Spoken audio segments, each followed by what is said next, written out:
What's up, you guys? Oh man, Guyer Digital coming through with a small little taste of an intro. I like it. I like it. It's the BC preacher on American streets. All right. All right. All right. That's cool. It works for me. I'm not mad about it. I like it. I like it. Real quick, I'm gonna get my things pinned on Facebook and YouTube and all that good stuff. Before we get started, and then I'll catch y'all up on some stuff. I'll catch y'all up on some stuff. So hopefully everybody's week has been starting off good. Mine has been all right. Not bad. Not bad. I'm not complaining. I am not complaining. Right? Every day's a good day, in my opinion. I like every day. I like life. I like life. I enjoy life. I like to wake up. I like to be busy. I like to stay busy. I like to be active. So every day is a blessed day, I think. A lot of people may not think so, but I think it is. I look forward to every day. What's your take on Jake Lang? All right off the bat, huh, Tony? What's up? Uh, we might talk about that a little bit. I don't really think it honestly, I really don't think it matters about my take. I don't think it matters about your take either. Um, we're all going to have different opinions and views on certain things, right? So, if he thinks he's doing God's will, let him do it. Um, there's things I agree with. Here, I'll just put it this way in simplest form. There's things I agree with and things I don't. So, hopefully that kind of answers your question without trying to go into deep about just how I feel and all my different viewpoints and opinions on that. There's things I like and there's things I don't like. You're welcome to share your feelings though. What's your thoughts on him? You're welcome to share that. You're welcome to share that if you'd like. Um, but other than that, I do have some opinions on some other things though that I'm willing to express and share. uh Here, I guess part of it I kind of already have shared um my thoughts about Jake. Oh, you're talking about the newest thing. Yeah, I haven't really looked into it too much, to be honest with you. I haven't looked into it too much. I heard about it, I think last night. Guy Digital told me about it. I haven't, like I said, I haven't looked into it too much. I think I saw like some maybe a screenshot of some stuff. Um, so it'll be interesting. Put it this way, if it is true, which I guess at this point you really don't know if it's true or what is true or what not. I don't know. I mean, time will tell, right? Time will tell. Uh, Time will. The guy that confirmed it, he's a very good source. Yeah, time will tell. Um, Other than that, I don't know. I haven't spoke to Jake. And even when I have spoken to him in the past, it's kind of like just in a message until I see him face to face, and then we kind of briefly talk. My longest communication with Jake was January 6th of this year when I confronted him and told him what he kind of I told him my viewpoints on things. So that was my longest communication I ever had with Jake. It was probably 5 minutes, if that, just a few minutes long. So, but this, the whole texting. I know it. I don't even know if he did his. It was supposed to be in February. He was supposed to do an event in Tampa, I believe, and he was supposed to do some sort of women with bikinis. So I don't know if that's part of what was going. I don't know. Like I said, I do not know. I don't. It could have been part of what he was trying to do. Why underage girl? But I I don't know. I don't. I don't. I don't know. Hey. I, I don't know. I do not know why he went in bikinis at an event. Some underage girls. I don't know. I don't know, you guys. Uh, because I mean, his girlfriend or wife or fiance, whatever, she's not like, I mean, which is beside the point, but I mean, she's not ugly or nothing. So I don't know. I don't know, you guys. Like I said, I don't know. I'll leave it at that. I could probably just keep saying that over and over. I don't, obviously, it's not right. Why, like I said, I mean, any man, why would you want a 15-year-old? I don't know. It's interesting. Um, it's interesting to say the least. So for me, oh, right off the gate. So I just got everything pinned on Facebook and YouTube as far as donation links. Real quick, you guys, at the bottom of the screen here, you can see the ticker running. It has the donation links in it, as well as memberships that are now on my channel, which I suggest you guys sign up for because I post exclusive stuff in there.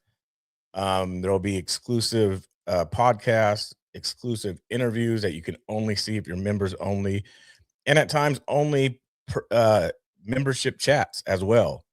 You'll be able to maybe perhaps watch a video on here or a live stream, but only the chat will be for members only. So I suggest you guys sign up for that as well. And all this type of stuff. I mean, it helps with getting places, you guys, to get to any sort of events around the nation, live streaming, political stuff. CPAC is coming up. So things like that to help and contribute. The super chats, the donations, they contribute to getting to these places for airfare, lodging, transportation, things like that. So I appreciate you guys coming in. First and foremost, please, you guys, hit that like and share button. Hit the like and share button. That's very important as well.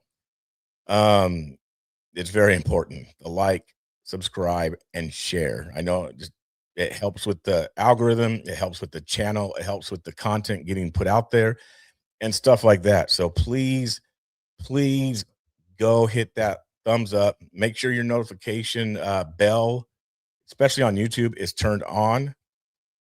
So, with that said, I want to talk about, like I said, I've been gone for a couple days. I was in Portland, Oregon, personal family stuff. Had to deal with some stuff. And so that's why I was gone. I did my best to stay focused and tuned in onto the news.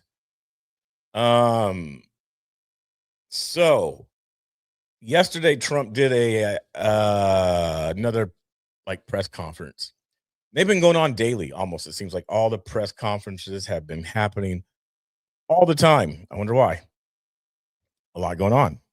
But yesterday it was interesting. I believe it was yesterday. It might have been the day before. But in the past 2 days, past day, whatever, he did a press conference and he said something during the press conference which was interesting, and he also answered a couple questions which is conflicting to me. And I'm not doing a Trump bash session. I'm not doing that because the dude has done some good stuff, but there are some things, especially in this time in this season, is it's questionable. It's questionable, and if you question it, you're kind of deemed, oh, you're a hater or you're a grifter, and there's so many bad things happening with people who are not completely on board with everything that Trump does, and they're just being like thrown to the the curb, like, oh, you're not nobody no more. And yet all these people have rode with Trump or rode with the party, rode with the movement for a long time. And now because they voice things, oh, you're this and that. And, we chew them up, honestly. And these are people that truly helped the movement, helped Trump. And it's like, oh, now they're just bad guys. They're liberals. Like, no, they're not. But anywho, Trump said something during this conference, and it's very, to me, in my opinion, it should be alarming in a way. Like, okay, let me ask you guys this: if you're a leader of a business, owner of a business, leading people, do you think that you should be in the know and in the knowledge of what is being talked about? Do you, like, before you say something, do you think that your own self personally should know stuff? Like, how much should you be involved? You're a business owner. Yes, you have a manager, right? You have a manager. You have leads. You have supervisors. But do you think that you should actually know, like, even more than the manager and supervisors, or do you think that it should just be left up to them? And I'm asking that as a serious question. What do you guys think or believe should a owner who's a leader, because an owner is a leader, just like a manager is a leader, just like a supervisor is a leader. But you think the owner, the head, the top, should be involved in their company and know things? Like, for me, it's strange, and maybe it's because I'm not at that level. But to me, it'd be strange to actually own something, and I just kind of like, well, you just take care of it, and I trust you, and I believe you, and I'm just going to go off into my own oasis and live my life. And there are people like that, but to me, it's weird. So, what do you guys think? So, let me play this. Let me play this, and I want to see if this pops out for you guys. Let's play this. Let's see if this pops out. Trump, right, in a press conference yesterday. Incredible. It's coming out pretty soon. We're literally lasers will do the work of, at a lot less cost, do the work of what the Patriots are doing or what other things are doing. The situation was very quickly approaching the point of no return, and the United States found it intolerable, in my opinion, based on what Steve and Jared and Pete and others were telling me, Marco, so involved, that I thought that they were going to attack us. I thought they would, if we didn't do this at the time we did it, I think they had in mind to attack us. And if you notice, they did. So, did you hear what he actually said there? Did you hear him say, Pete, Rubio, or Marco, based off what I knew they were going to, or based off what they said, what I knew is that they were going to attack us first. I'll just get the right words, right? Let's go back just to make sure I'm saying the right thing. Based on what Steve and Jared and Pete and others were telling me, Marco, so involved, Telling me. that I thought that they were going to attack us. I thought they would, if we didn't do this. So, based off what they were telling me, I thought that they would attack us first. Based off what I was hearing, based off what they told me, based off the information that was given to me, my thought would be, oh, well, they're going to attack us first. So, not you necessarily knowing, but other people coming to you telling you something, and you make your decision based off what they tell you. Is that concerning? And obviously, we're talking about Operation Epic Fury, but is that concerning as American citizens, as people, as MAGA, as Republicans, whatever, even as Democrats, right? Is that concerning that you're basing something off of what someone is telling you? Like, so how much are you involved? How much are you yourself knowing, or is that your knowledge of you knowing is what someone told you?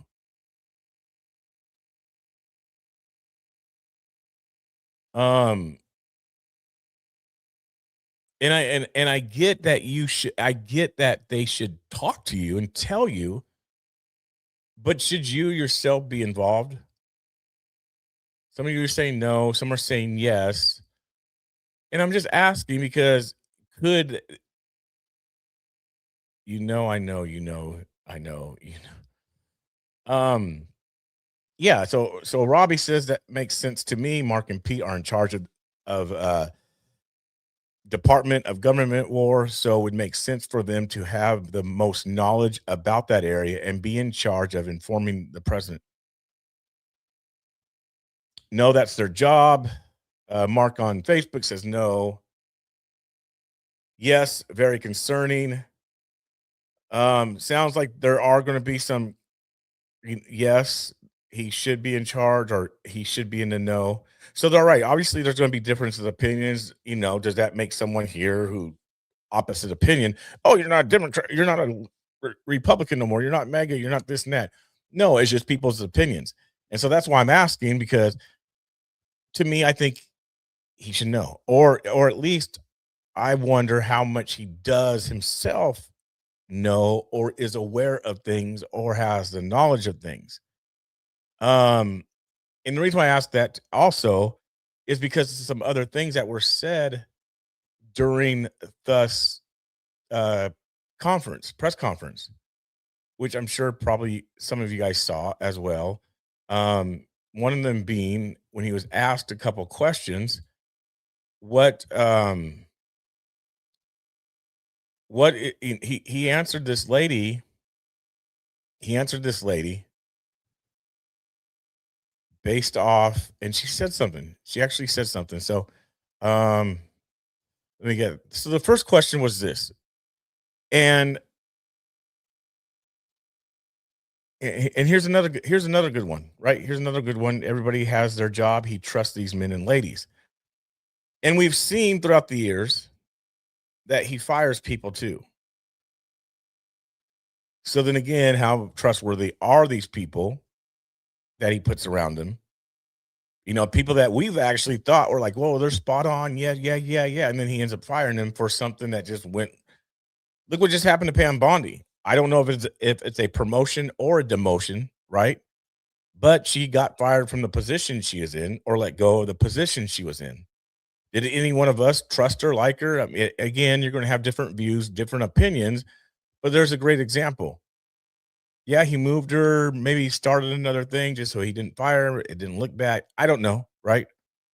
Just throwing things out there. I don't know. But obviously we do know that she was yeah, Christy Nome, excuse me.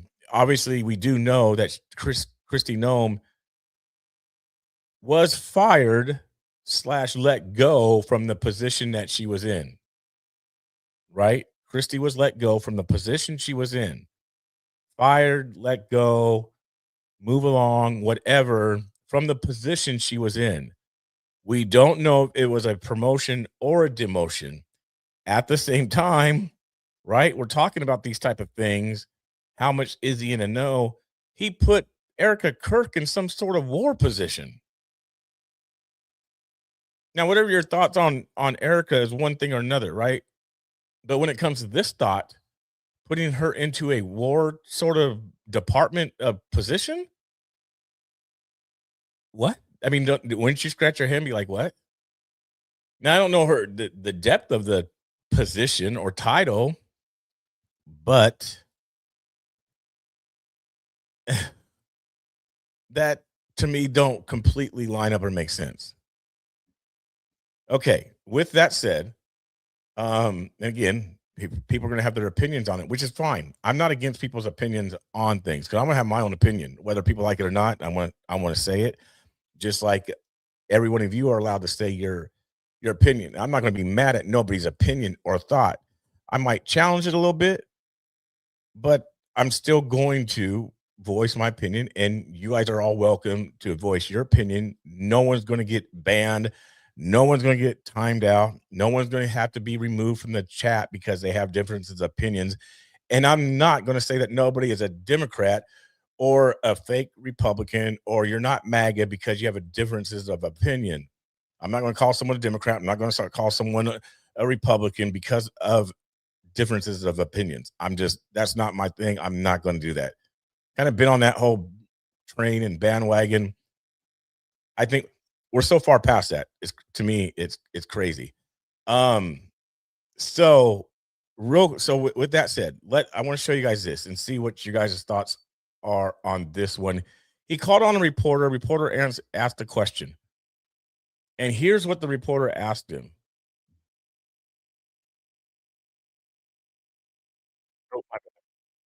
You called it an excursion. You said it would be over soon. Are you thinking this week it will be over? Are No, you but talking soon. about days? I think soon. Okay, and with respect Very to soon.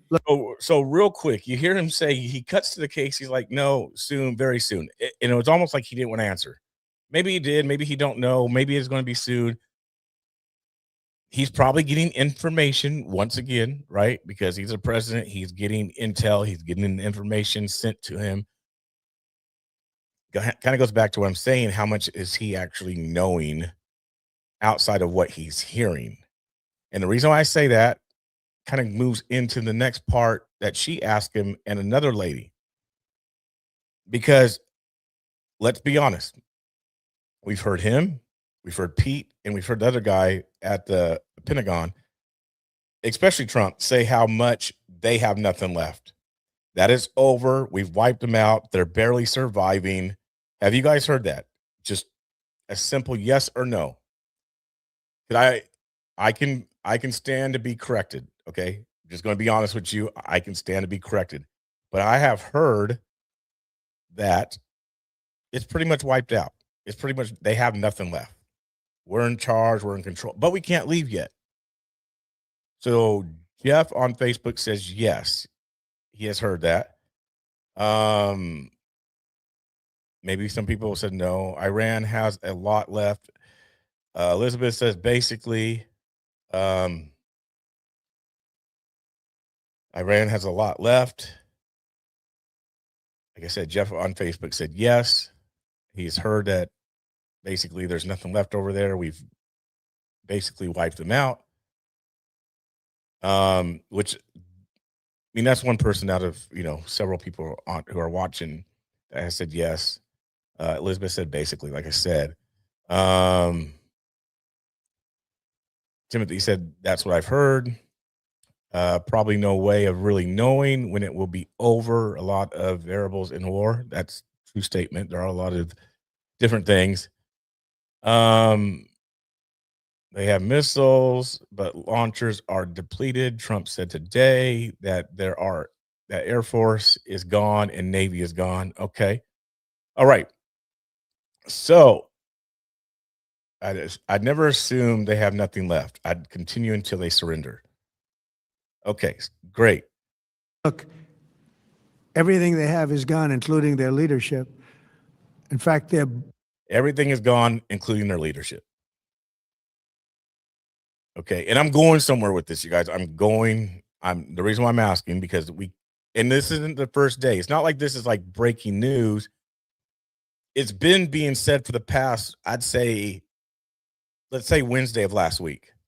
It's been being said that they have nothing left. There's nothing no more.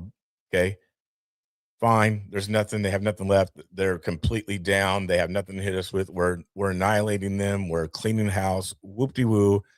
Of course, some of that's ad lib that I'm saying, right? Because I'm questioning things. I do that. We do that on this channel, on this platform. I question everything.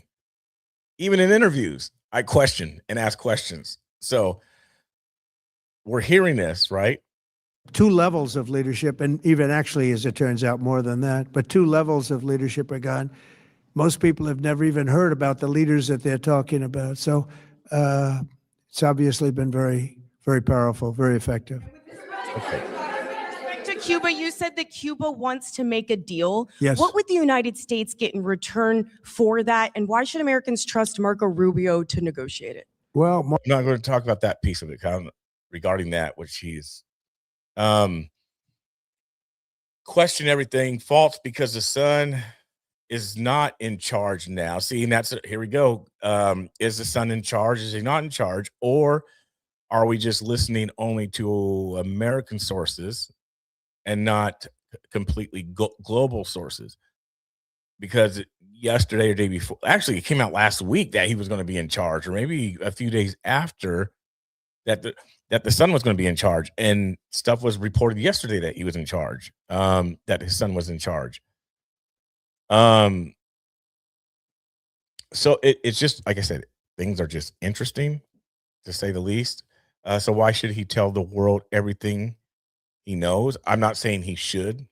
I'm not saying, especially in war, you don't, or your enemies, you don't tell your enemies what they're doing.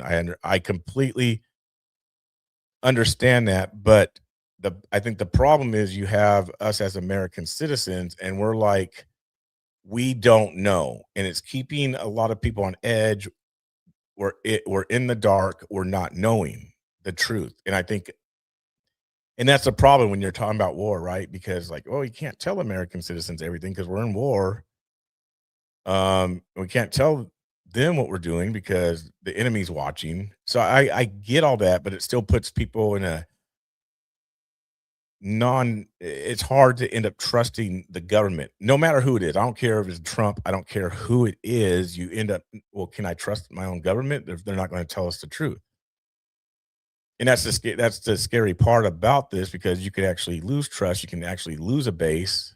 And we know some of his base is leaving, right? Some of his base is leaving, and they're not Democrats just because they're leaving. That's something we have to be careful of. Just because they're leaving and they're not agreeing with something that he does doesn't mean that they're now Democrats and that they're evil or there's something wrong with them. It does not mean that. We're the ones labeling them that, because we're sitting here, we're writing and things like that. We should never trust the government. Correct. Jesus loves me. He's baiting the enemy. Okay. Why did you elect him if you didn't trust him? Oh, after I voted for Trump all 3 times. I voted for Trump all 3 times. And even if you do vote for someone, and we've known this in politics, we all have experienced this. We all have experiences that, and we all have said it. We all have said it that politicians lie. So either they do lie or they don't lie. And the funny thing about this is, as you bring this up, my friend Jerry, what's interesting in regards to a lot of like maybe influencers or people that do what I do, what is interesting is that people always say, well, they changed. Especially and it's the first time I've ever heard this, because in the past it's always been, well, these presidents lie to us. The government lies to us. And this is the first time I think in my life where I've ever heard it being kind of like the opposite way around, where when people don't like what a president does, they're the ones who changed. It wasn't the president. So my question is, real quick, how come when it comes to some of these major top influencers and people who have helped the mega movement, how come it's just them that changes? And how come it's never at this point, how come it's never that Trump could change or Trump is different now? Because there was an interview that Hillary even did yesterday, and she was complimenting Trump. And she even said he's changed. He's something in a sort of about way, he's better now, or I'm kind of paraphrasing what she was saying, but almost like more groomed, more mature. Could that mean he's more political, more politician, more suited for Washington than he was the first round? So if that's the case, is it that he's changed? So why does it have to be that everybody else has changed and he hasn't? I guess that's my question, because I'm asking that because that's what I hear a lot from people. Oh, they changed, or so and so changed, and they walked away. Well, why couldn't he change and he's different now? Why does it have to be them? Maybe again, that goes back to saying, just because someone doesn't like something does not mean that they changed. And you could still vote for him, right? Because you liked him, possibly better than another person, or so we think, better than another person, or the fact that he is better than another person, and you voted for him, or her, whatever party, right? And that they actually change. Because again, he is in a business in Washington, D.C. that we all know is a business. We know that Washington, D.C. is a business, and we all should know by now that the swamp has not been drained whatsoever. By no means has a swamp been changed whatsoever. So we all do know that. The swamp is still in DC. The swamp will be in DC after Trump is gone. There's been no cleaning, no wiping, no getting rid of the swamp. It's still there. The Pelosi's, the swamp is still there. So is it a possibility, as we're saying all these people have changed, is it a possibility that he has changed? And I personally say so, because I don't personally think he is the heavy hitter that he was in 2016. In my opinion, I think he's changed a lot. Did I still vote for him even when I knew that I felt like he changed? I did. I voted for him back in 2024. Even though I thought he changed, I still voted for him. I still voted for him. I wasn't going to vote for the opposite. That was a whack job. I wasn't going to vote for that. So I think in some areas he has changed. And I don't think that people who voted for him in 2024 and if they've seen something different and they don't like it, I don't think that they're wrong for voicing what they don't like. However, the next piece was another lady asking him a similar sort of thing, question. And she actually said this. Yeah, please. Thank you. Thank you.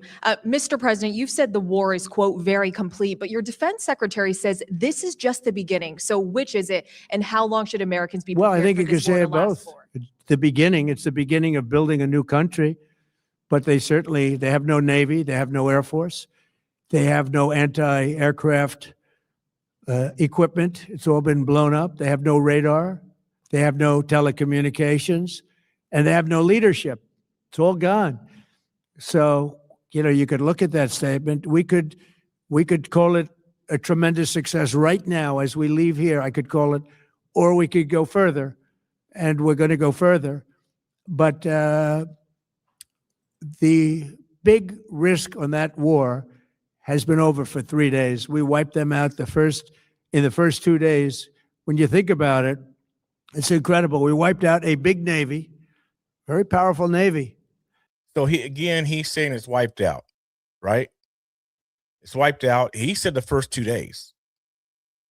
It's wiped out. So here's the thing. If you wipe out something that fast in the first 2 days, we're now at day 12. If you wipe something out that fast in 2 days, you don't think by day 12 it would be completely under control? Especially if you wiped it out in 2 days. So here's the thing. Are we having mixed signals? Is there mixed messages going on? Because just like the reporter did say, over here, they're saying one thing, you're saying something different. Is he getting false information? Is he getting wrong information? What is the truth?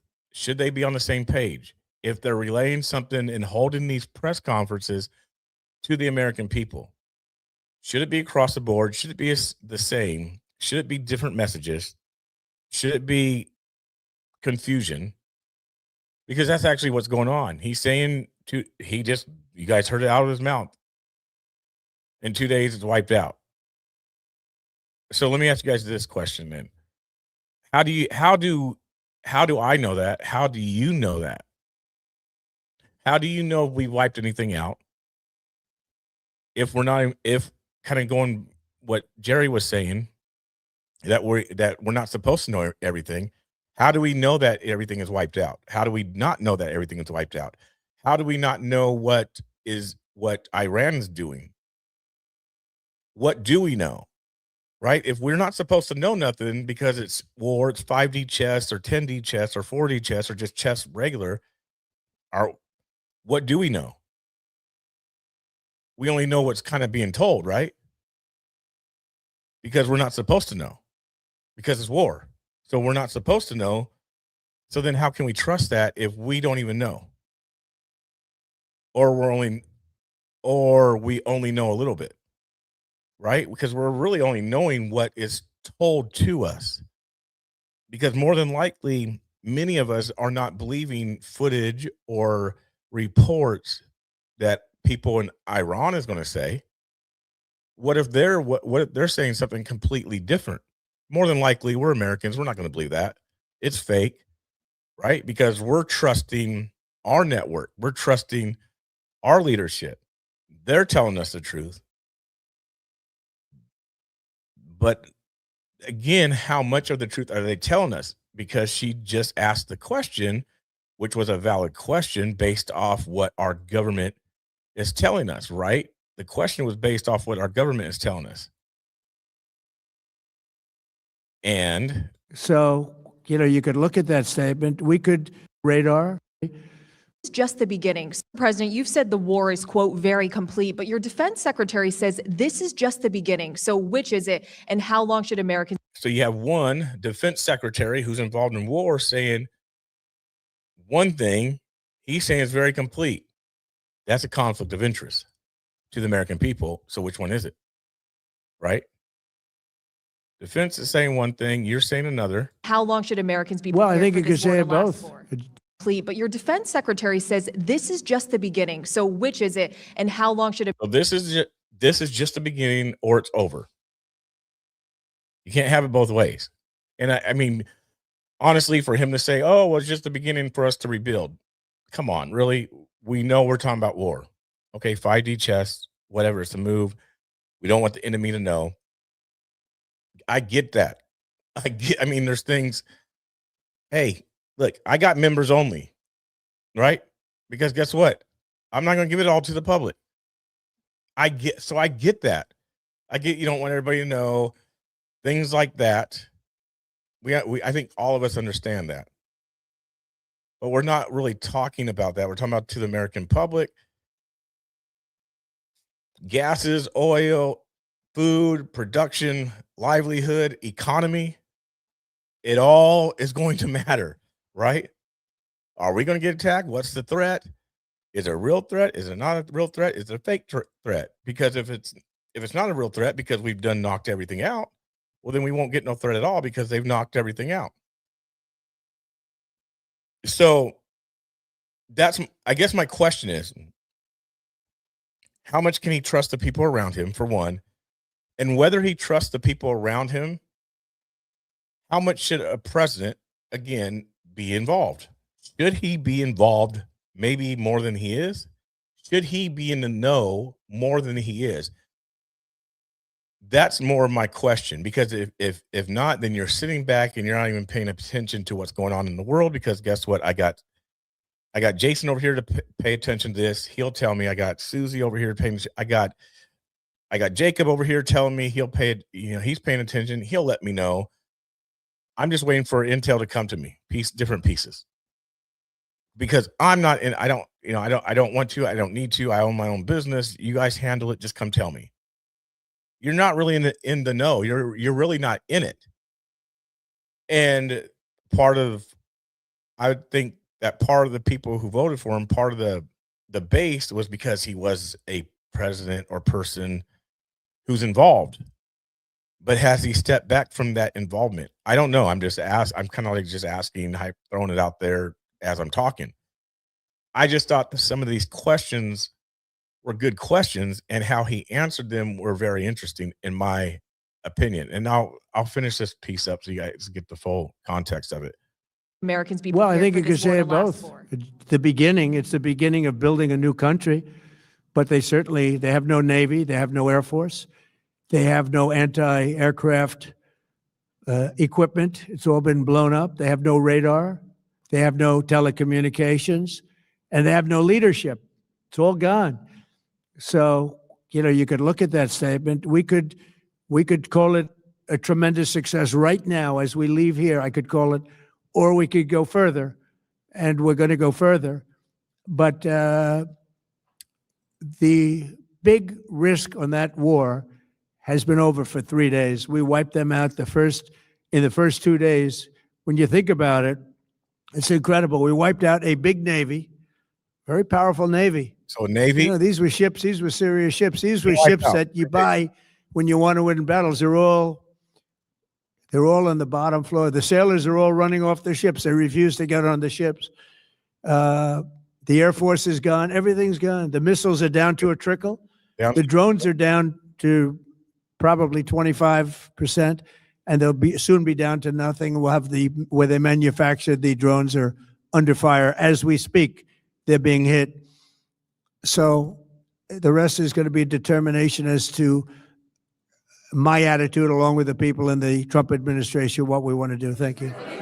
Okay, so you guys heard it there. I'm not ad-libbing. I'm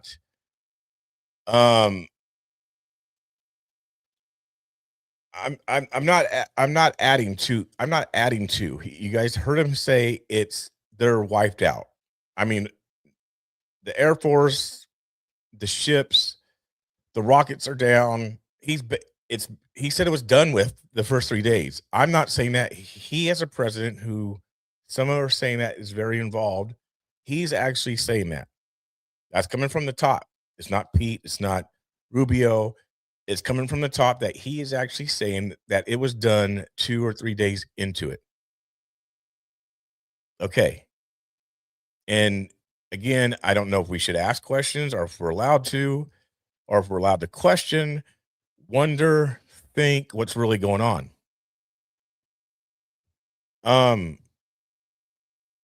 And partly the reason why I do is because of what I do, right? This is me doing my work, my journalism, my reporting, what I'm seeing.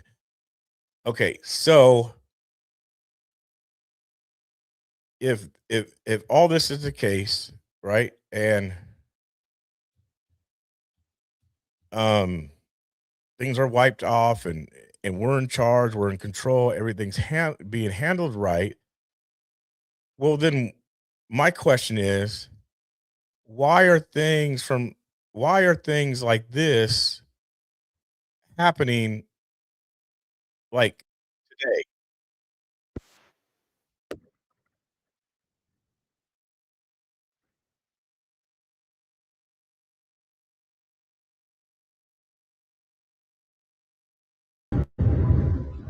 Why is that happening today?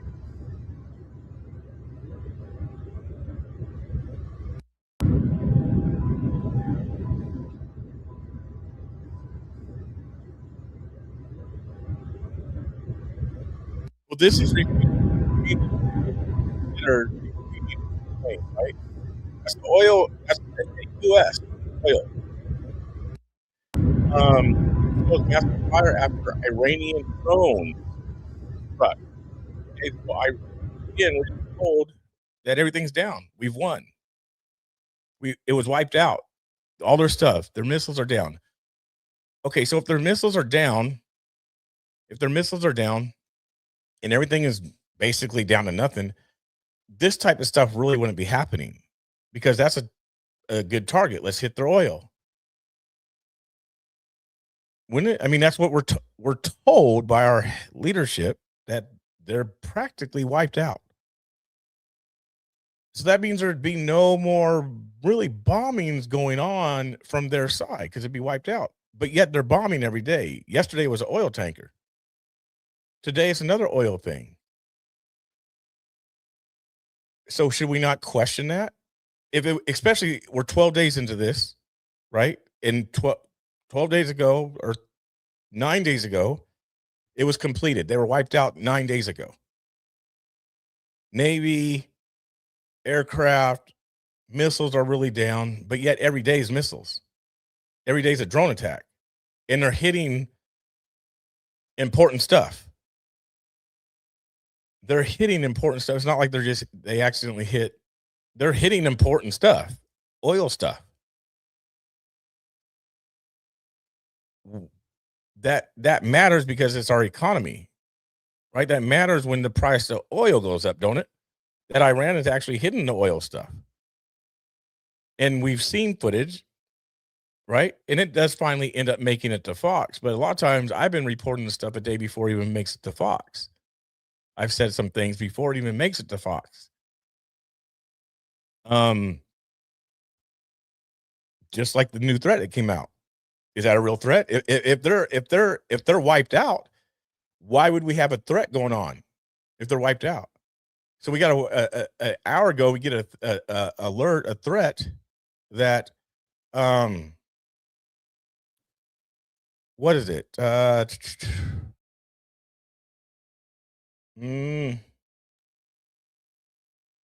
Let's see. So this one was yesterday. Oman's ruler congratulated the new. So right, see, so people are saying that there's no new Ayatollah, but yet yesterday Oman's ruler congratulated the new Ayatollah on becoming the new supreme leader of Iran. 16 minutes ago today, Iran attacked Oman's largest oil facilities. So is it wiped out or is it not wiped out? Iranian president says the only way to end this war is by Israel and U.S. paying reparations, recognizing Iran's rights and guaranteeing no future aggregation. Senior Iranian military official says the region could soon enter a regional war, and we still have many cards to play. Is that true? I don't know. Do they have many cards to play? I don't know.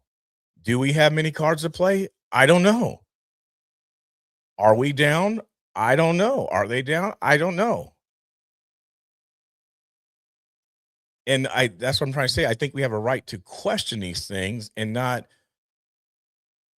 I mean, it's good to have a foundation, right? It's good to kind of know some things, but at the same time, things are still questionable. FBI warns California an hour ago, right, that Iran wants to strike U.S. West Coast in retaliation for American attacks. That's ABC reporting. Okay. Well, if they're down, they're down. Here's a view from a cargo ship an hour ago. Looking at the oil stuff up above. I'm saying everything is questionable. That's, I guess what I'm trying to say is everything should be allowed to be questionable about this situation, what's going on, and how it's going to affect us. Is this going to be bigger than COVID? Is the repercussions of this going to be bigger than COVID? And if it is bigger than COVID, are we going to blame the 2028 president or are we going to blame Biden? Right? Because this is actually happening in the middle of this. It's not at the end of it. It's not the beginning. It's in the middle. So who's going to be to blame? If $8 in LA is $8 for some gas and some $8 and some change for some gas, and prices are going up. So what's it going to be enough for us? I mean, when do we say, okay, that's too much, I can't pay for gas no longer? That's just too much. Do we say that, or we say, oh, it'll come down because it's Trump and he's for us, so it's going to come down? When's it going to come down? Do you know that? I don't. None of us know when gas is ever going to come down. We don't know when it's going to go up either. But we know it's going up right now. Iran is talking about $200 a barrel. Who's going to stop that? How do you stop that? I can't stop that. You can't stop that. Who's going to stop it? How are you going to tell how are you going, like, for reals, if it's going to be $200 a barrel, who's going to stop that? How are you going to stop it?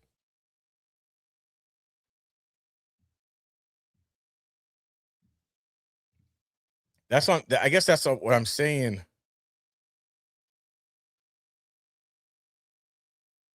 You know, you have the whole mixed signals, right, coming from, you know, Strait of Hormuz, right, about this, right? Just in, President Trump says oil companies should use the Strait of Hormuz. Earlier today, Iran struck a Thai ship attempting to pass through it. I think this was the one from yesterday. I think this was actually from yesterday, not today. But that's what I'm trying to say. How's Iran striking if they have nothing left? So are we being lied to? Do they have stuff left? Yes or no? Are we going into another stage?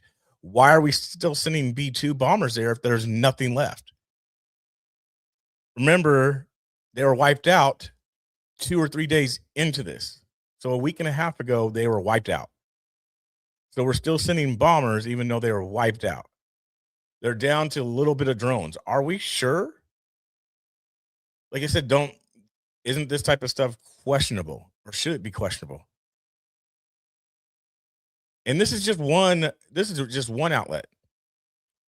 This is just one outlet that is reporting on stuff that may be a little bit different than what the news is reporting on, our American news or our leaders. Because our leaders aren't really saying that. When I haven't heard Pete Hegseth or Trump saying, "Hey, yeah, they're bombing our oil stuff."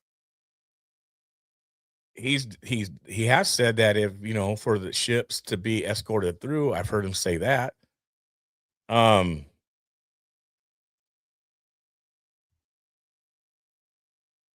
Let's see what Douglas McGregory has to say.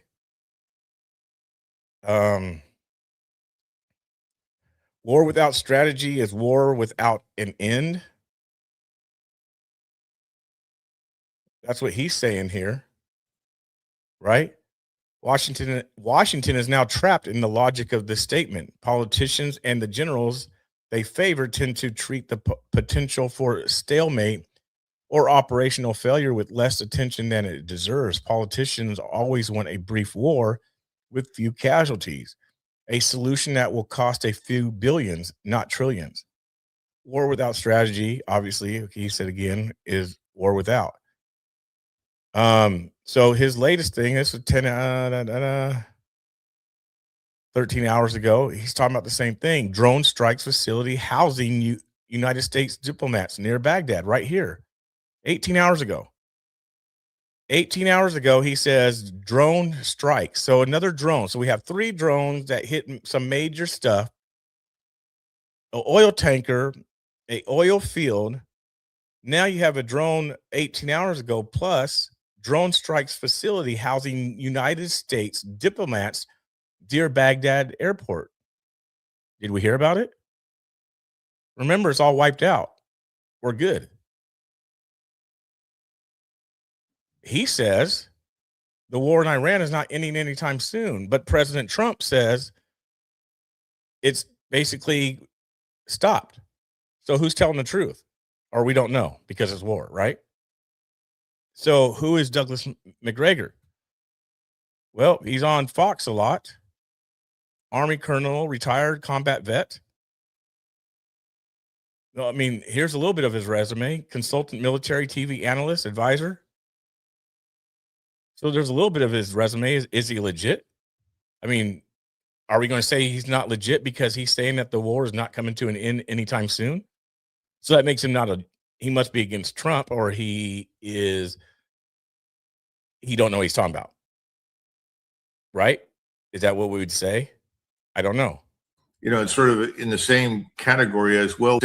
I don't think that we're having the effect that he's describing. He's still describing, for all intents and purposes, the numbers of weapons, the numbers of aircraft that are being flown. That these kinds of statistics really aren't terribly meaningful. It's sort of in the same category as, well, we killed the supreme leader. And there was an expectation everywhere that killing the supreme leader would lead to some sort of statewide collapse that we could then exploit to compel them to negotiate. Well, that didn't happen. None of the efforts to assassinate the top people have made much difference. On the contrary, we've discovered what we knew before we started, if you had any sense or any experience, and that is that replacements show up. Successors come into power and they exercise authority. I just think that at this point, the administration wants very much to convince everybody that everything is just fine, and this won't last much longer. I think the point we need to make is that no, everything is not just fine. The UAE just shut down the largest oil refinery in the world with no prospect of reopening anytime soon. You have a similar set of circumstances in Qatar. In other words, whatever you say about what you're doing to the Iranians, you have to look at the facts on the ground. Are the Iranians continuing to launch theater ballistic missiles? Yes. Are they continuing to hit targets in Israel and around the Gulf region? Yes. We haven't even talked about eastern Iran, where you have more underground missile cities, none of which are being touched, because frankly, eastern Iran is out of range for the most part of our weapon systems. So this is not ending anytime soon. But I certainly understand why President Trump said that, because he wants to reassure the markets. But eventually the markets are going to figure this out. Okay. Again, so is this person lying? Now, is he credible? You know, does he have the intel that Trump has? Does he have this and that? I don't know the depth of the intel, what Douglas McGregor has. Just like I wouldn't know the intel that General Flynn has.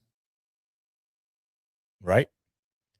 Being a colonel, being a general like Flynn, probably being a colonel like this man, they probably have some pretty good intel. What's funny about this is that I didn't listen to him before I just played it. That was my first time hearing that, just like you guys. He said basically what I've been saying. Almost to the T. I saw that it was posted last night. I didn't listen to it. I just saw it scrolling. I saw it. I didn't take the time to stop and actually listen to it like I just did. Again, we have the right to know what's really going on. I've been saying that it's going to last, that is going somewhere. I've been saying that since the day it happened.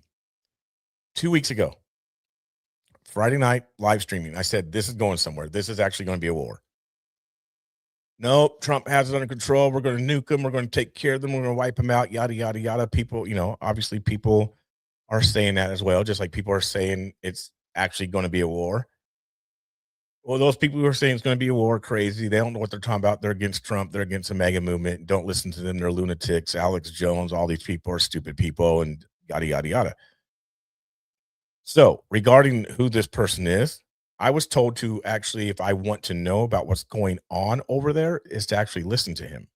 And that was by somebody who has pretty 1 degree, 2 degree at most away from Trump. Has actually shook hands with Trump, gets invited to places. I was told that about a week prior to it happening, I was told to look him up. It's like, if I want to know about stuff, what's really going on, follow him. All right. Been following him since. And what he reports is more closer to the stuff that I get from overseas. Not from our stuff. Our stuff catches up, but it's more closely to what I get overseas, which again doesn't match up to what comes out from our leaders. It doesn't come out from our leaders. They're still doing stuff. Like I said, you have Joe Rogan. When was this? Yesterday? Here. I haven't listened to this either. Something new. Haven't listened to it, you guys. Don't blame me. Not my fault. Yeah. I mean, it's just such a I mean, the whole situation internationally has been so tense already with what's going on in Gaza, with what's going on in Ukraine. It's like, and to add this to the pile, it's like, I mean, it genuinely feels like there's a real possibility that we might be entering World War III. What would that look like? I don't know. I never expected Iran to start attacking. They launched bombs into UAE, Dubai. I mean, where else? Yeah. I mean, he thinks we're going just to such a enter World War III. That's cool, Jerry. That's cool. I shook hands with Trump too and talked to him. He made me a promise and kept it. He's putting a stop to fentanyl. That's awesome. That needs to come to a stop, like yesterday. That's awesome.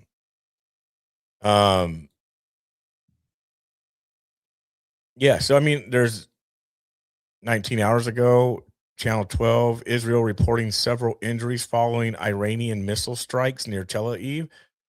So that was yesterday. So are the missiles done with? Have we wiped them out?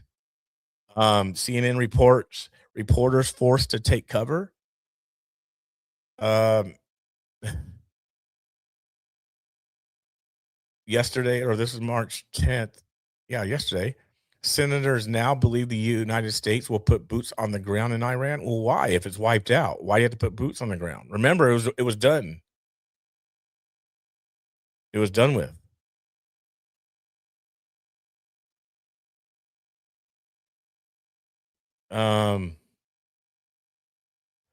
So that's that's what I'm curious about, is these type of things of what is being told to us. And again, I understand that you don't say everything that you're doing in war.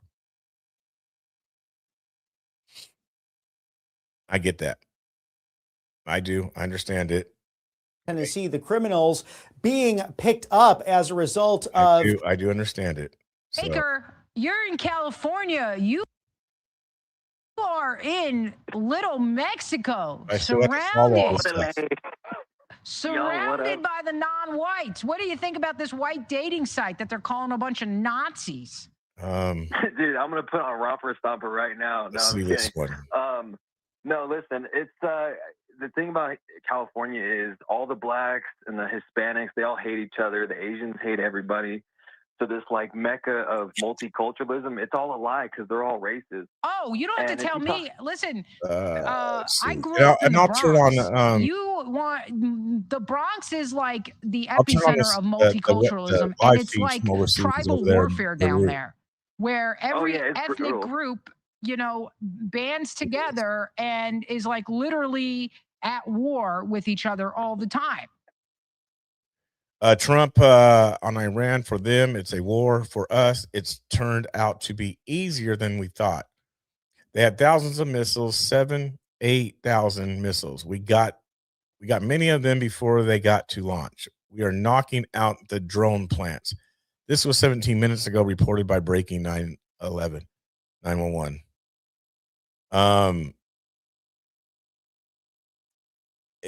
To me, I'm like, it's hard because I want to know the truth. That's for me. I guess I'm taking it personal. I want to know the truth. Insane footage of Hezbollah fires 100 rockets into northern Israel. 1 hour ago, all residents ordered to stay in shelter. 1 hour ago.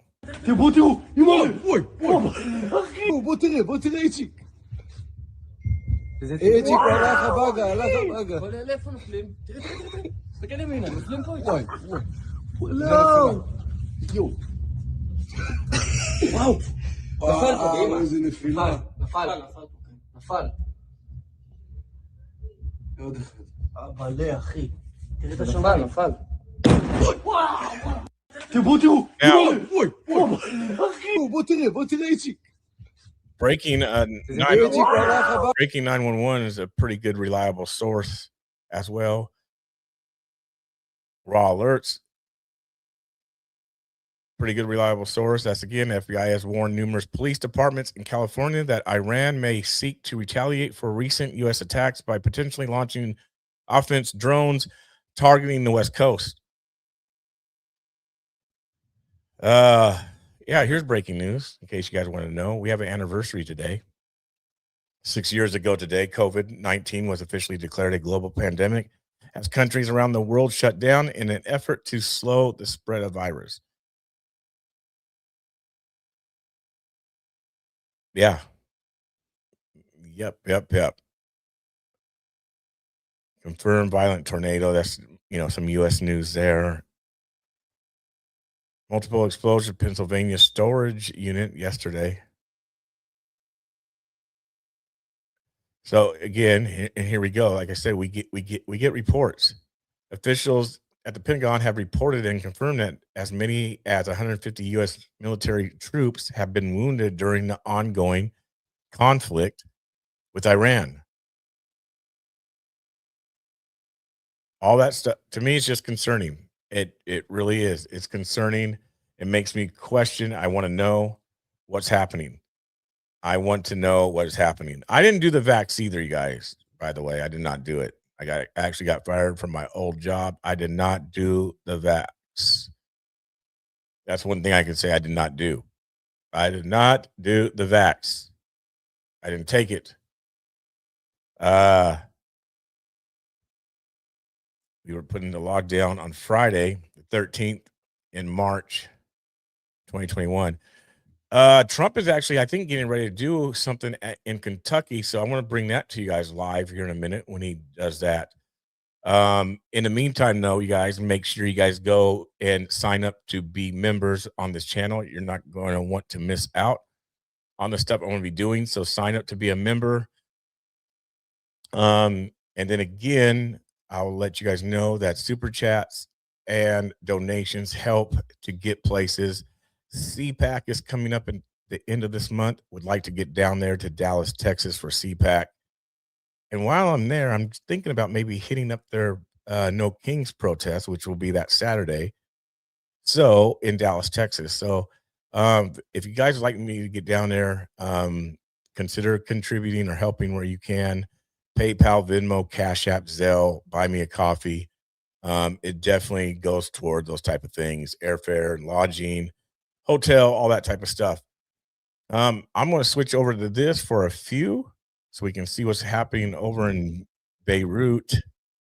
See if we see any nighttime activity. Looks like there was just a bomb that just went off in Beirut, maybe in the last few minutes. Why we've been talking. Let's see. Let's see, right?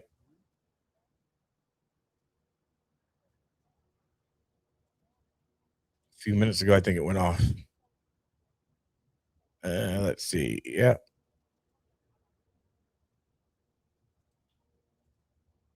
Not working. There we go.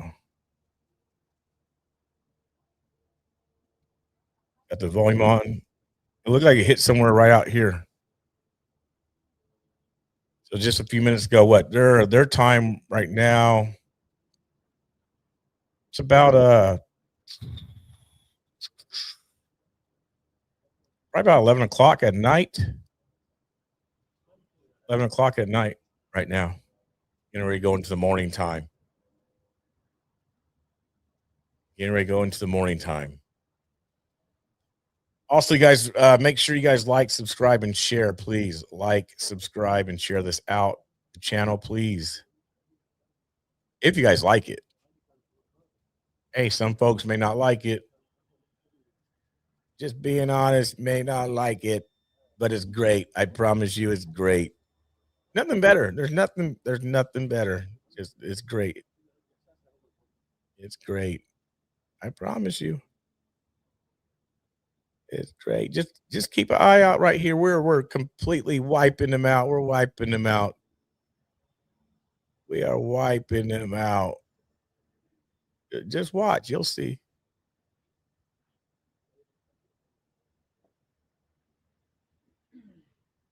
Romania, an hour ago, just gave the U.S. permission to use its airbase for Middle East operations. The conflict isn't ending quickly, as everyone thinks, in my honest opinion. And that's my honest opinion, too.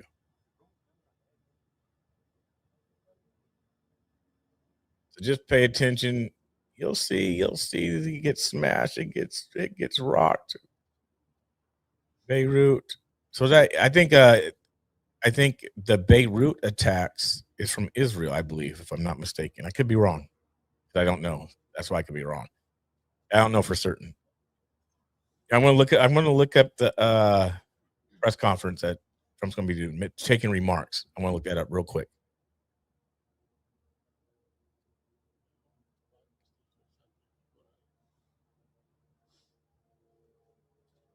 Just pay attention. You can hear it coming. All right, plane up there in the sky. That little airplane, that little drone.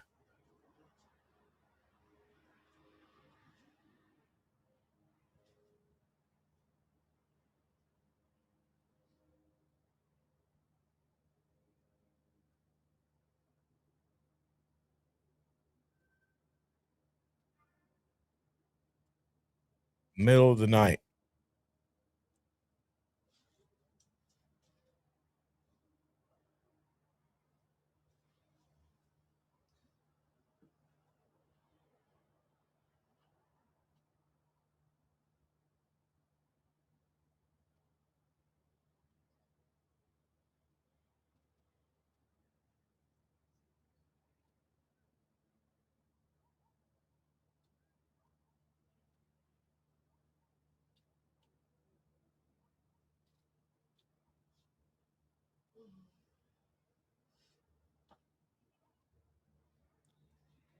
UN secret or UN Security Council discusses Iran war in the Middle East. That's happening right now as well.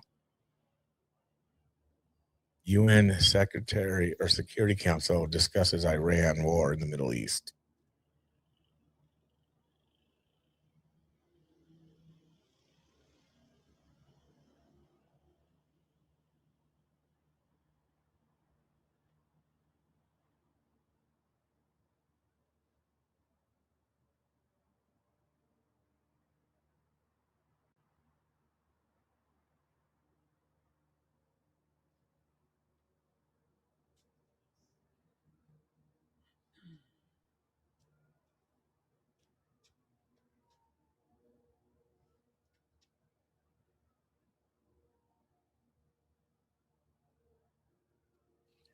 BRICS News is now reporting that missile launch I just showed you guys from Hezbollah going over to Israel. They're just now reporting that.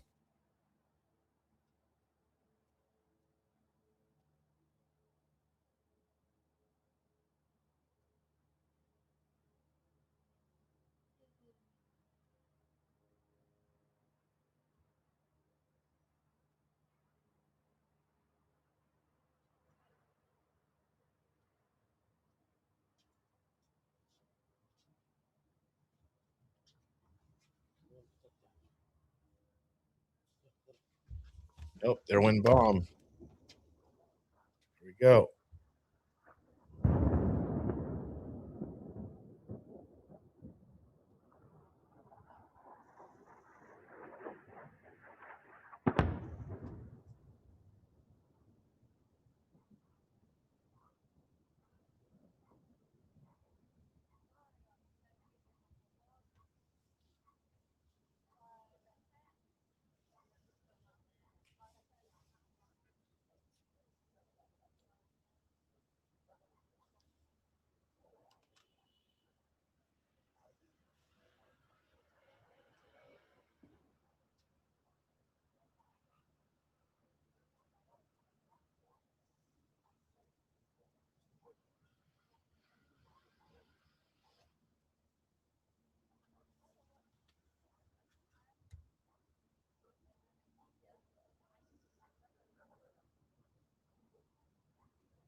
All right, so there's that bomb, Beirut.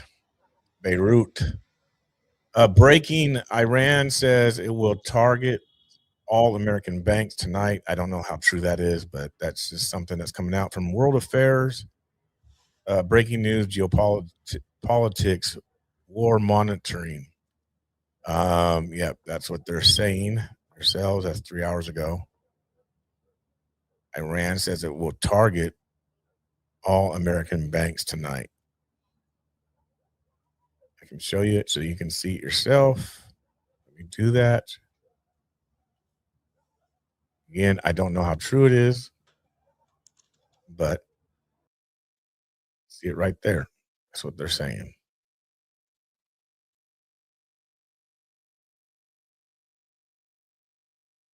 Target all banks tonight.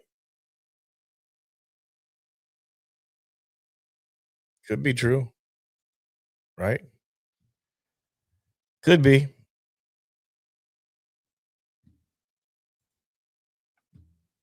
What's Alex that Jones are in saying? the mix. But yes, they're absolutely corrupt. They're wickedly Yeah, shout evil. out Thomas Massey holding down the fort, not giving up. That's the reason we even have the Epstein files. Yeah. Yeah, so we do have some. I mean, shout out to Marjorie Taylor Greene. I know she, pulled back. It's hard. I'm sure they threatened her or something happened.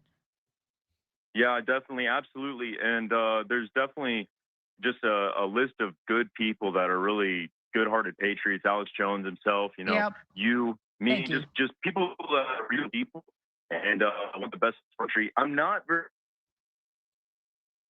Oh, did he cut well, out? I can't say I'm not Oh, very. okay. Oh, I cut out. Yeah, okay, My go bad. ahead. What do you say, Jeff? Go ahead, Sean.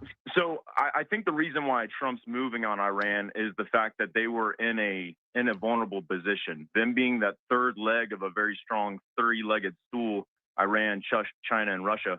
With them being in a compromised position, I think that's why he I don't know moved what and what Alex he is talking moved. about. I don't even know if he's on there I today. don't personally like the fact that what's happened because I had a bad feeling about it. And I'm definitely, Sean, I'm sorry, I'm going to have to cut you off because we're about to go to break, but I agree with you.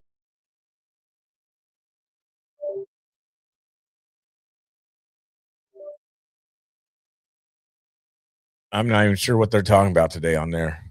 Haven't listened at all today to Alex. I'll be honest with you guys. I haven't really listened to a lot of Alex in the past. I've listened to him some recently, and I think what he's saying is kind of on point. Kind of going back to what Douglas McGregory has said, and kind of what's being shown to us. I think he's kind of on point with some of the stuff that he's talking about. I continue to say it's deeper than we think. I think it's way deeper than we see at face value. It's deeper than we see what's being reported on the news. Especially if you do put in the aspect of the spiritual side to it. There's a lot more to it. And then you talk about money. And here's the thing. Here's a good question that might bring some maybe clarity and stuff, or some maybe understanding. Do you guys, maybe let's do this. Whoever's willing to participate. Do you believe that we are going to see or experience a reset? Maybe put yes. Put 1 for yes, 2 for no. Do you think we will experience a global reset within the next 5 to 10 years? Let's just say that. Because we did believe it, right, during COVID.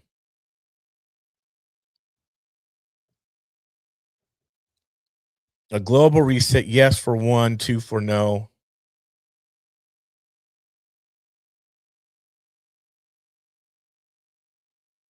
Like a true, like it will be accomplished type of thing. Yes, yes. So a few ones, 2, no. It has started. Which kind of goes into my, I guess, if you want to say justification or my understanding where Alex comes from, Alex Jones. Like, yeah. 2, 1, no 1. So that right now I'm getting more 1s than 2s. And I mean, and that's the thing. So how does that even happen? How does a reset come about? What does it look like? How does it happen? I don't know how it happens. But although I don't know how it happens or what it looks like per se, could this potential war be part of a global reset? If prices get to a point of $10 a gallon, I'm being honest. Who is going to go do it? Who is going to go pay for gas for $10?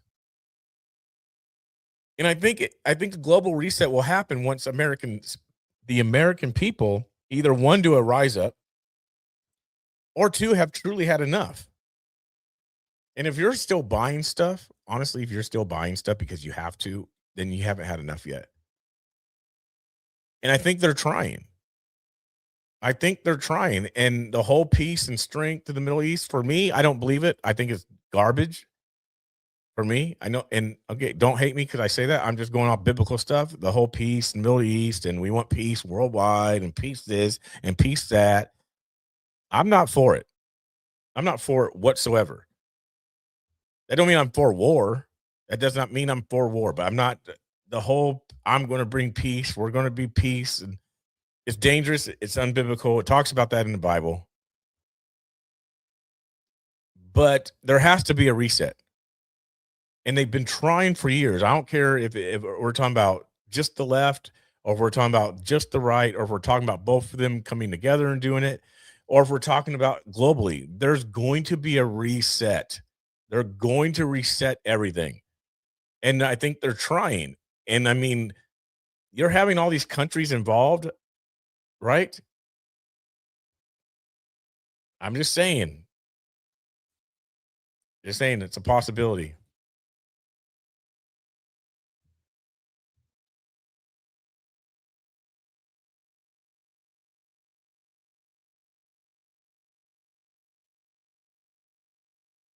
One that's won the primary for the Democrats for the Senate here are uber bad. And just because Trump's going sideways, again, people are taking their ball and going home. That is not smart.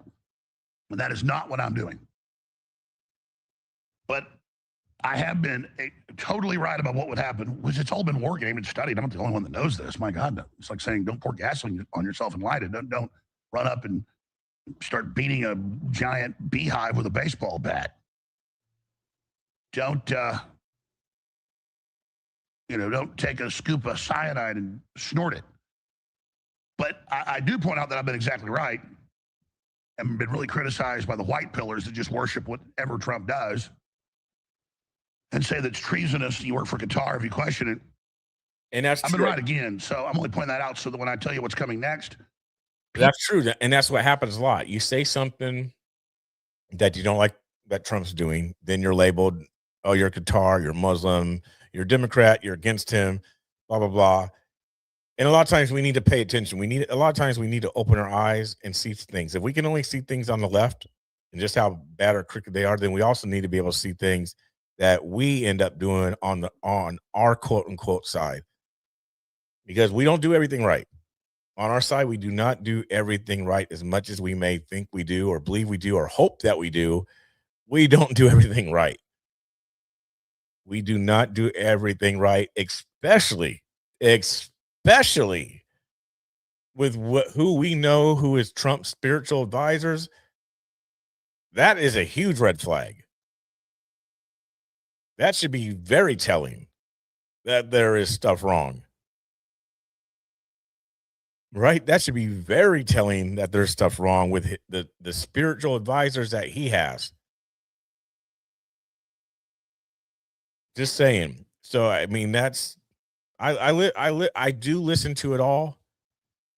I do listen to it all. Trust me. People like you listen. I also want Democrat followers and their minions, a lot of which have been waking up at the grassroots level, to understand if Trump fails in his economic plan, what that means.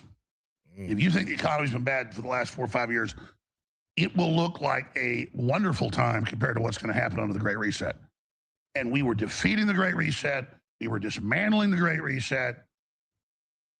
I was just so happy the first 6 months of the administration. And then things started to go sideways. And now they're going in reverse. So we're going to see, he's different than me on that. Jones is different than me when it comes to that. In my opinion, he's like under the first 6 months. I voted for Trump, and the first day I saw stuff, and I was like, "Oh no, are you serious?" For me, I gave it grace, but you can ask my mods. There was people, and I was losing followers, subscribers, all sorts of stuff because of my strong, opinionated views on what I was seeing. Right.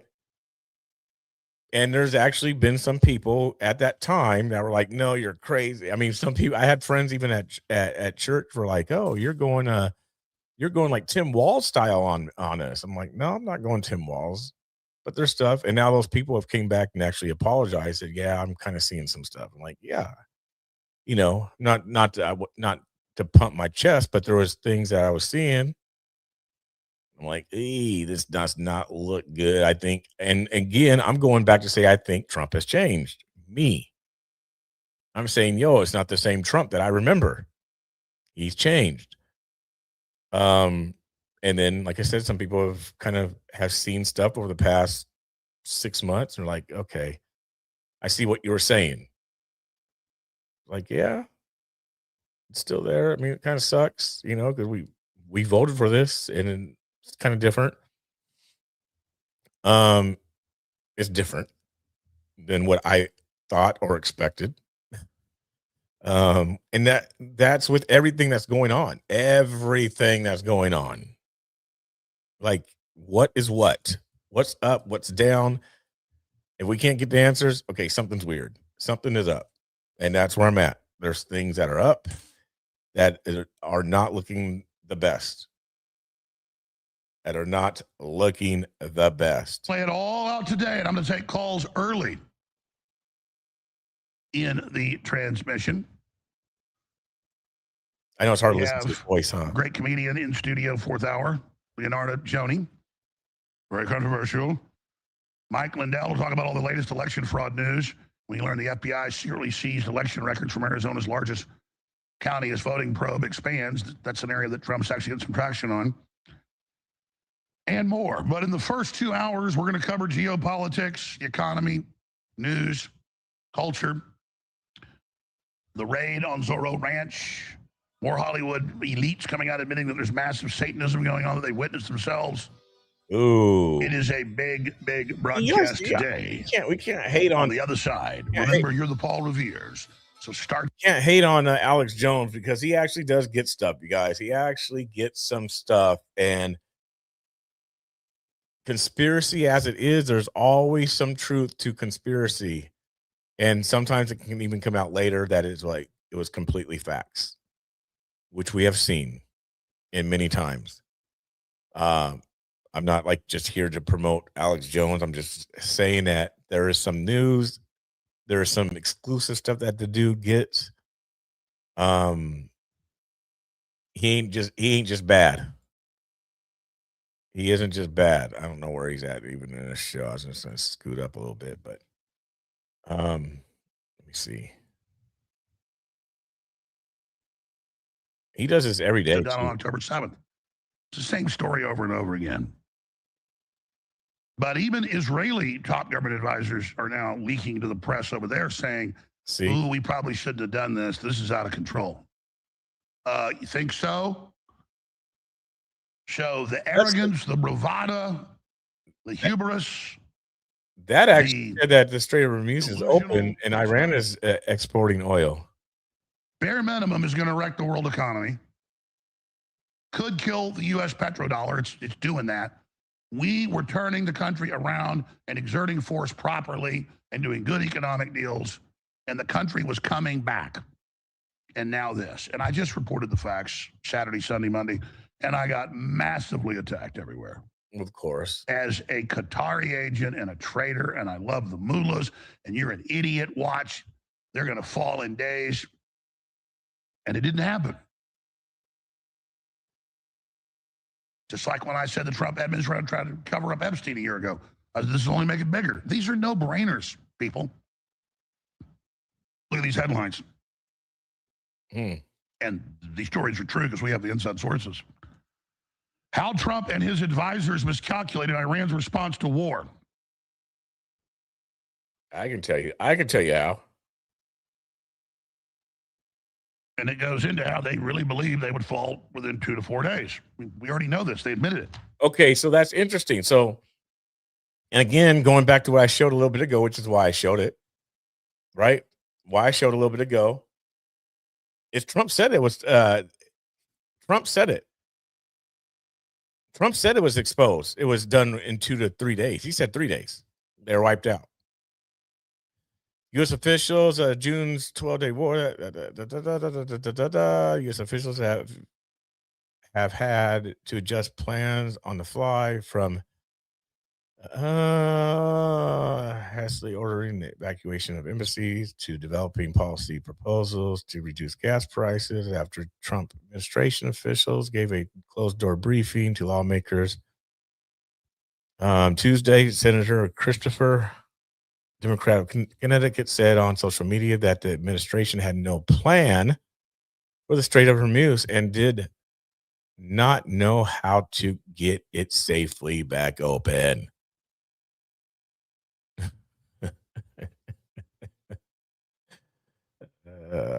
Inside the administration, some officials are growing pessimistic about the lack of clear strategy to finish the war. But they have been careful not to express that directly to the president, who has repeatedly declared that the military operation is a complete success. Two different messages. Mr. Trump has laid out maximalist goals that insisting that Iran name a leader who will submit to them,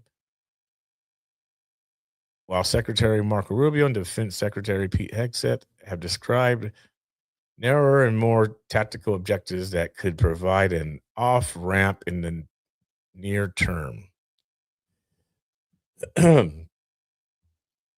Yeah. Yep, all that.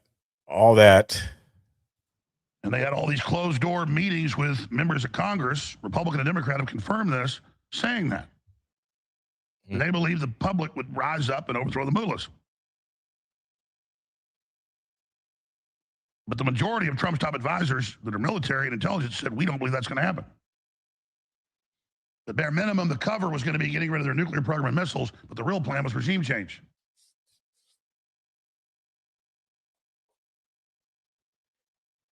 U.S. So they sold it as just defanging Iran, but the real plan is regime change. Okay. Well, what do you do when Iran starts taking out the desalinization plants for the fresh water in the Middle East? Upwards of 70% of it in the Middle East comes from desalinization. Some countries even higher. That's the average. What do you do when they close Strait of Hormuz, which they've done?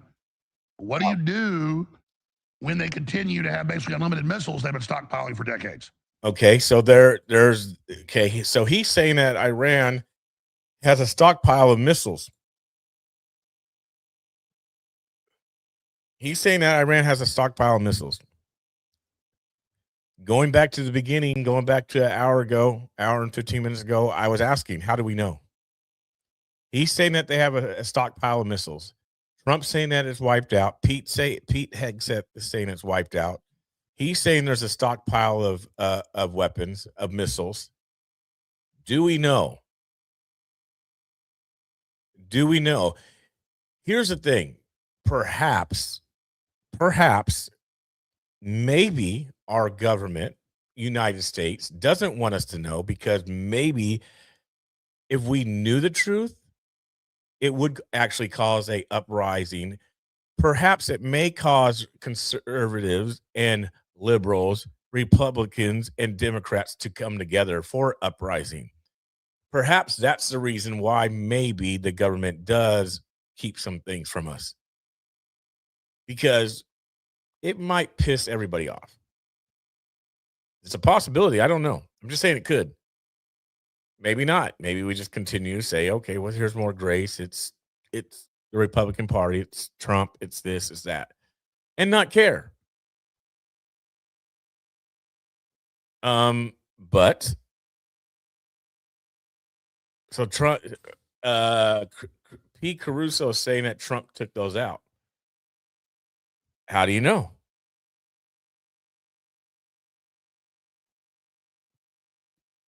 I mean, here, I don't know if you get the type of information that Alex Jones gets, but you have Alex Jones filled with a whole desk of papers. Are you going to say that he doesn't know? How do you or me, who knows? Or are we just going off what Trump says? Now, if we're just going off what Trump says, to me, that's dangerous. That means we're blind. We're just going off because Trump said so. So Cindy says the same thing. Trump took them out.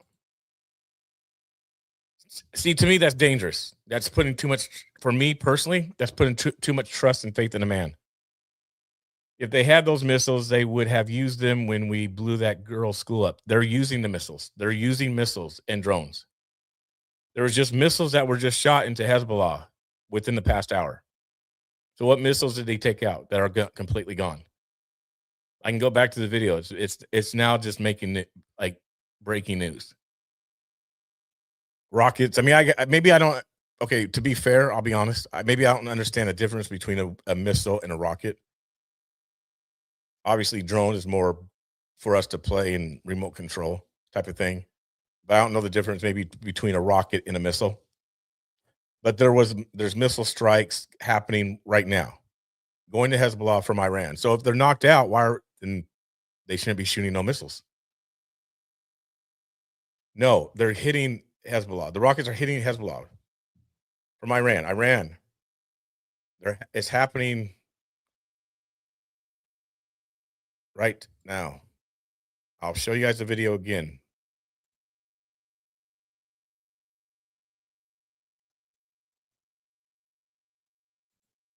It's happening in the moment. Hezbollah launches large wave of missiles at Israel. Here's the video just in the past hour. In the past hour.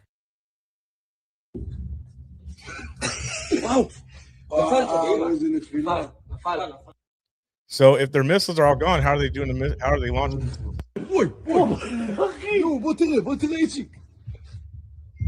So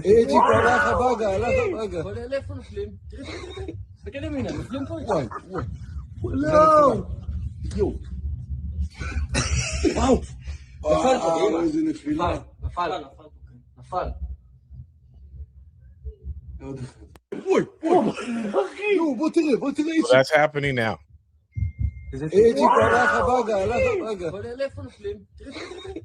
Or did happen, I should say. Hezbollah. So obviously it says missiles. So they still have missiles. So they're not knocked out. But we're being told by Trump that they were knocked out, according to what a few of you guys say. And according, I guess, to Trump, because you guys said that, some of you guys said that Trump said it. Again, trusting just man like that, to me, is dangerous. I've never trusted any other president like that. I'm not going to do it just because and that becomes a problem, because when you start to say these type of things, then it's like, oh, well, you hate Trump. It's not that. I'm just not going to trust. I'm not going to trust any man like that who can mess up and who may not even be involved and is just going off things that he hears. I'm not going to do that. I'm not the one, oh, I just heard this, and so that makes it true. Always remember, just like with anything, which many of us know this, there's always two sides to a story. There's always two sides to a story. And again, that does not make you against.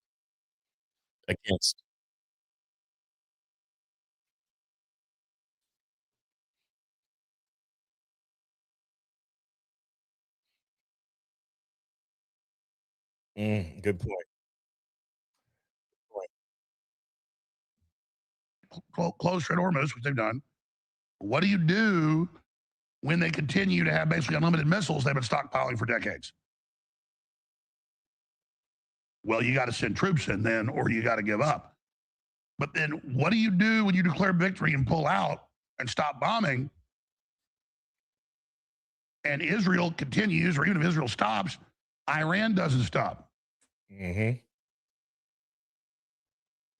Well, they wouldn't. Okay, so here's the thing: would Iran stop? Would Iran stop if they're wiped out? According to Trump, they've been wiped out, right? Again, if we're going to pay attention to the words, that's what they're saying. I'm not making this stuff up. I'm not saying it. They're saying that this stuff is wiped out over and over and over. It was done the second day. It was done the third day. They've been wiped out for X amount of days. All right. Well, then why would they be able to continue if they're wiped out? And if they're not wiped out, then what is the goal? How about just say they're not wiped out? This is going to be longer than we thought. Why not say that? If they're not wiped out, why not say we have to go put boots on the ground and completely change their whole religious system? Because that's what you're going to have. You cannot knock that. You can. What is the population for over there? Honestly, what's the population of Iran? You're going to tell me you're going to knock out their whole religion, which is part of their regime? Let's say half of it, right? Because the people who are supporting their regime, which we're not reporting on, we're not saying that people support. We're just showing all the celebrations here in America, in the streets of America. Well, the streets of America are not Iran streets. We've seen some footage of the Iranian people back on like the second day of them celebrating. Have we seen any more? I haven't seen no more footage of them celebrating. Why? Don't you think it'd be a longer thing than just one day? Kind of reminds you of J6. Well, one day we're going to celebrate. One day we're going to show up to the White House or and stand for Trump, and then it's done with, over and done with. Why aren't people still celebrating? 92 to 93 million people as of 2026 in Iran. And you're going to tell them, put it down in half. Put it in half. Half of the people like the regime. Let's say half of the people of 92 to 93 million people, just to be fair. Half of the people, here's the thing, just me, sunshine, though. Not everybody is. I've shown video. Not every single person is celebrating. That's what I'm trying to say. If it's 90, this is what we have to think about. 92 to 93 million people as of 2026 are in Iran. How many of those people are against the regime and how many are for the regime? If they're for the regime, a quarter of the people, let's say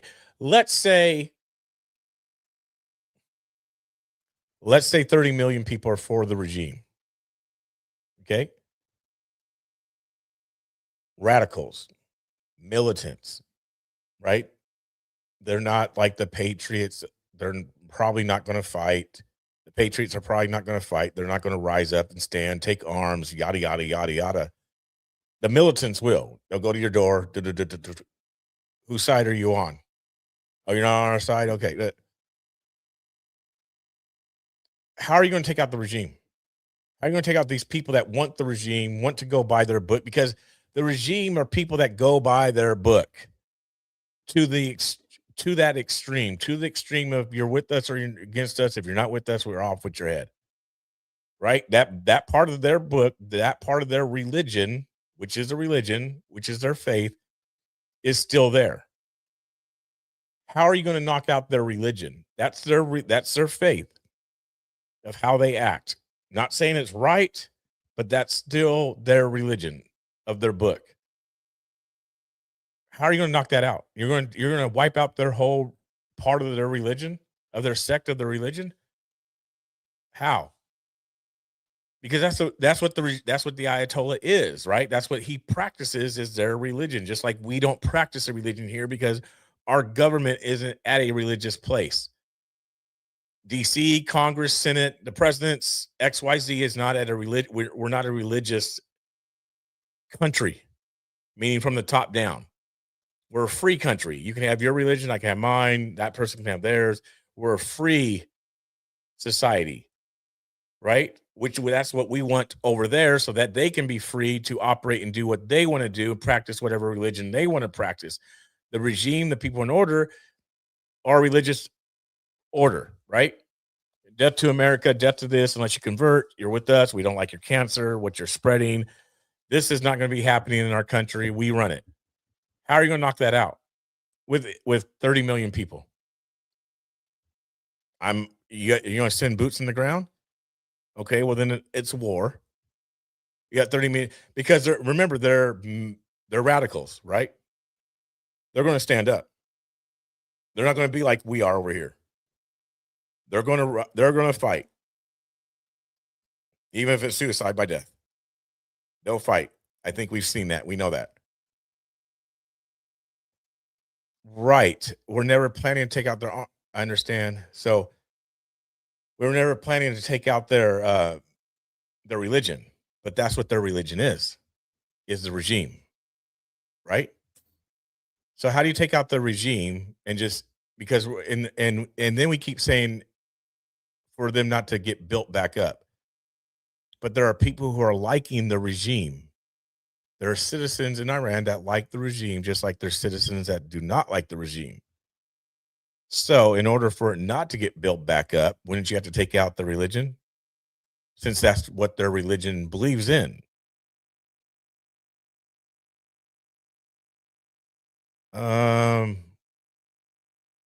Right. And but right. Correct. We can take it out on our soil, but not theirs. But that's not what our leaders are talking about. Our leaders are talking about taking it out on their soil, not ours. They're talking about getting rid of it over there. They're talking about us putting in a new leader, us choosing their leader. So are we too involved? How are you going to and that's what I'm trying to say. How are you going to knock that out? You have to completely do an annihilation of a piece of their people and a piece of their faith in order to do a whole complete makeover.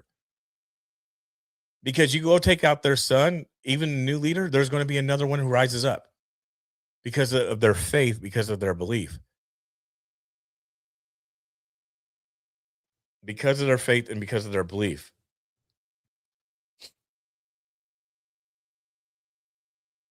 That's right. They weren't before 79 or however, which I had to look at more. But even if they weren't before 79, maybe they were more free.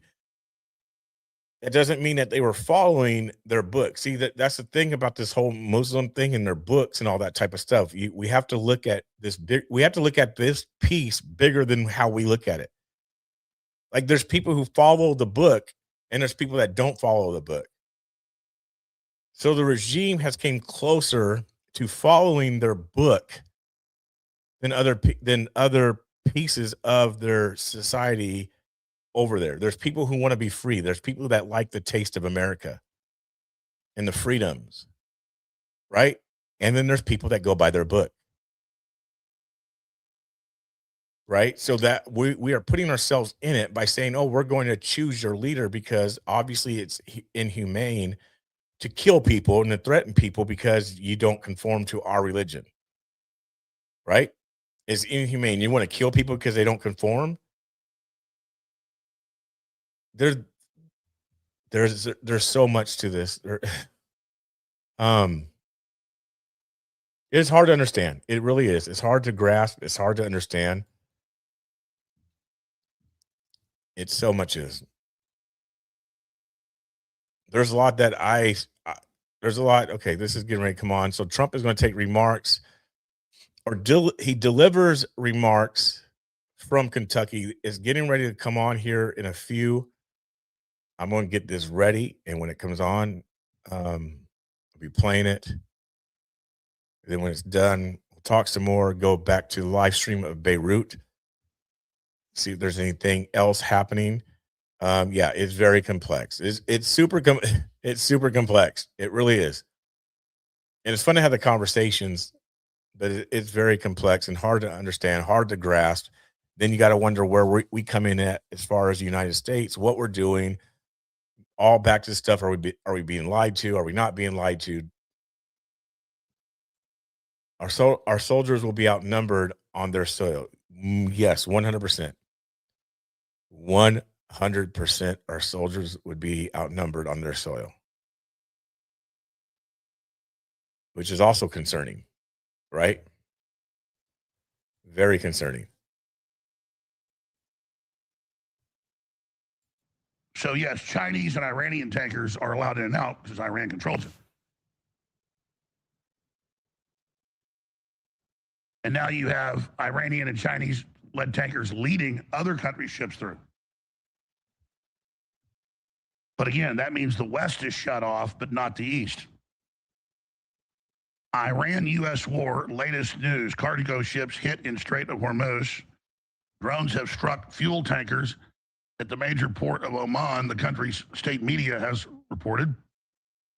The Oman News Agency said several drones were shot down while others struck the fuel tankers at Salalah Port.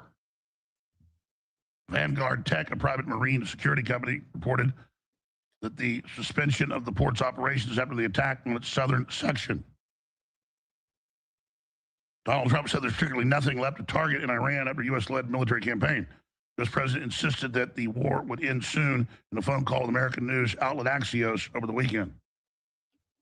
He added that there was little this and that left to strike before stating, anytime I want to end it, it will end. What if the Iranians don't want it to end, Mr. President? Because that's what they said. They said, we're not stopping. Oh, you didn't think about that, did you?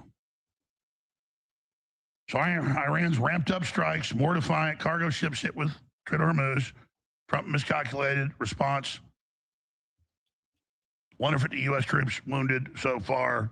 IAEA largest ever oil release.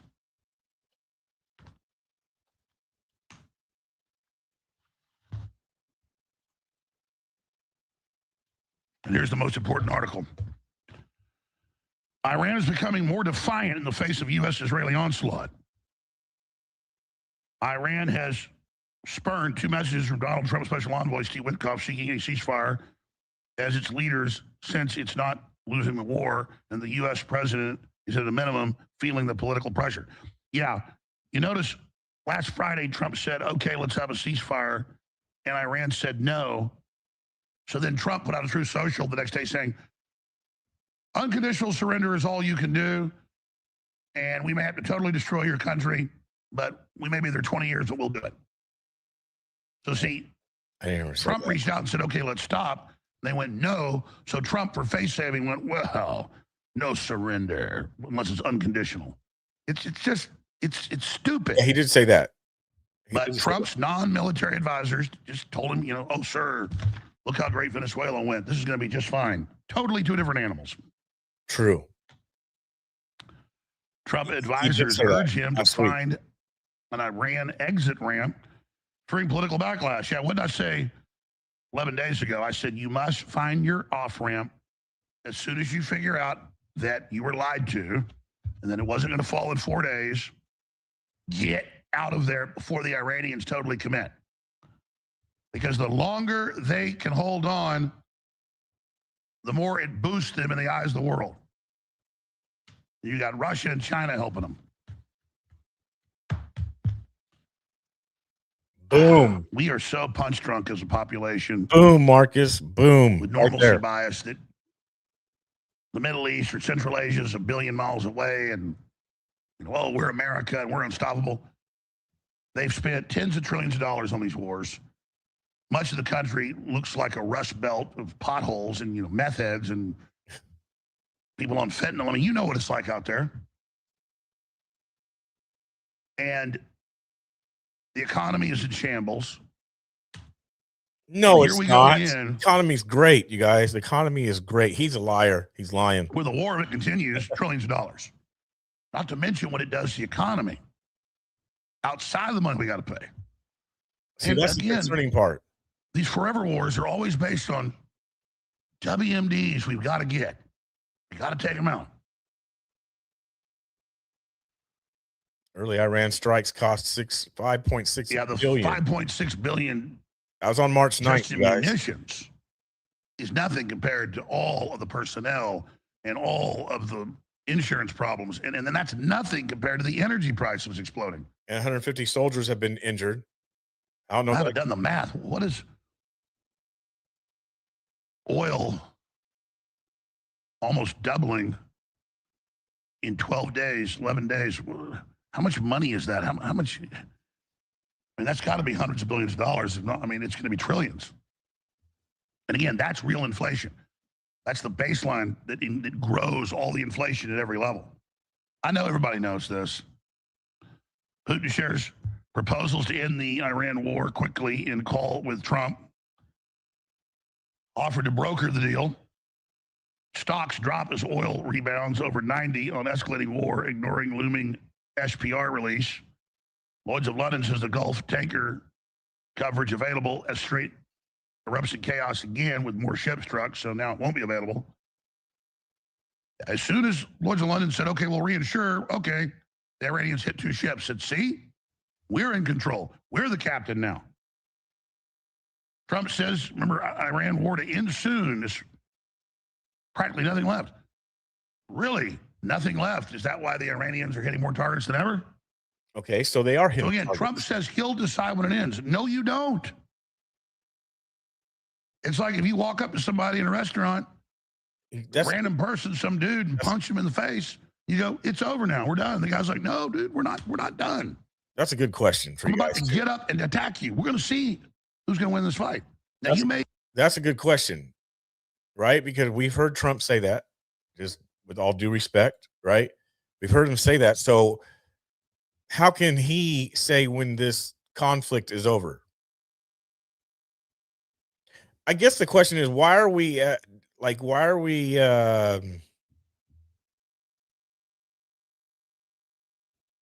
believing or thinking that they don't have nothing like on us? What makes us think that?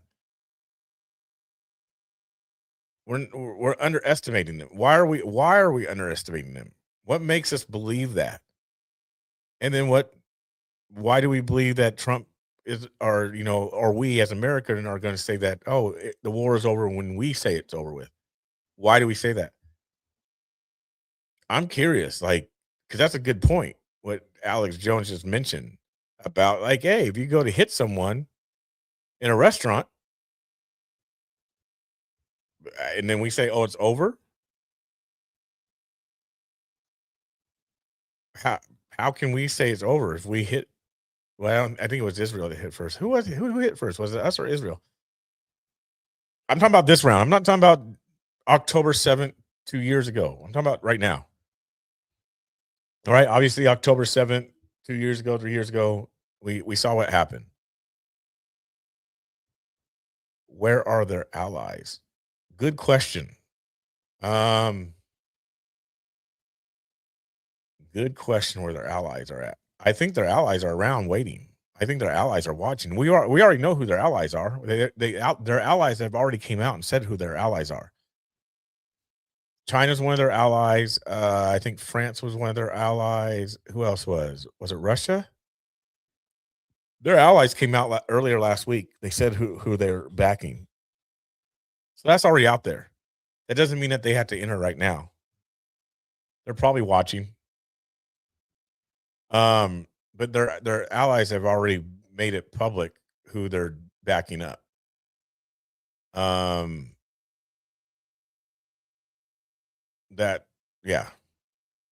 Russia got to be careful. I mean, I don't know so much about China, but I mean, they got Russia, they got China, France. So that's who their allies are. And, that's a bit, see that again, there's so much to this, and this is a very good point. I never even thought about this. China is watching us deplete our weapons. Right? Which could be true. The dome, right? Their defense system in Israel has already been compromised. The Iron Dome has already been compromised. Rockets have got through it, or missiles, whichever language it is, have already got through it, through the Iron Dome. So that's been compromised. So if things have got through the Iron Dome, and there's other allies that Iran has, right? So, yeah. Where is the weapons left behind in Afghanistan? Good point. Right now, crickets from Russia and China. Yes, they haven't really said too much, but they have stated which side they're on. They have stated which side that they are on, and I don't think it's time for anybody else really to enter yet. Maybe that could be it. I don't know. We don't know. There's a lot we don't know. Deportland Us, what is up? New video from Deportland Us on X, episode 2. Nice. You guys gotta go check it out on X. Follow Deportland Us on X, you guys.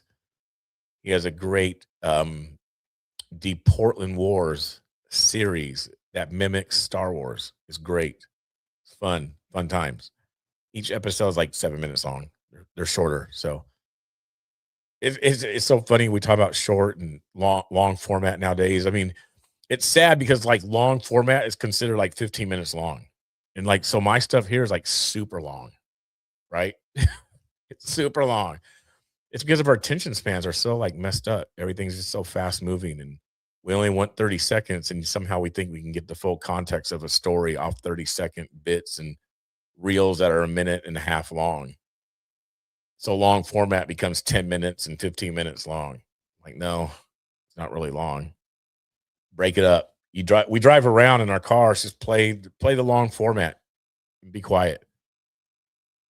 Yep, but go check Deportland on X, you guys. Good dude. And creative. I'm waiting for like a whole like intro for me, my guy. I'm like waiting for like this whole like cool intro for my show and from what I do. Yeah, that'd be legit.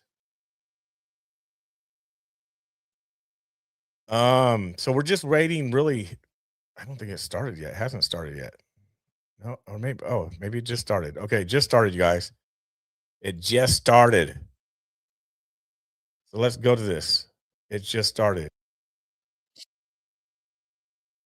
There we go. Trump and But it's great to be back in this beautiful Commonwealth with so many proud, hardworking, unbelievable American patriots. Thank you.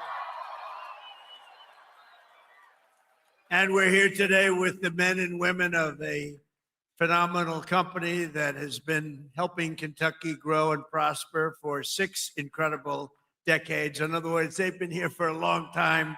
Verst Logistics. Verst Logistics. Good company. Just met a lot of the people that run it. They're good people. They love you. They love you, actually. If they didn't, I wouldn't be here, probably. I don't think I'd be there. If they didn't love you, I'd walk off this stage right now. With your help, this family-owned business has risen from a small trucking operation into a juggernaut of warehousing, packaging, one of the biggest, transportation, all these big labels they put on. But I'll tell you, America's favorite brands right here. And this has been an unbelievable group of people that built this wonderful company. And I want to thank them very much. It's an honor to be.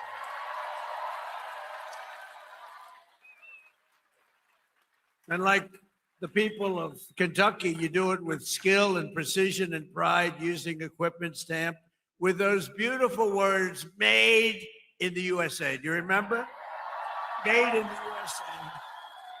We're putting it all over the place. And we're making more and more things in the USA, more than we ever had.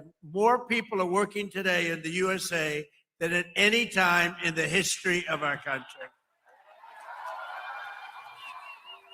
And by the way, do we have a great military?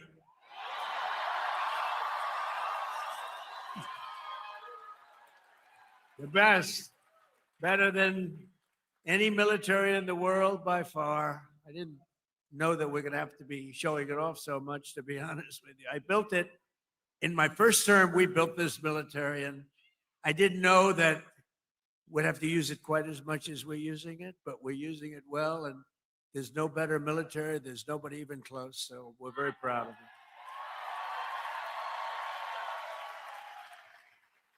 So we have in this company 2,600 employees, and they pour out their sweat and their soul into shipping the products America knows and loves, and they're doing more business than they've ever done before.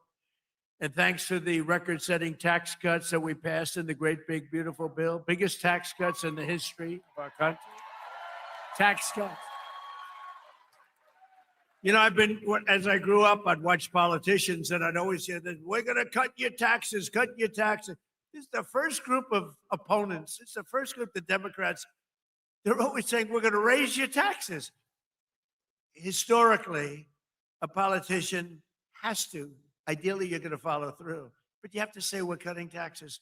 They say we're going to raise that. They were going to give you, if they won, Kamala and Joe, Sleepy Joe. But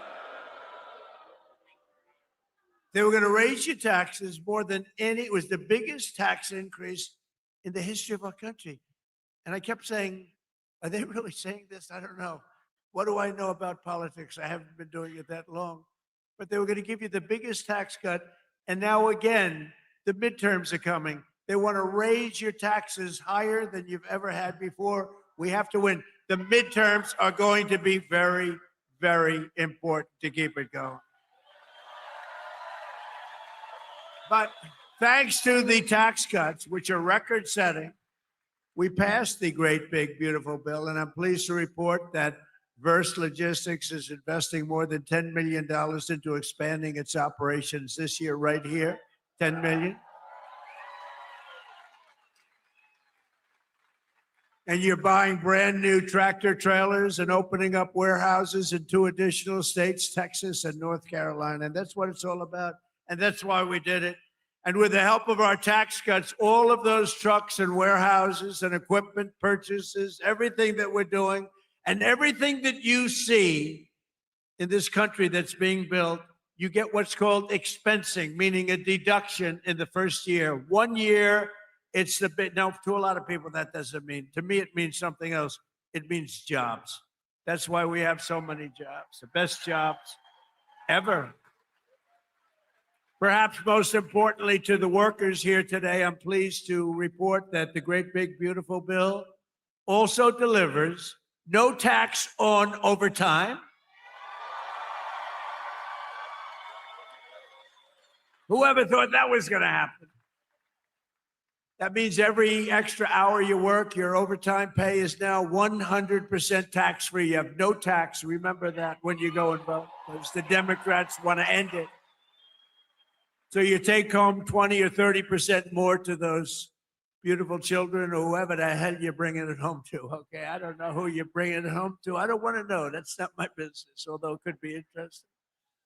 After so many years of politicians who sold out the working men and women of our country, we finally have a president who puts American workers first.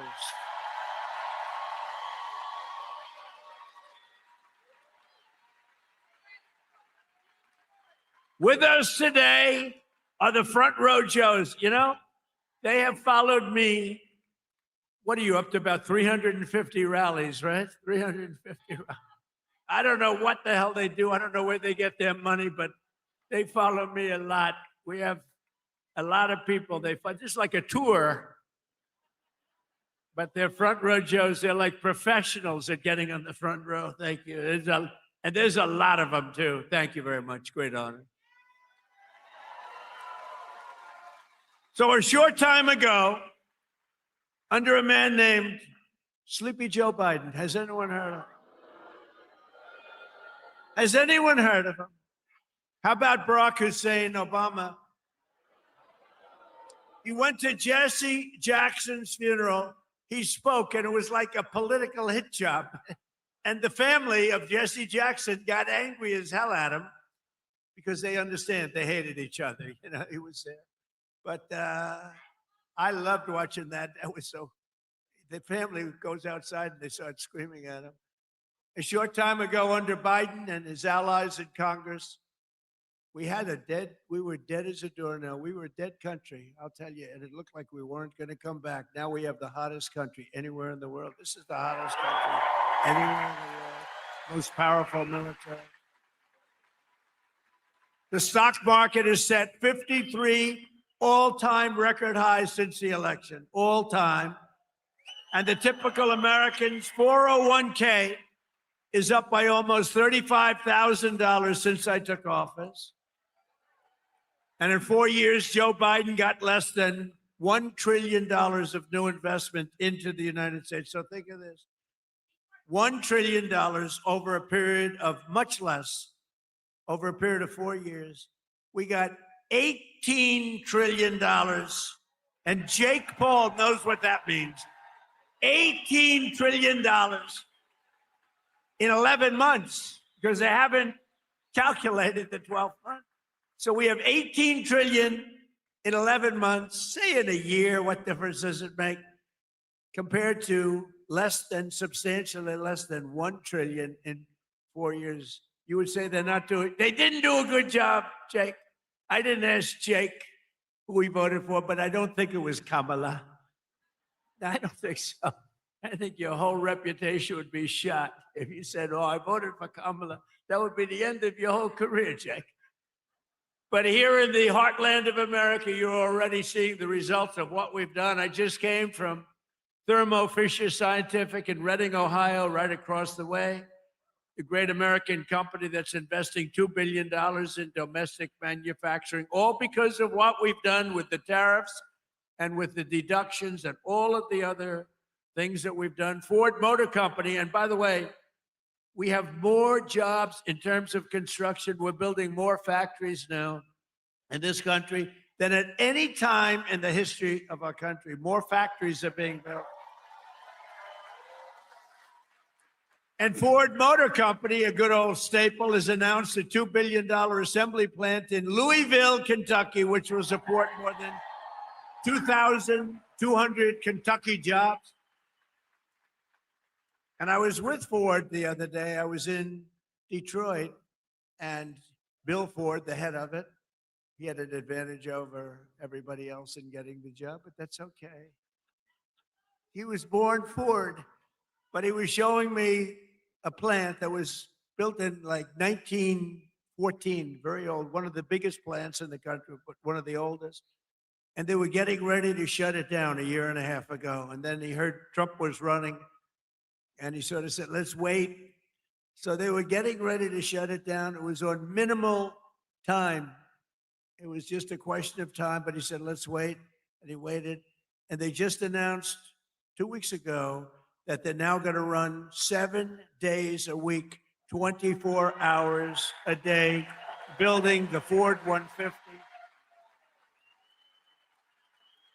Big difference. It's a big difference. That's a big difference. You shut it down or you run 24 hours a day. And they're doing a good job. Apple, a great company, $2.5 billion to manufacture 100% of the glass for iPhones and Apple Watches right here in Kentucky factories, all being made.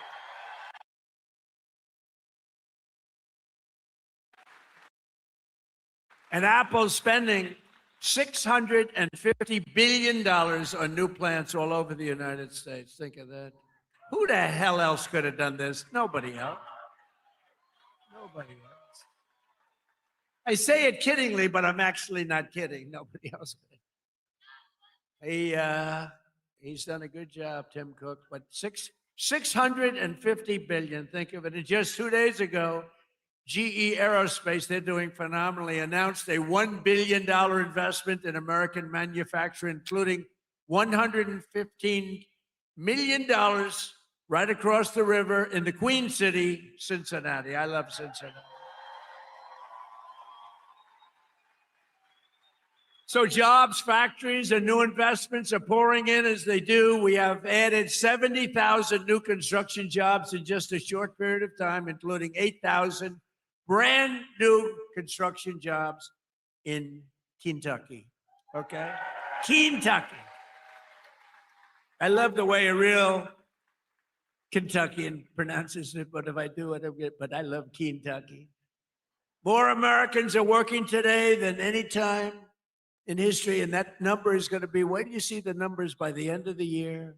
We did an excursion. You know what an excursion is? We had to take a little trip to get rid of some evil, very evil people. It should have been done for 47 years. They've been killing our people. 47 years. 47 years.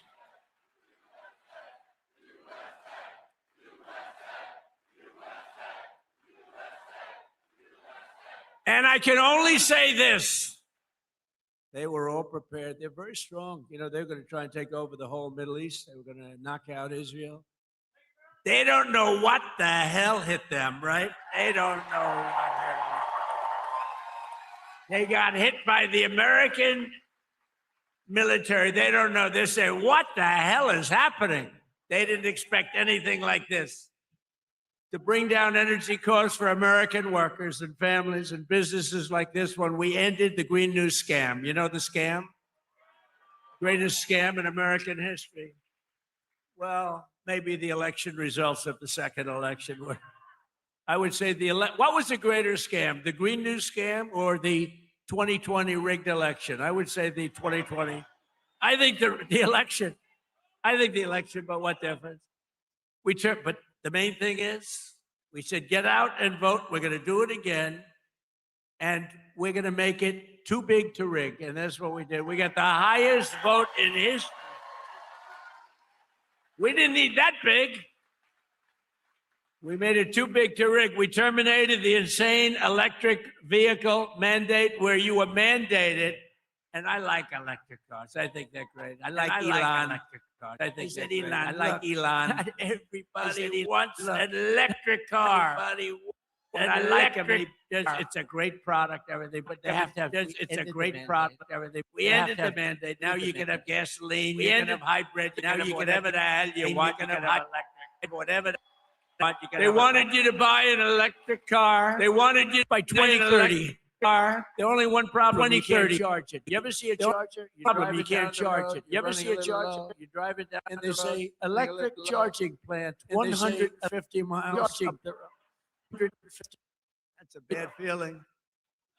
That's a bad feeling. And we massively increased production of American oil, natural gas, and of American clean, beautiful Kentucky coal. Clean, Kentucky coal.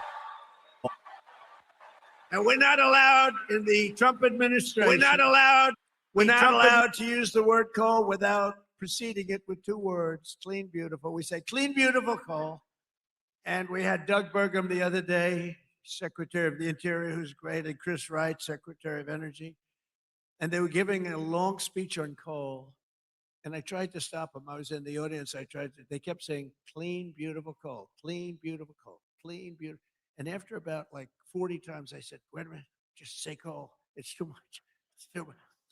But it's clean, beautiful coal, and it's back, and it's roaring back.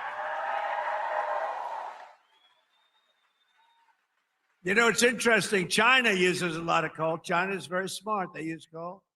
What they don't use much of, if at all, are windmills.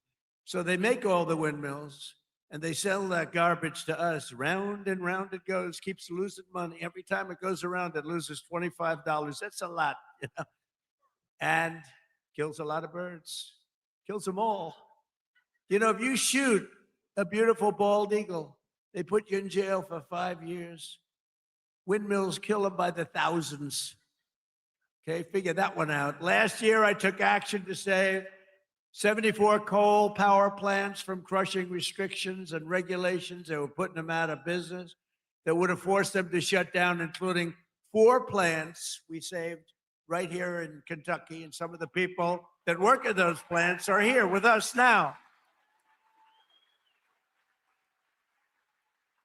It's very powerful, and it is now with modern equipment, clean, beautiful, but it's a very powerful fuel.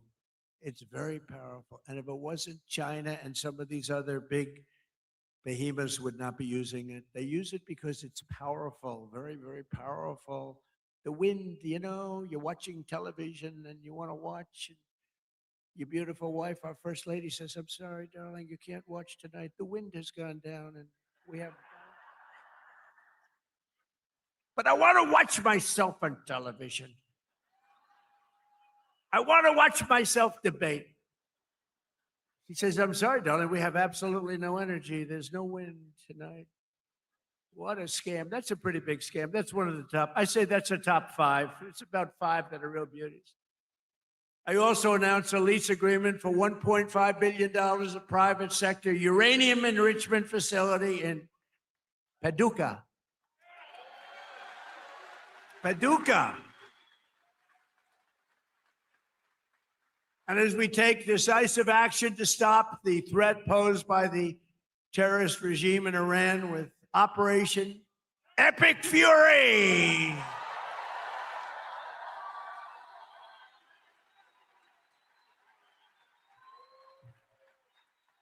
Is that a great name? Well, it's only good if you win. You know, you can only do. And we've won. Let me tell you, we've won. You know, you never like to say too early you won. We won. We won the bet. In the first hour, it was over. But we won. But they gave me a. And my administration, as you know better than anybody, is also working to keep the oil flowing. It's flowing all over. We knocked out, you know, they want to drop some mines. Very friendly people, mines, so boats blow up. And we knocked out as of, you know, every hour I have to change because they knock them out so fast. I've never seen anything. Think of it. They knocked out 54 ships in 2 days, and they're real ships. In fact, I got angry at my people. I said, are they any good? Yeah, they're warships. I said, why the hell did we kill them? Why didn't we just capture them and use them in our Navy? They said they wouldn't have qualified for that. But I got a little upset with my people. I said, why do we have to knock them? And actually, one of my generals said, sir, it's a lot more fun doing it this way. But we knocked out 58 naval ships. We knocked out their Navy, okay? Let's put it that way. But they also knocked out the mine layers. They call them mine layers. They put mines in the water. Lovely job. Isn't that nice? Blow up ships. And we knocked out 31 of them. And, you know, I was very proud of myself. I said, why didn't you use the weapon that we use on the drugs that come in by sea? Do you know that drugs by sea are down 98%?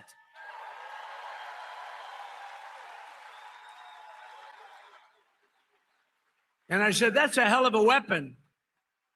And they said, well, give it a shot. It worked very well. We've knocked out, I think, 28 or 29, all of them, almost all of them. They'll all be gone. By the time I'm finished speaking, they'll be gone.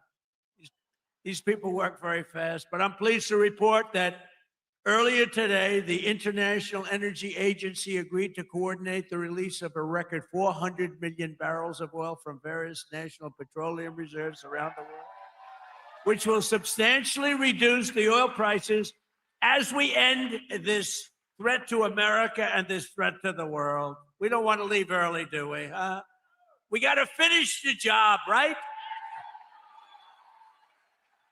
Over the past 11 days, our military has virtually destroyed Iran. Tough country. Their air force is gone. Totally gone. That took the better part of about 3 hours. They no longer have radar. They don't have anti-aircraft equipment. They don't have anything. Their missiles are down 90%. Their drones are down 85%. We're blowing up the factories where they're made left and right. And frankly, nobody has ever seen anything like it. Nobody's ever seen anything like what you're witnessing now, and that can include the original killing of Soleimani and al-Baghdadi, two of the worst killers in the world that I did, as well as Operation Midnight Hammer, where we totally obliterated Iran's nuclear potential. We obliterated it. They don't have nuclear potential. And then after Midnight Hammer, and then we left, we figured that'll be the end of them for a while. But they started again. That's why we got to finish it, right? We don't want to go back every 2 years. And that's because, you know, there'll be some day when you don't have me as president. You'll have perhaps you'll have a weak, pathetic person like we've had in the past, mostly all. Like Barack Hussein Obama, who signed one of the worst deals ever with Iran, where they were going to give up everything. Remember when he filled up a 757 with billions of dollars of cash and sent it to Iran? Billions. People forget that. That's when I realized the presidency is very powerful. When you could put over $1 billion in an airplane and fly it over and give it to a foreign country that's your enemy. How stupid was that? But that deal, the Iran nuclear deal, gave them the right to have a nuclear weapon as of 3 years ago. If I didn't terminate that deal, I terminated it very quickly. If I didn't terminate that deal, they would have had nuclear weapons, and this world would right now be a different place. much different place. Believe me. And then Biden, he came along. He had no clue. He didn't know what the hell he was doing. But what they did was incredible. Everything they did was wrong. Think of it. Afghanistan, Biden, Afghanistan, the most embarrassing day in the history of our country. Embarrassing. 13 dead, but hundreds and hundreds are dead from, I count both sides, I do. I count both sides, sorry. But hundreds and hundreds of people dead. And instead of leaving from Bagram, they fled. I hate to even say it. There's no reason. We were in there. I was the one, we're going to get out. We're going to get out with strength and dignity. We're pounding the hell out of them. They didn't like Donald Trump, the Taliban. They would do anything I asked them to do. You know that. And this guy comes in, left all the equipment behind. I said, every piece of equipment will be taken out with us. They said, no, it's better to leave the plane. I said, why is it better? Well, I think it's more cost efficient to leave the plane. No. You got a brand new fighter jet, $150 million. You give it a tank of gas, little jet fuel, and you fly it out. They said, sir, I think it's better to leave the plane. These are the exact opposite generals as we have now. Do we love General Raisin Cane? He's great.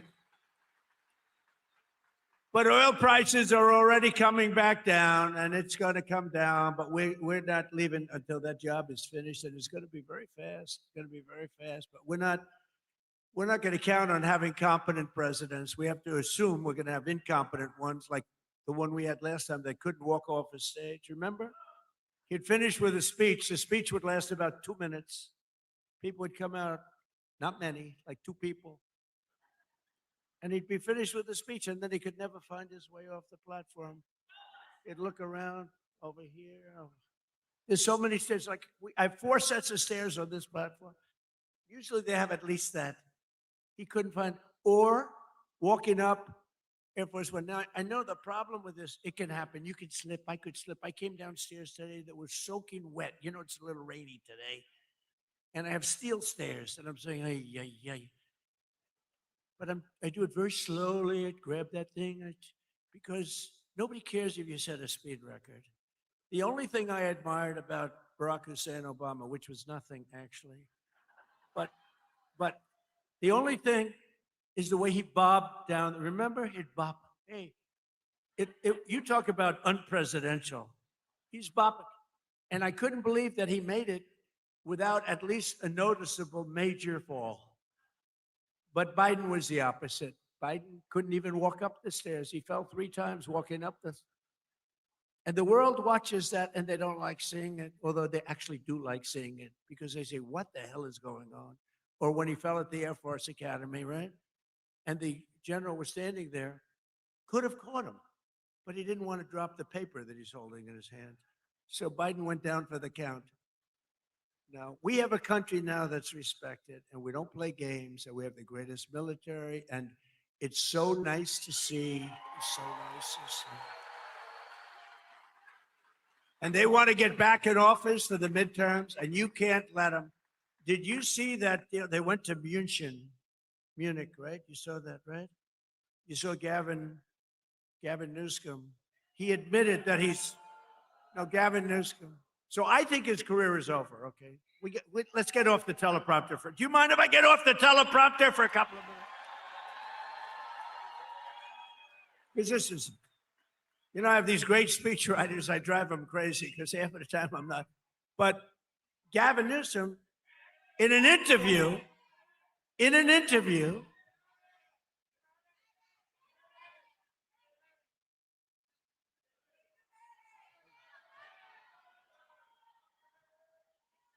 you have a doctor in the house, please? Doctor?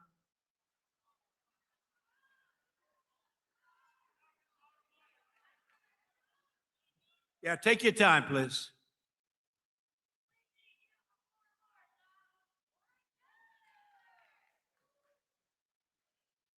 Take your time.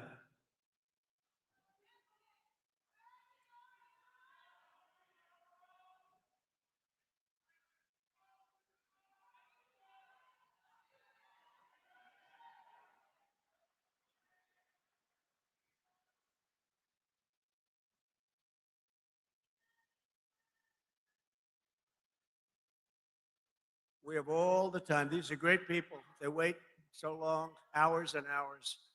They're they're great people, right? We have all the time, right?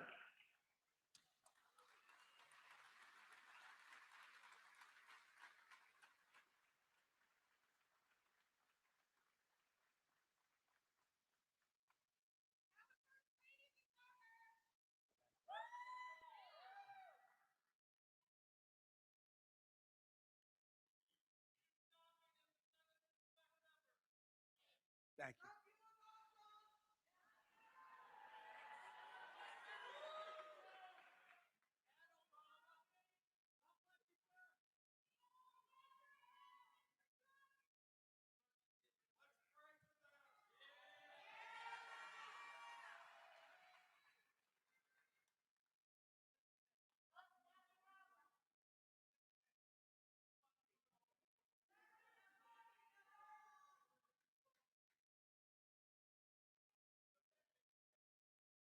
First responders are incredible, by the way.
You have no tax on Social Security, 800,000 seniors, and they will end it. We got to win the midterms. We also made interest on auto loans tax deductible. First time that's ever happened, but I did put a little proviso. The car has to be made in America for you to get it. Our tax cuts are projected to raise incomes in the Commonwealth by $5,400, boost household take-home pay for you by nearly $10,000, and protect more than 84,000 Kentucky jobs at a minimum. And some of the jobs we're creating or protecting are right here at Verse Logistics. So let me call up your outstanding CEO, Paul. Come on up real fast, Paul. Come on. Paul Verse. Come on up here, Paul. Let's go. Do it fast, Paul. They don't want to hear from you.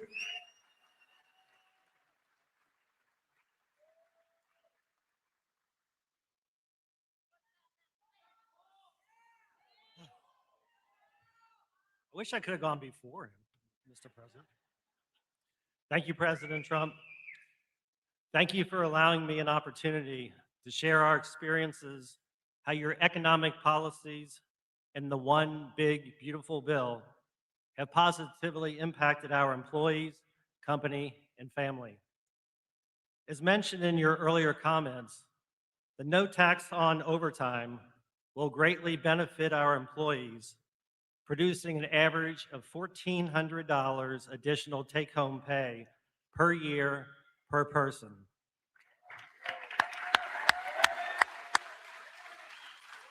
With this amazing benefit, the savings they will realize can be used to take a family vacation, provide further education for their children, pay bills, or make a down payment on a house or car. Our family and companies have a mission of giving back to our communities.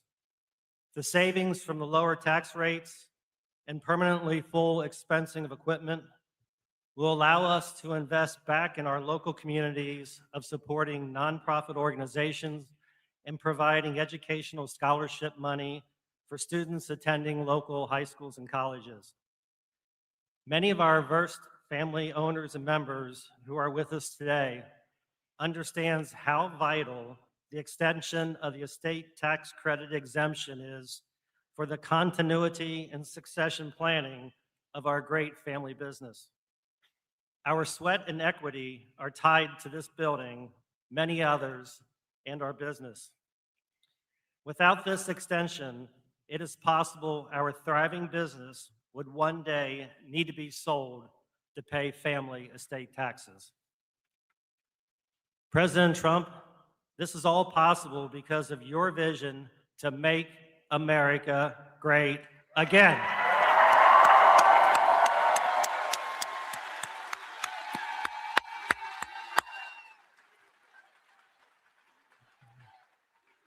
On behalf of our family, company, and employees, we want to take this opportunity to welcome you to Northern Kentucky and the Cincinnati region.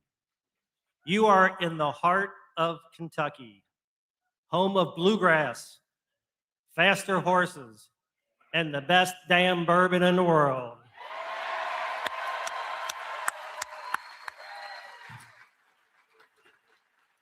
You are in Trump country right now.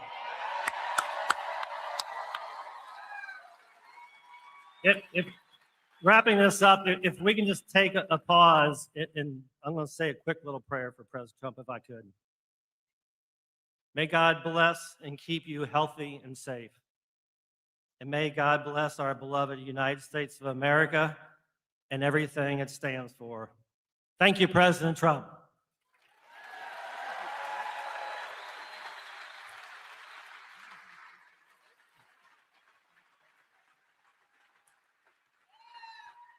Thank you, Paul. Wow, he did a good job. You think that's easy to do? That's not easy. Oftentimes I'll say to the head of a company, please come up and say, no, I don't want to do it. Very good. Thank you very much. Thank you for the prayer. Also with us today is Sammy Biddle, who works at the restaurant and bar in nearby Newport, Kentucky. Sammy makes over half of her income through tips. And now, thanks to the no tax on tips, her tax liability has been slashed by more than 50%. The average filer's tax refund this year has soared to nearly $4,000. You're saving $4,000, and Sammy's receiving even more, over $5,000. So Sammy's going to make over $5,000 more than anticipated, all because of the great big beautiful bill that the Republicans got passed, but with not one Democrat vote. They want to raise your taxes. They're going to raise your taxes. So Sammy, come on up for a second and say hello, Sammy.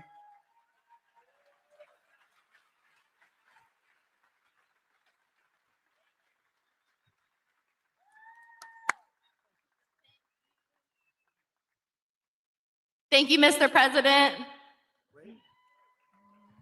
Oh, there we go. Hello, everyone. My name is Sammy Biddle, and I am a general manager and bartender at a local distillery in Newport, Kentucky called Pensive Distilling. And like most servers and bartenders, a big portion of my annual salary comes from working double shifts and tips. A big dream of mine has always been to save up enough money to buy a nice piece of land and eventually build a home on that land.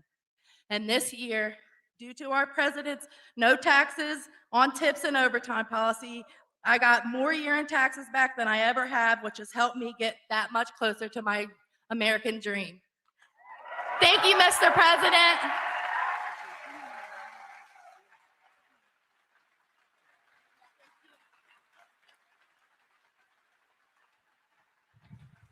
That's pretty good, right?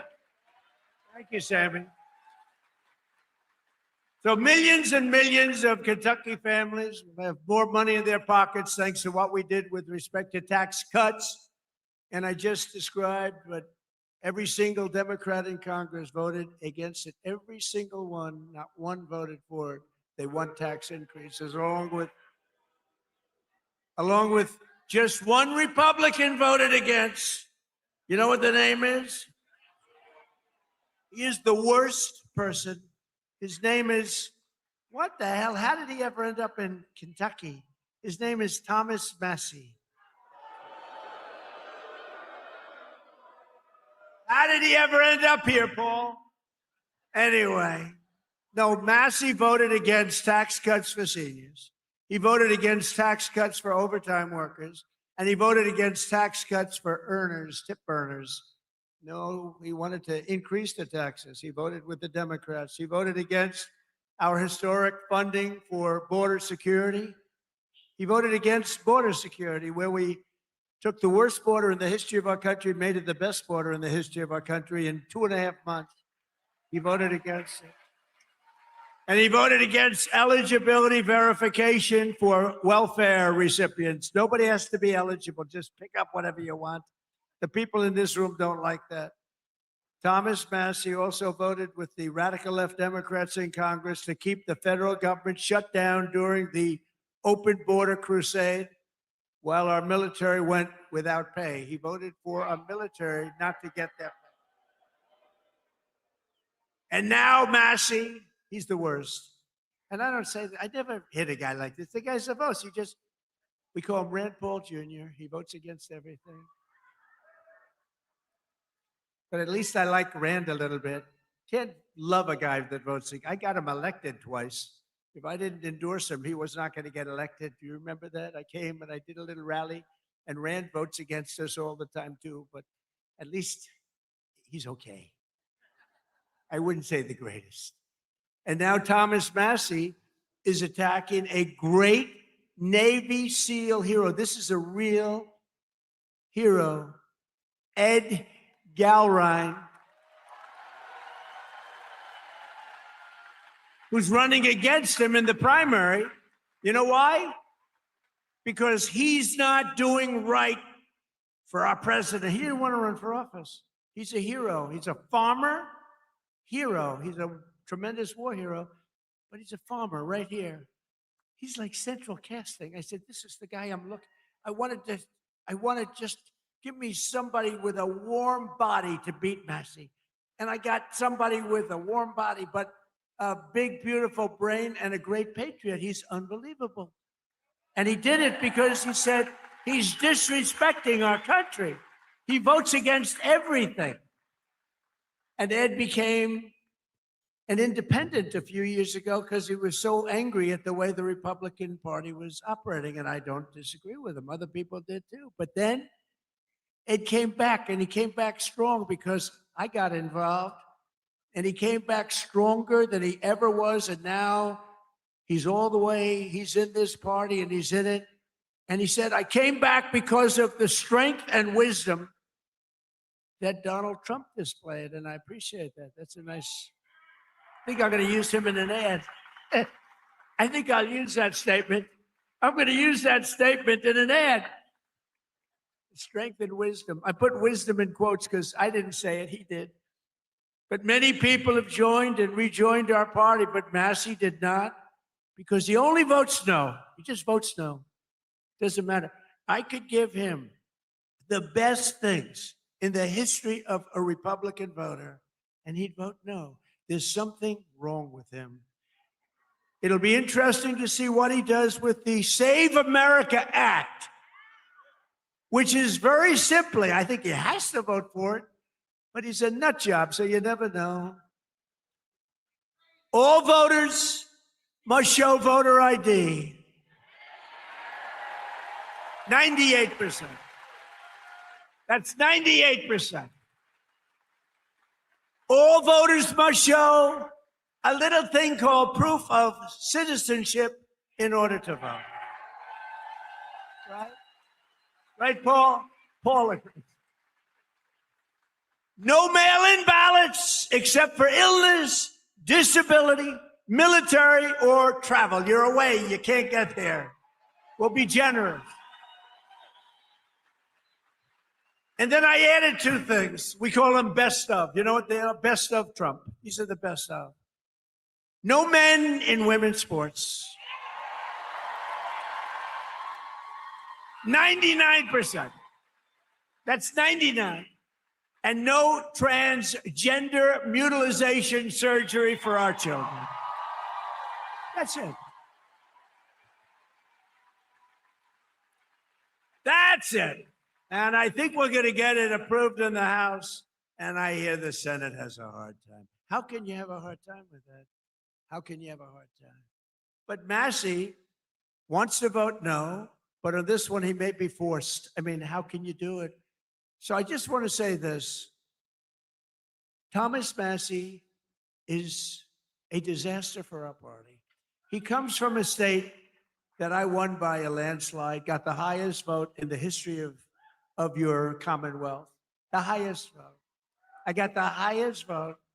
That means the people like me, and I love them. I love them.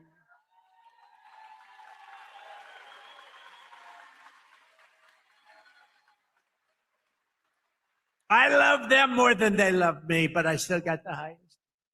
Remember with your mother, I love you more than you love me. We revert back to childhood.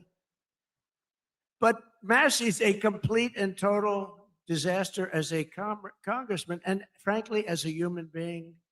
You know, he's got one thing going. He went to a good college, but I know a lot of stupid people that went to a good college. And my uncle was the longest serving professor in the history of that particular college, university, MIT. 41 years. My uncle was there 41 years. So that means I have much better blood if you go by that. But I went to the hardest college of all to get into, the Wharton School of Finance. That means I'm real smart. We got to get rid of this loser. This guy is bad. He's disloyal to the Republican Party. He's disloyal to the people of Kentucky. And most importantly, he is disloyal to the United States of America. And he's got to be voted out of office as soon as possible. On the other hand, Ed Galron has my complete and total endorsement. He's a true American hero, and he's a great patriot. And he's doing it because he saw what this guy was doing to our country. And he said, I'm going to run. He's now a farmer, successful farmer. And I can tell you, he's strong as hell. He shook my hand. My hand is still recovering. Sir, I'd like to shake your hand. Absolutely. Holy mackerel. I didn't tell him that, you know. I'm telling him now officially. Ed, would you come up for a minute, please?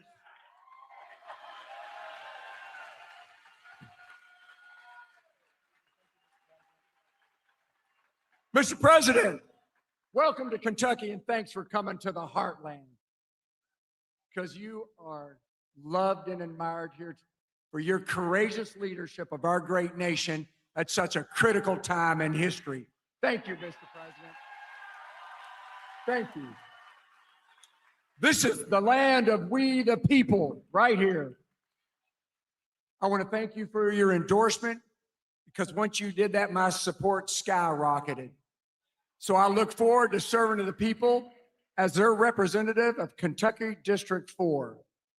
Because as you folks know, you deserve an authentic, true Republican conservative that stands shoulder to shoulder with our president and the Republican Party and against the Democrats who are trying to destroy our nation.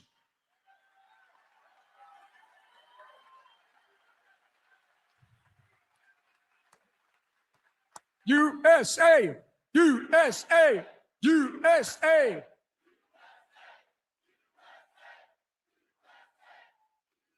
So, Mr. President, I will stand with you and the party to put America first and Kentucky always.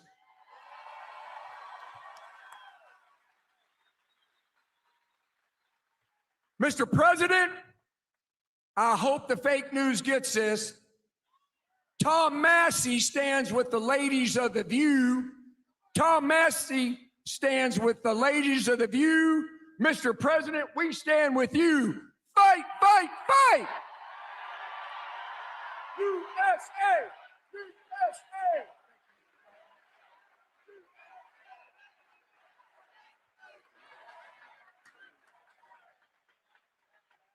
I'm telling you, that is the greatest candidate. You know, I've done this before, not quite as violently and miserably as this one, but I just can't stand this guy. But I've had some candidates that weren't great. They'd get up, they wouldn't talk well. And I'm trying to beat like an incumbent bad congressman, senator, somebody. I do it all the time. If somebody's bad, I try and get him out of office. I should just leave it alone. My life would be a lot easier. But I have usually candidates that don't have what it takes. This guy is unbelievable. He is central casting. Just elect him. You're going to have no problems with him. Thank you. Ed, thank you. Unbelievable. That's great. He's a good man. With us today are some of the amazing warriors who, unlike Massey, stood up for the working people of this Commonwealth, this great group of people, the people that built the nation, including a wonderful man who's been with me all the way, Congressman Andy Barr.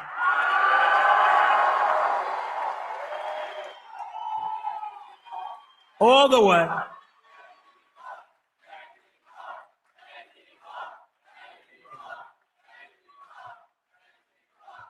He's a good guy and a warrior.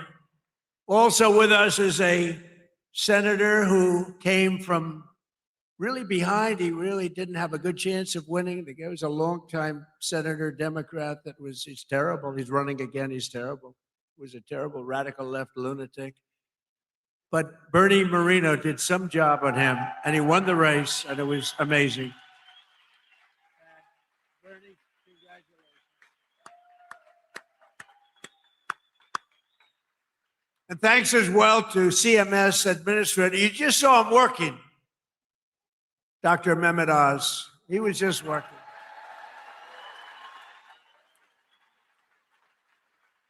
Thank you, Dr. Oz. Director of the Center for Medicare, who's an incredible guy, helped us so much with the reduction in drug prices that you got, the biggest reduction in history.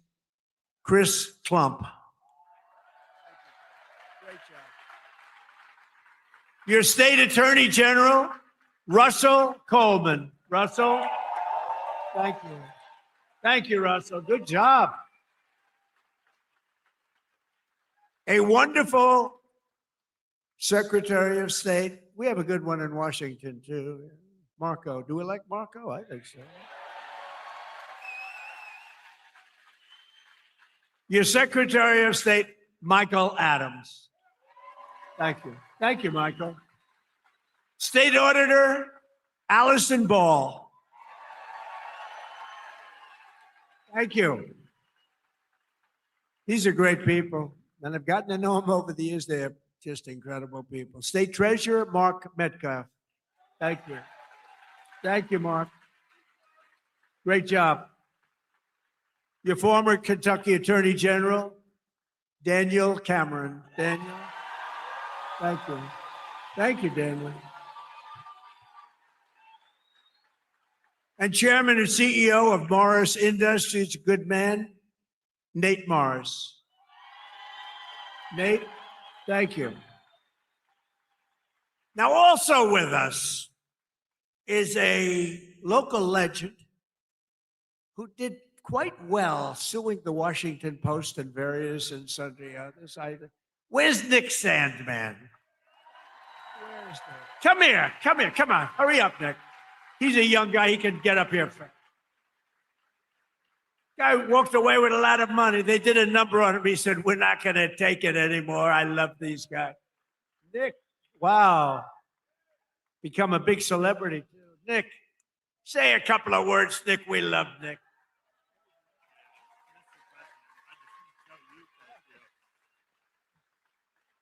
Well, thank you.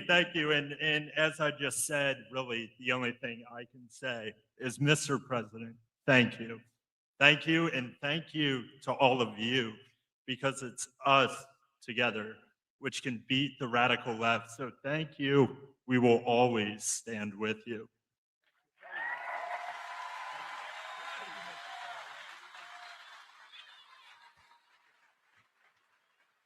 I watched that whole thing unfold, Nick, and I said, that guy is getting scammed.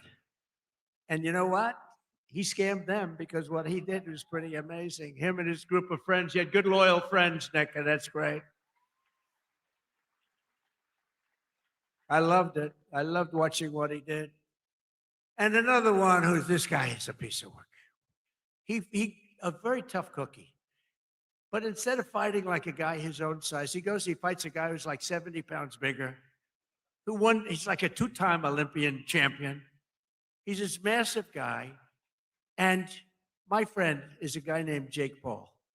And I said, and I'm watching, I didn't realize there was a slight size variance, like about 7 inches and about 70 pounds. This guy fought like, I tell you what, he is courageous. Paul is a great guy. And, you know, part of the deal is, he said, do you mind if I do an interview with you? I said, Jake, I'm the president of the United States. I don't do interviews. Look at Joe Biden. He went 2.5 years without doing an interview because he was shot. But he was shot 30 years ago, too. He was no good. But I said, Jake, I'm president. How can I do your local podcast? But his local podcast is big stuff. And he's big stuff. Jake, you got to come up. Come here. Come on. You got to come. This guy has guts. And he walked out with a broken jaw. Anyway, this was not the greatest fight. But you know what it showed? Lots of courage. Come here, Jake. Yeah, what Mr. Trump has taught me is courage. You know, we never back down from a fight, even if they're much bigger than you, much, much bigger than you. And I feel all the local Kentuckians feel the same way. You guys have that fight. You guys have that swag. There's a lot of young kids in here. The future of America. I grew up just a few hours away from here, and my dad taught me to fight. And all of our voices matter in America. And I'm never afraid to speak the truth. And I know you guys aren't. We are here representing the United States, and it's just a blessing. Thank you, Mr. Trump. We need more factories like this thriving all over the country, and I know he's going to be the one to bring that here to us. I know God is with us. I know he wants us on the right side of history, and everyone here has to do their part. And God's got us. Trump's got us. God bless. Love you, Kentucky.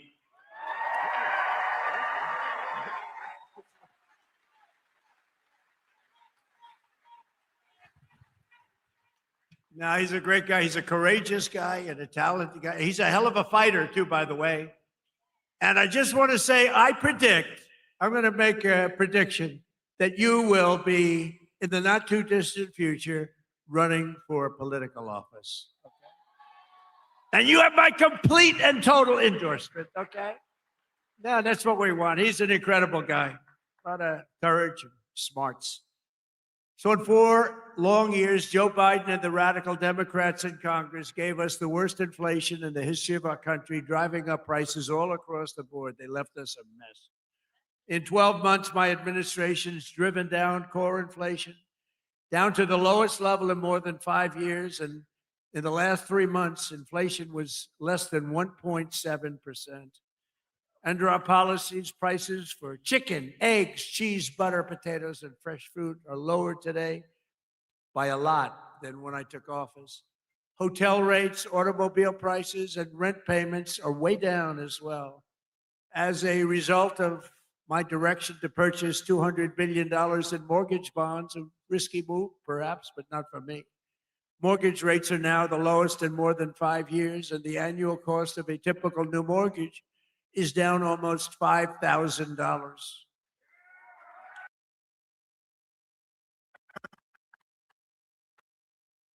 For American Dream, I recently signed an executive order to ban large Wall Street investment firms from buying up single-family homes.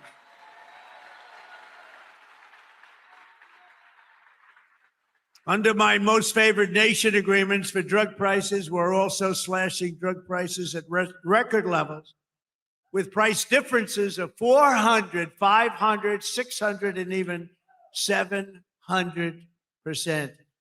Can you believe it? And I got that with the drug companies, and then I had to convince foreign nations that it's not fair, and I used the word tariff, the beautiful word. I always said one of my most favorite, most beautiful words. I used to say it's my favorite word, most beautiful word, and the fake news killed me. They said, what about your wife? What about God? What about religion? What about your children? I said, okay, it's my 5th favorite word. Now I don't get in trouble. No, they actually went after. I said, it's my favorite word in the dictionary, the word tariff. And they killed me. These guys, they had the worst. For decades, Americans have paid the highest drug costs in the world. But now, thanks to our policies, Americans are going to be paying the lowest drug prices paid anywhere in the world.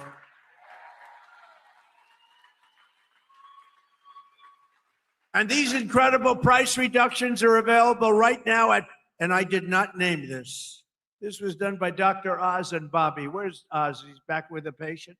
So he stays with the patient. Where's Oz? Oz, is it true that I did not name this after myself? Okay, thank you. If he said no, he'd be out of here. No, he's done a great job. And is she okay, Oz? Good. Thank you. Great. Great job. You're okay.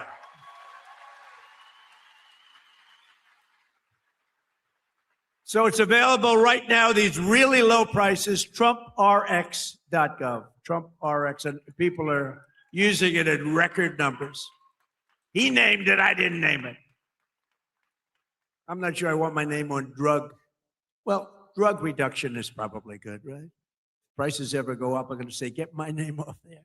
But they're not going to go up. They're only going to go down. Other presidents tried to do it, but all they did was talk. It was all talk, no action. I got it done. I got it done for you. Got it done for Kentucky. But it's doing record type business, right? Biggest price reduction. I think it's one of the biggest things to happen in medicine because the prices are just a tiny fraction of what they were. So Trump RX is a major step toward a larger goal of reducing the cost of health care for hardworking Americans since the passage of the Unaffordable Care Act. You know what that is? I love the name. The Unaffordable Care Act. Oh, do the Democrats hate me? I wonder who hates me more, stupid Tom Massey or the Democrats? I think it's us. Well, they have Trump derangement syndrome. If we won that war, which we have basically done, if we won that war in one day, he should have done it faster. It's unacceptable. And by the way, if I didn't go in, now they like to complain. It's hard for them to complain with that military. It's so incredible. But they like to complain. So let's assume I didn't go in. I was like every other president. Oh no, let them kill people. Let them get an atomic weapon. Let them get a nuclear weapon that can destroy the world. So let's assume I didn't go in. They'd say, he should be going in. These are the worst people. Since the passage of the Unaffordable Care Act, sometimes referred to as Obamacare, named after Barack Hussein Obama, have you heard of him? Big insurance companies have gotten rich with our government giving them hundreds of billions of dollars as their stock prices soared up to 1,700%. Under my plan, I want to stop all payments to big insurance companies and instead give the money directly to the people so that they can buy their own health care, which will be better health care at a lower cost, Dr. Oz. Okay? Billions, trillions of dollars a year, literally trillions, go to insurance companies and you get rotten health care. Obamacare is a loser. It was meant for the insurance companies, and the insurance companies totally control the Democrats, not the Republicans. Just over 1 year ago, we inherited a mess, a floundering economy, wide open borders, the worst inflation ever, crime, chaos everywhere. Today, just a short time later, look, we've been there for 1 year. We have the most secure border in U.S. history. The flow of fentanyl across our border is down by 59%. You get it better. The murder rate just saw its single largest drop ever recorded, the lowest in 125 years, before my father, Fred, was born, before he was born.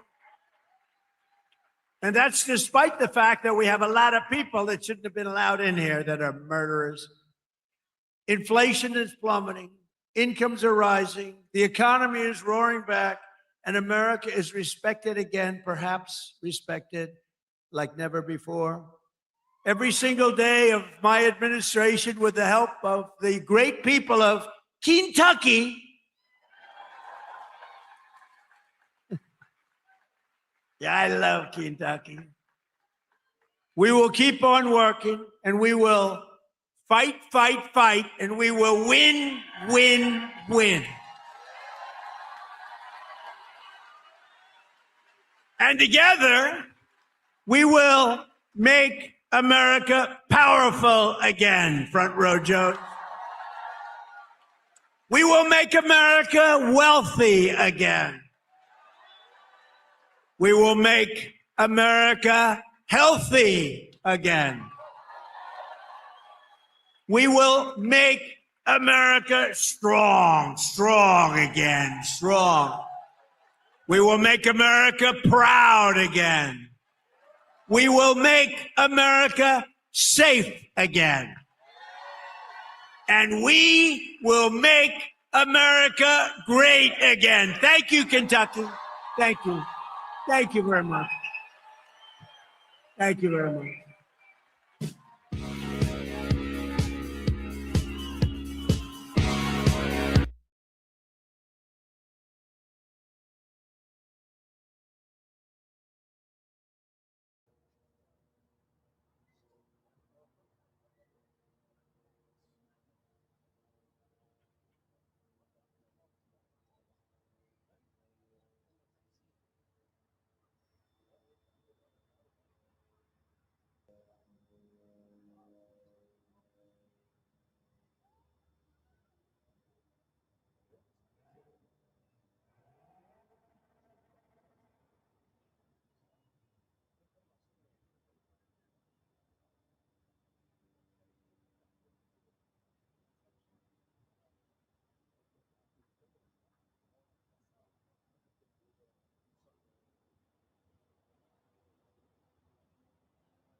All right, you guys, I'm back.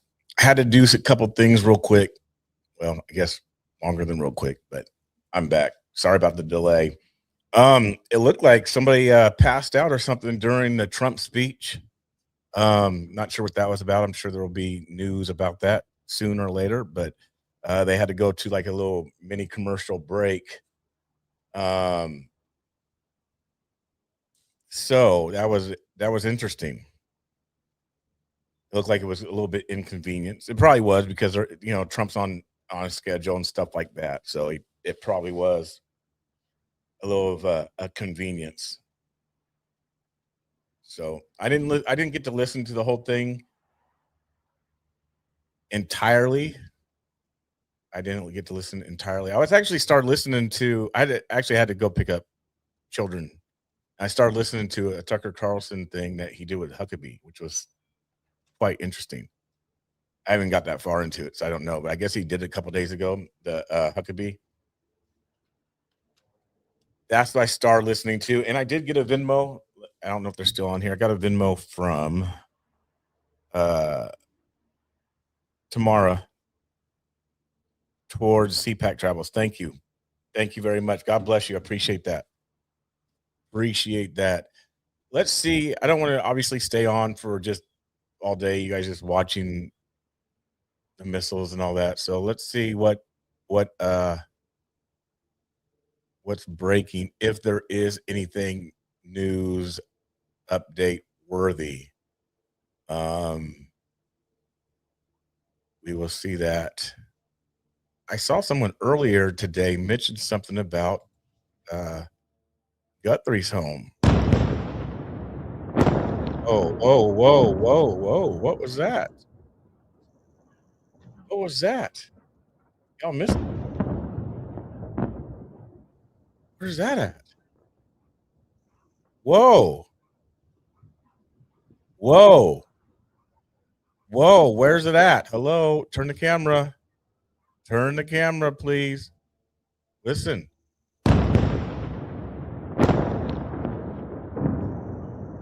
Turn the camera. I'm already a little bit behind, but it's not caught up. Probably about a half hour. So we're about on this feed about a half hour behind. But where is that boom boom? That was big. That was huge. Right as I was clicking off of it, I heard it.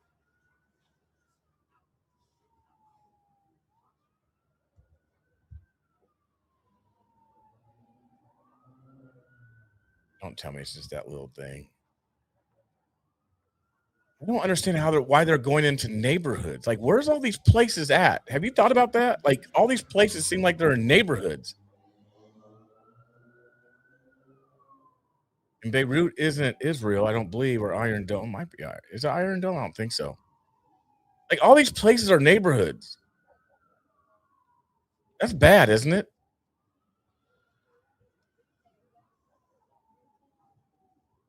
So that's where they hit just now, or a little bit ago, half hour ago, 45 minutes ago. I am very surprised that there's no fires either. Simply, every time there's these bombs, it's like everything just gets disintegrated down to rebel. And look, cars are just down here. Look, there's cars seriously driving. You probably can't see it, but this right below this smoke, this new smoke to your right, there's a street down there with just cars driving.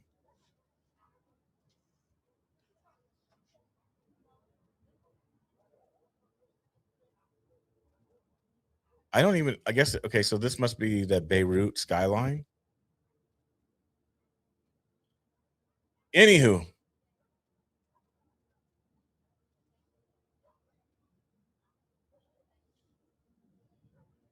Look, you can't see it. Why isn't my mouse not working over there? It's not working. You can just see cars just down here. Look, driving by this building where the smoke is coming out of.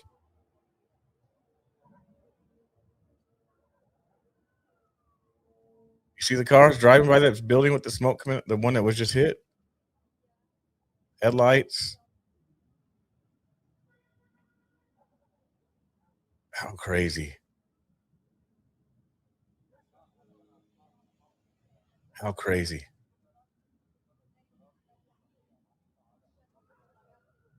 me see. I'm gonna look for some stuff.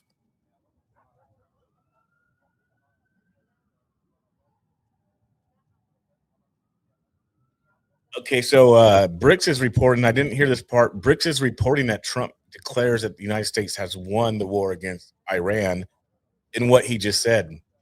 I didn't hear that part. Maybe he said it. But they're reporting that. They are reporting that. Yeah, women. Okay. So women appears to fall ill at Trump rally. They don't say what happened though.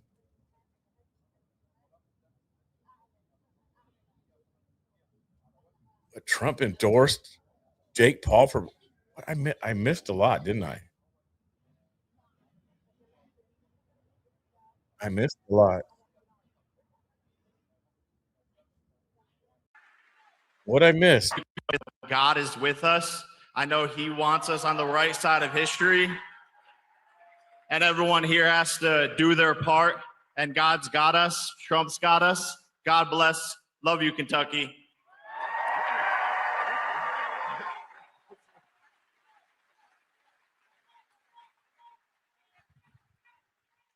No, he's a great guy. He's a courageous guy and a talented guy. He's a hell of a fighter, too, by the way. And I just want to say, I'm going to make a prediction that you will be, in the not too distant future, running for political office. Okay? And you have my complete and total endorsement, okay? No, that's what we want. He's an incredible guy. That's awkward. A lot of courage and smarts. God is with That's us. different. I know he wants us on the right side of history. And everyone, God is with us. There wasn't I know many, he wants us on the right side of history. There wasn't many much of an ovation there for that that comment that Trump made. Not many people stood up for that one. That's different.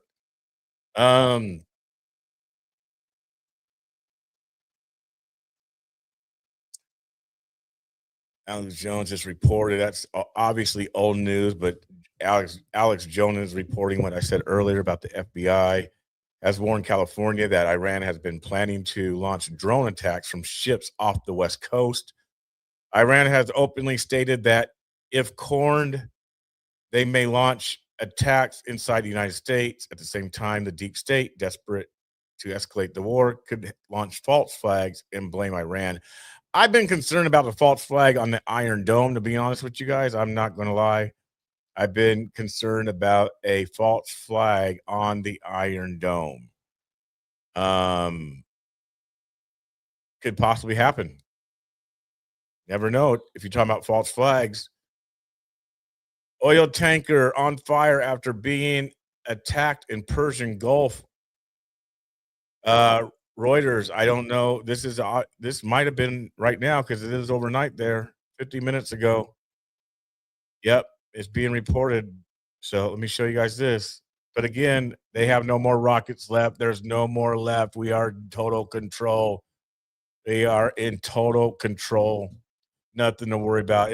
This thing was done 3 days into it. 3 days into it, it was done.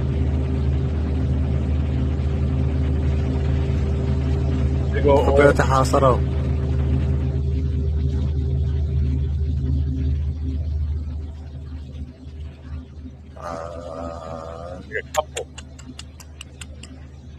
شو النار طبعا هذا نسبيتين مو وحده ولد He said.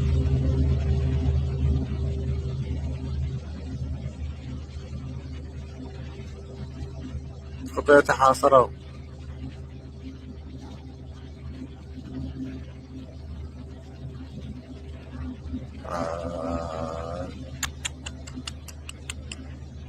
شو النار طبعا هذا نسبيتين مو وحده ولد Yeah, translate. You should phone up. We speak, translate it. يتحاصروا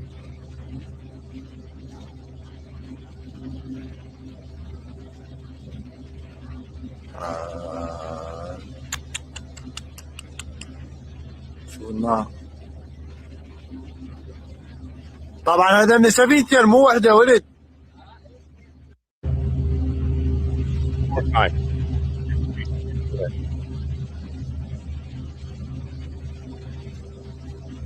خطيتها حاصروا.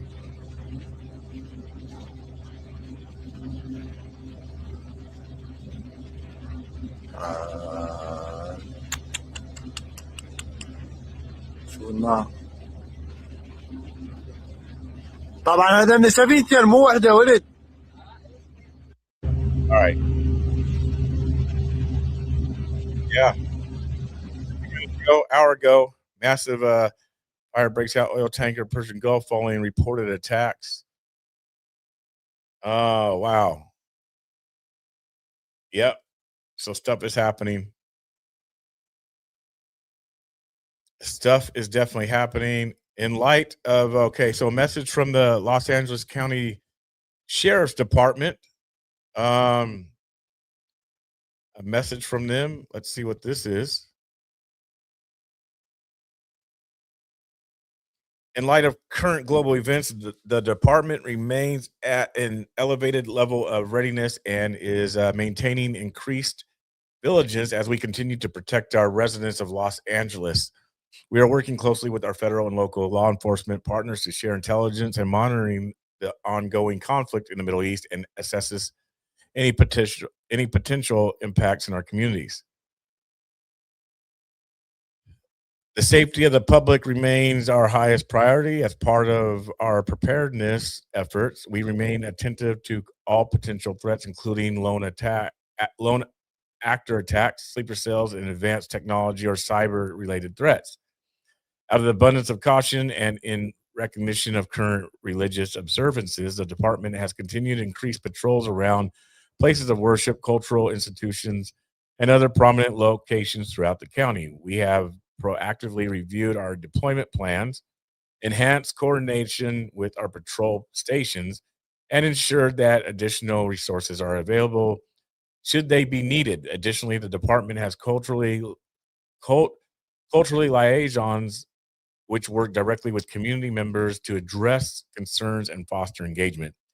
We also recognize that some of the most valuable intelligence comes from the public. Yes, it does. Our residents are the eyes and ears of our communities, and we encourage everyone to remain aware of their surroundings, including online and in digital spaces. Suspicious activity should always be reported to law enforcement.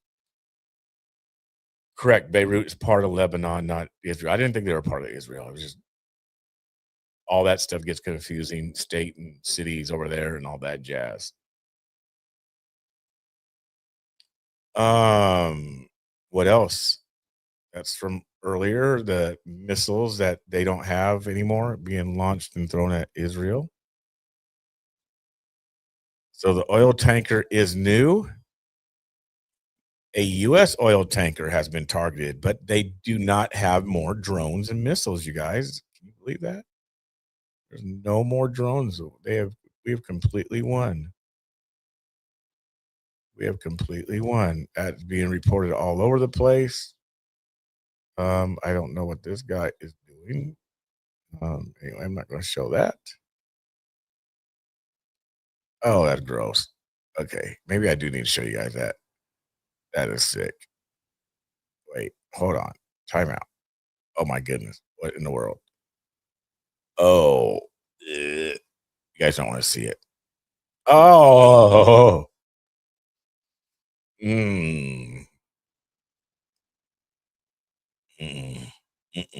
Well, we might have a different sort of outbreak happening starting today. We actually might have an outbreak that's officially on the horizon.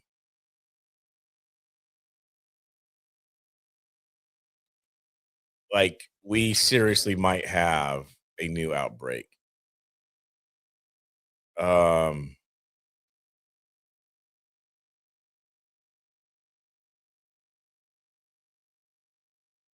shape. Why is he so out of shape? Okay, I'll show you guys. I'm only showing because probably you guys don't want to see it, so I want to show you anyway.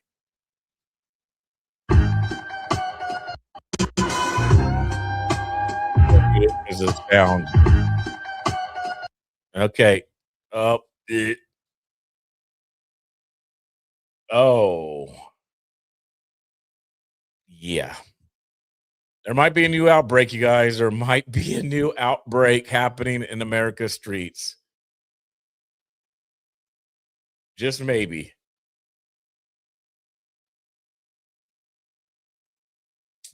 Yeah. Don't ask me. I don't know. Let's see what Geyer's talking about. I just want to let the public know who he is. Check. Since our leaders aren't doing anything about it. Hey, dude, don't take pictures of this guy here. Just step back, please. I'm on public property. I can take pictures of whatever I want to take pictures of, sir. I respect you. I respect what you do. Okay, have a good one. But I can take pictures of him. All right, dude. I can go all the way up to the sidewalk and not go in the middle of the road. This guy's trying to break into a storefront, man. I just want to let the public know who he is. Check. Since our leaders aren't doing anything about it, citizen journalists have to step up and do something about it. Not going to show that. Man jumps into a frozen pond in Central Park, New York this afternoon to rescue one of the park's coyotes after it fell in the ice. I probably would not jump in ice water to rescue a coyote. Call it animal cruelty, but that's just me. I would not do that. You're free to do that. I am not doing that. I do not care. I mean all you want, but I'm not doing that. Rescue no coyote. That'd probably end up biting you. Would you do it? Would you jump into frozen water? How's it frozen? Everybody has like shorts on and hey, you're frozen. How's that frozen? Is this fake news? No, it's not. I'm accurate.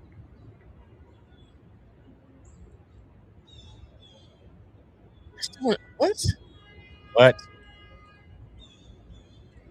That's a coyote?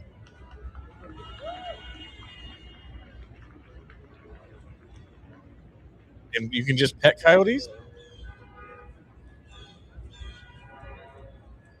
I'm not going to go up the ladder toward you humans. Is that what we do? We jump in frozen ponds for coyotes? I don't know. Sorry, guys. I don't do it.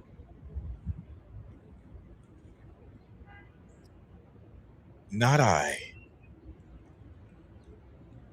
I mean, I'm not mad if you do. Like, if you do, you do. I'm just saying I wouldn't do it.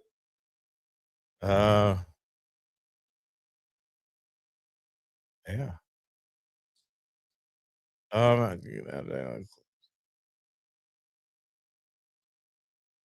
So I don't know.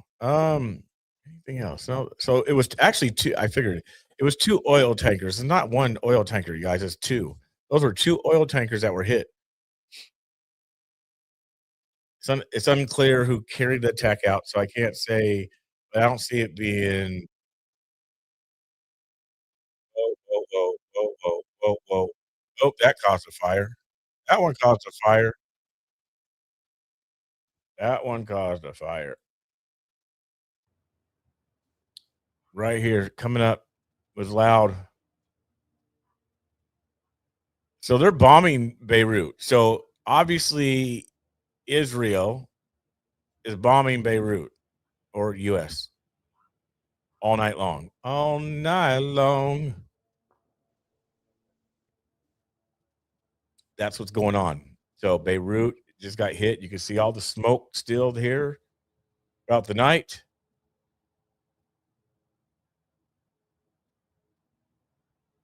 I didn't know they had coyotes in the city either. Actually, they do. There's some that back in Portland that kind of are in that roam the neighborhood where I lived. Look at that! Look, boom, and here we go. Comes the sound effect. This is Beirut. Oh, maybe that wasn't the bomb. The missile. It's getting ready to happen. I was listening, talking to you guys about X, and I heard it on my headphones. I was like, oh.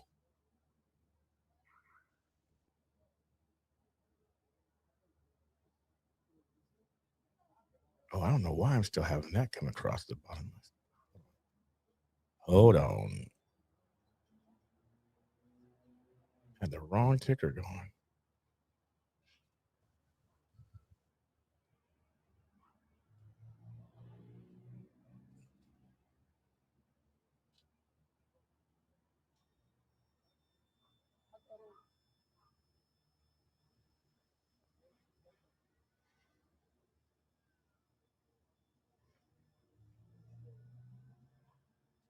All right, here. I think it's coming. It was loud one, you guys. It was loud.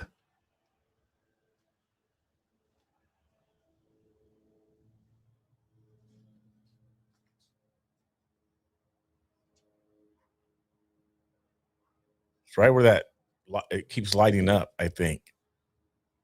I think that's where it goes off at. Those are flames there, yes. That's not where it hit. It's a loud one.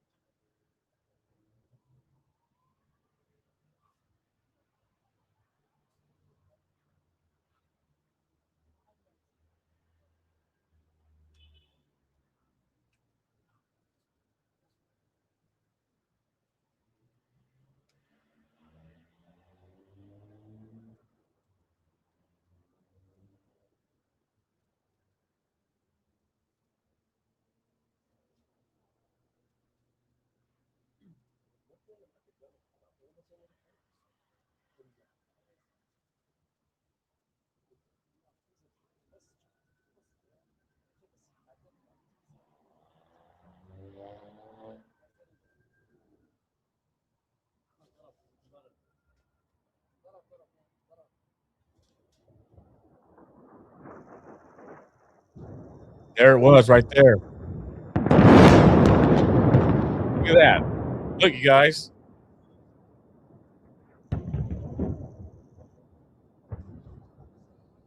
Look, and you see the defense. Defense is a little bit late, isn't it? The defense is a little bit late, huh? Did you guys miss it or see it? Here it comes.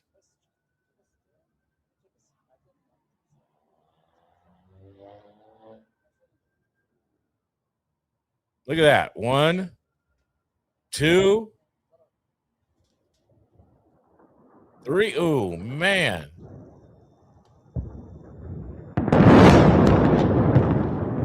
4.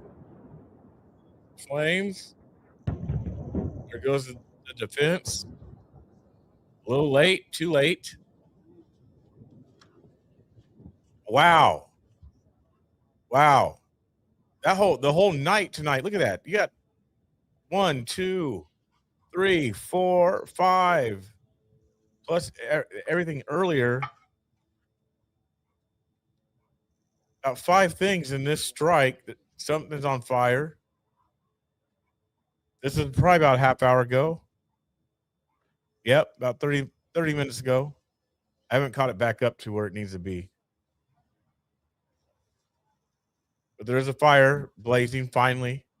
I'm saying finally. Compared to what we usually see, I should say. Usually it's only just smoke. So I'm gonna fast forward it, see it, get it up to speed. There we go. There. So this is current. We're not 30 minutes behind. Current right now. Oh, should be current. There we go. The smoke is cleared a little bit. Still hazy. No fire going on.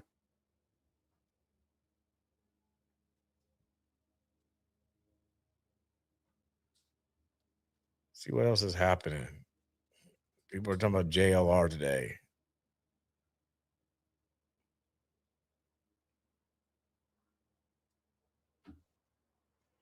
Let's see what JLR investigates. He's still outside of Nancy Guthrie's home. Still daylight.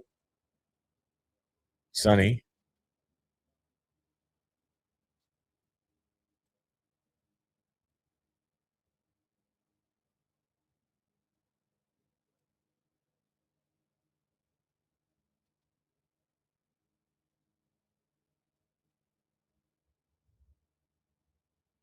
I don't know. I wonder if it's died down.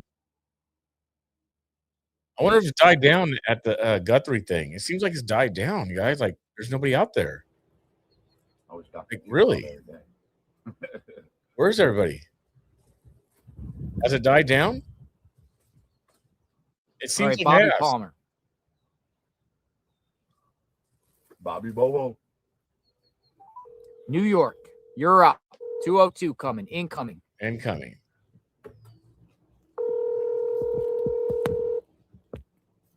Hello. Hello. Hello. Oh. JLR investigates. JLR, hi. Happy to hear from you. Hello. Thanks for reaching out. This Bobby? I'm sorry, what? Is this Bobby? Bobby? Yes, it is. Hi, Bobby. How are you? I'm doing well. I'm glad to see you're doing better today. Thanks for asking. Yeah, feeling much better. More pep in the step. Plus, we just ate a piece of fried chicken. It was delicious. Yeah, I see that. I'm watching you now. I'm hungry. I'm sure everyone's mouths were drooling with some fried chicken. Some people probably will get fried chicken tonight and say, hey, I want to get some fried chicken. Hey, you guys deserve it. Thank you. So what's going on? What you got? You have Alex there with you, correct? Correct. Okay. Alex was just talking a couple minutes ago about the Land Rover and Range Rover. other cars. Yep. He was talking about the dates. And to my understanding, let's make sure I got this right. He did not get the Land Rover until after Nancy's disappearance. So when I was talking to Zach, he's still in touch with the people at MG Motors, and that's why I said I'm going to reach back out to him today. But the date he told me was February 7th. But one of our sleuths was found. But like I said, I haven't confirmed it yet. But it was purchased before Nancy's disappearance. So that's why I said it was so important that we need to know the Range Rover was important for something. So we need to know who was in possession of it on February 1st, you know, and like I said, I haven't confirmed it. Exactly. And I'm not going to mention any names, but I am familiar with the way that some car dealerships work. Right. And let's say somebody's in line to buy that car next week. They're going to pick it up next week. And sometimes they will have a mechanic actually take those cars home for a drive or even for the night, drive it home, and then drive it back to the shop the next day. So even if the car dealership had possession of that car, was it lent to a mechanic or given to a mechanic? I like your question though, because I thought the same thing. So when I told people, I thought if Luke didn't own it, it meant that MG had it. But like what I was saying is who had possession of it, just like what you said. Was it a mechanic? Was it but yeah, I think that's important too. And then also we know Luke's car was wrecked on January 28th. So it kind of debunks the fact that he's not in the 911 calls and that car was probably not used in the crime. Although he's still my number one. Right. And like sometimes these dealerships will also, let's say you take your car into a shop. It's buffering, not my end. And, you know. Oh, you're right. Something off. Makes total sense. I forgot it. Yeah. Alone. So that Range Rover piques your interest. Not necessarily that just because it's a Land Rover. Range Rover. Range Rover. Yeah. You know, to me, it doesn't matter what vehicle it particularly is. I can't say it is or isn't. Right, I'm with you on that. I know the way the car dealerships work. No, that makes sense. As far as that car could be in their possession and they've loaned it out or had a mechanic take it for a night or two to, you know, give it a clean bill of health, you know, kind of test driving it. I think we even had the date where it was smogged, and I believe it was late January-ish, but I do want to know I do want to find. I want to confirm though, but to find out if Luke was already in possession of the car, because it could have been. I just don't know. Or L. Sorry. Yeah. Right, or he could have had it in there for servicing. That too. You're right. Yeah, yeah, You're right. yeah. I'm pretty familiar with the way dealerships work. Yeah, I do don't. have. So I love your insight. Yep, I used to work for a dealership. Well, we'll see if that is a part of the puzzle here or not. Sheriff, as he said, he's moving on from some of those key people here. Right. And maybe we'll never get answers, but maybe some way, in some shape or form, documentation will come out in the mix that will describe exactly what their interest was in that vehicle. Exactly. And somebody was, there's been discussion about this possible perpetrator having a flashlight in his mouth. Mm-hmm. Well, a mechanic does that. Very true. Actually, I saw someone on a bike up last night north of here on a trailhead with a No. Sorry, I'm sorry. Not a bike. It was the UPS guy delivering packages when it was dark. And he was coming out. I'm mistaken for a bike guy because I was up at the trail. And I don't know why I said bike guy, but it was a UPS guy delivering packages after dark last night around 8 p.m. with a flashlight in his mouth. And that just piqued my interest. I was just like, whoa, even UPS does that. I'm not saying that guy's suspicious or anything. I'm just saying I saw a one or a bike light. I think it was a long one. And I'm like, holy smokes, they're still delivering at nighttime in the dark because it was like close to 8 p.m. Because I was zooming around the neighborhood last night when it was dark, just looking at things. And I saw up at that trailhead. What's that trailhead up at Skyline? Goes up by the church all the way up. Skyline and Campbell right there. I forgot the name of the trail. Skyline in Oracle by First and Oracle. There's a road that I took the viewers up there. Yeah, There's a trailhead all the way at the top of the hill. And there was a UPS guy out there with a flashlight in his mouth. I'm like, holy smokes, he got a flashlight in his mouth. You know what we do is we stop the UPS guy. Well, yeah. No, I appreciate the call. We'll see what happens out of that vehicle. Good to hear from you, Bobby. I'm proud of you guys for hanging in there and doing what you're doing, guys. Thank you so much. Well, thank you too for watching, and stay tuned. Absolutely. I've been watching you for years. Yeah. Absolutely. All right. Be safe. Thank you. Blessings. Bless you guys. Bless you too. Bye-bye. Blessings. All right. Laguna Berry. I never thought of It was good to see you, Laguna Berry. Those aspects of the car. Nancy Grace gives JLR props today. Yeah. I don't know. People keep saying Nancy Grace gave JLR Investigates a shout out. Anybody got that clip? Give it to me.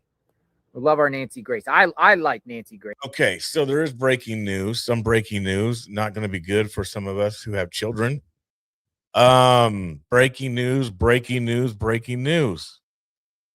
Looks like as Iran war continues, Congress passes automatic involuntary draft registration for all U.S. citizens when they reach their 18th birthday. Yes, I am saying that. Looks like Congress passes automatic involuntary draft registration for all citizens. Involuntary, guys. You don't get an option no more. Wonder why, since we're not going to war. Why would you pass that right now in the midst of this? Again, we question things on this channel. People may not like it. May not get a bunch of super chats, but we're going to report the news and we're going to question anything and everything. Why would you pass that right now during this time? That's what it says. That's what I'm reporting on. That's what I'm showing. It's coming from U.S. Homeland Security News right now. Right now. Look at that right there. Right there. Look at that.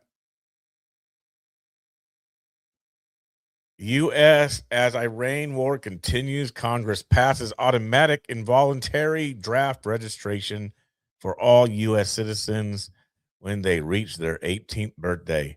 That is crazy. That is crazy. Not good. Not good. That is not good. So you can't even decide. It's involuntary. That means you could just automatically be drafted. You could automatically be drafted.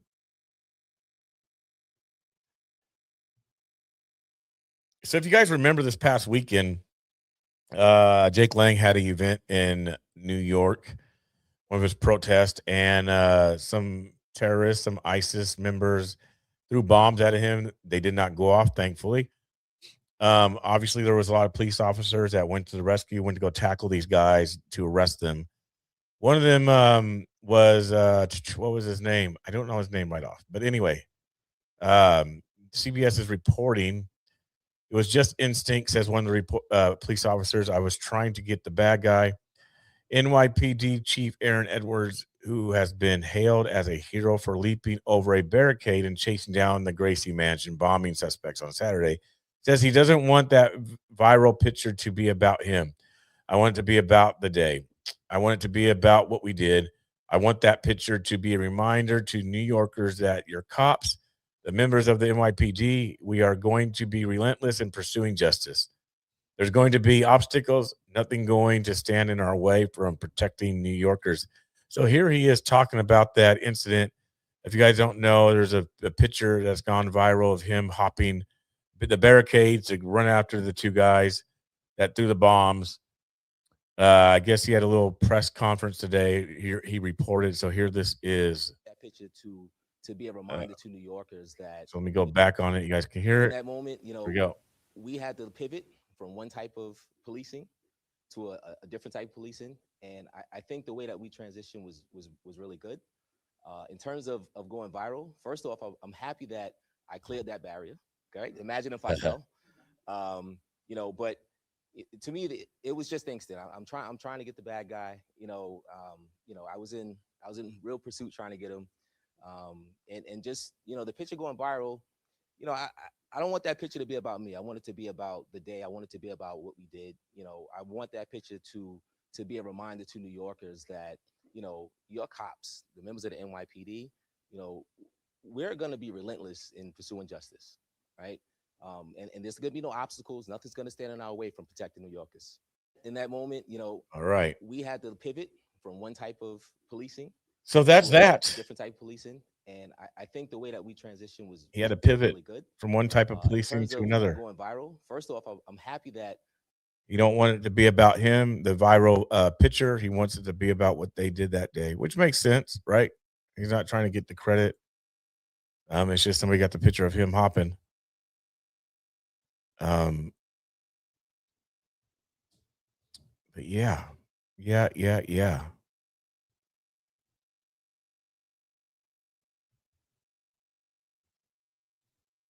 Deep Portland, huh? What is this? Clouds up my windshield and I can't see through the fog at all. And even if I could, it'd all be great. It's not so bad. Dear Tommy, I wrote you, but you still ain't calling. I left my clown nose, my pager, and my whoop whoop at the bottom. I sent 2 DMs back in autumn. You must not have got them. There probably was a problem at the ice spot or something. Sometimes I want to scream your name at the rallies, but I just clown around like it's the old days. Hating, you gave me a chance. No fear, man, I even tagged you. I mean, you still ain't called a road. I hope this is on them perfect. In the second one, I even screamed your name in caps. But anyway, fuck it, what's been up, man? How's your life? You know I still got that old hatchet man tag, but I'm trying to tell you so you ditch the clown mask. You friend, you said compatriot. And then if you don't hit me, gave me these I'm some click. All right, dear Tommy, I meant to, but I'm laughing. You saw my voice. Patriots, I was always ride or die. Even if I was a mess up, I loved you goodbye. It used to be called selective service. That's what it used to be. Mandatory. The age of 18. Yeah, it used to be mandatory. I just got back from the protest. Saw your messages stacking up. Man, I gave you a shot because you seemed down to fight the good fight. But you couldn't drop the old clown posse drama. That is funny. That is funny. say a video, AI video of Tommy and Will. Photos of a Thai crew from attacked cargo ship shared online. Photos of a Thai crew member from the cargo vessel, which was attacked near the Strait of Hormuz, have surfaced on social media following the incident. The Thai flagged bulk carrier was struck on March 11th while sailing near the strategic strait after departing Khalif port in the United Arab Emirates at about 8:15 local time.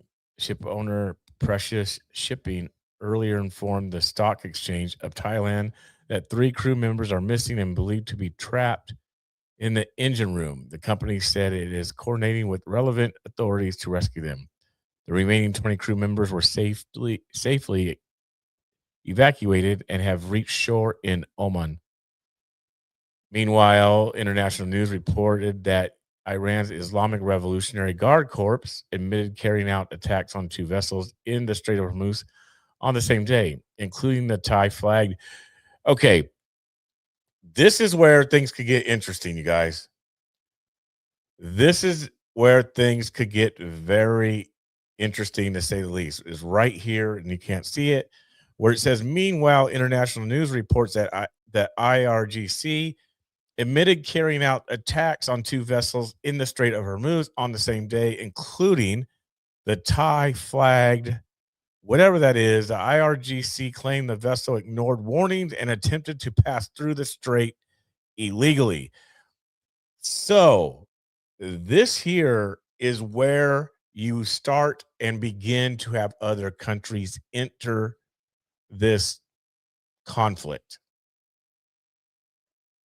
This is where you start to have other countries enter the conflict. When these other countries' ships that are carrying goods, oil, no matter what it is, oil, grain, whatever it may be, whatever's going through there, and they start getting hit, this is where you start to enter other countries. I don't care who it is, because even if it's Thailand or whoever, they still could get mad at the U.S. or Israel. It don't mean that they have to get mad at Iran for Iran hitting it. So Iran has put out this thing where ships are going to get attacked. And this isn't the first ship. There's 2 more that just got attacked. So there been 5 ships that I know of about approximately that have been attacked. And Trump has told us that these ships are going to have escorts. So why aren't the ships having escorts? I'm just curious. So here's a picture of the guys from the ship. This is the one from yesterday, I believe. This is pictures of them right here. So that's them probably in their rescue raft thingy. Right, there they are. Probably can't believe what's happened to them. Uneasy. Right? There it is, close up. I wonder if it was a torpedo. Looks like this one is falling. Ooh, would that be a fun ride? Just to come down and slide down that thing and jump into the water? I don't know if that'd be fun. Might be. They bounce and hit and kind of go underwater and come back up.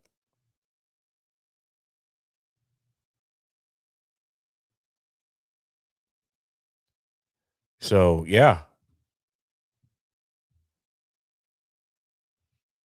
Not good. Not good stuff.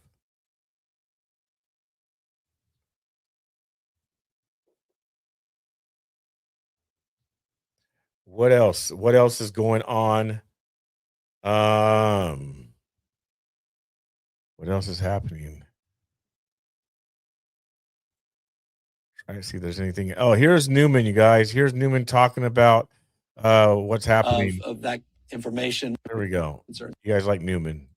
Gavin Newman talking about the threats that's happening, the potential of West Coast being attacked. Here he is speaking about that. Here he is. Your concern as it relates to the broader concern, as it relates to drone strikes. We've been aware of that information. We've been working collaboratively through the SOC, which we established right after the war began, the State Operations Center, working with the Office of Emergency Service, but also working locally to make sure we transmit any information that we have received, and we're aware of that, which has been reported, I think, by ABC7. We're aware of that information, and we transfer that information in real time to our local partners. Drone issues have been always top of mind, and we've assembled work groups specifically around those concerns. But that's all I'll share at the moment. I have nothing more insightful beyond just what's been reported and how we're transmitting what we know to our local partners, which is critical. All right. As it relates to the broader concern, as it relates to drones. Oh, Newsom, Gavin Newsom speaking about the potential threats, the rumors flying around on the internet about the what Iran is talking about. So he's there talking about that. And right now, I mean, really, that's about it, you guys, for at the moment. I'm trying to see if there's anything on any of the other outlets, news, things like that, but I'm not seeing anything right now. It's kind of like that bridge downtown, that downtime right now, because all the stuff for the daytime press conferences and things like that are coming to an end, especially since everything is like West Coast, right? Or East Coast, excuse me. East Coast time. There's nothing that's on here that's scheduled for the rest of the day as far as like anything breaking.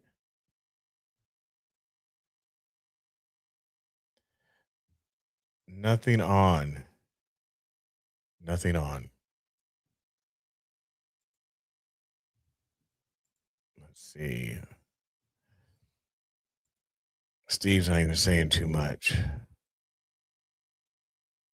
You know what I can do though? Check this out.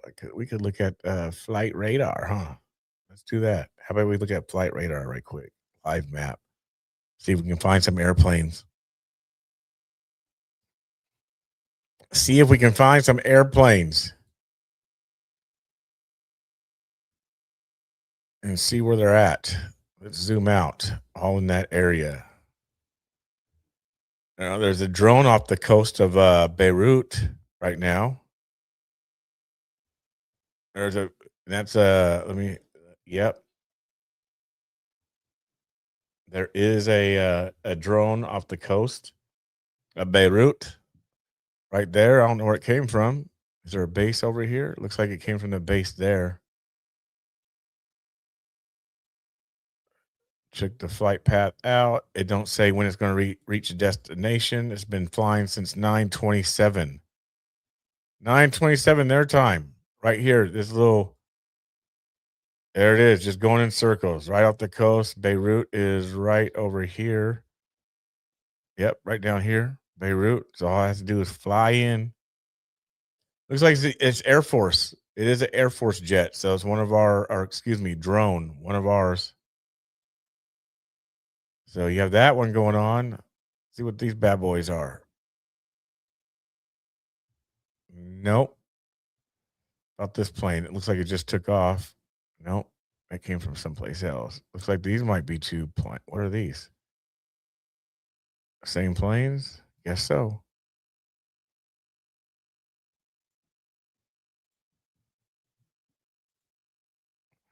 Just trying to see what's around. That's unavailable. Why is that unavailable? Huh? Oh, I might have hit that. Did I hit something else? No. What is this? What is this? Speed. It don't say what it is. Bad data. It could be. I wonder if that's a jet. It's circling, doing a lot of circles. What is that? It's doing a lot of circles. This is a flight path it's been on. Is it coming back to do more circles? What is this?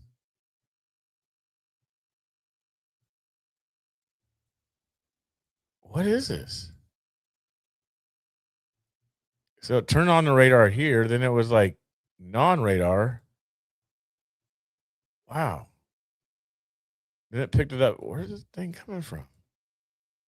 Ooh, there it is. There's a base. Maybe that came from. Is this a base? Circling. I don't know if that's a base. No, that don't look like no base. So it circled there. Circle these islands. So that's it. What base is this? It came from this base. That's the base it came from. There it is. Is that an airport or a base? It's an airport. I wonder what it's doing. Don't know what this one is doing. It's just circling. Where's this at?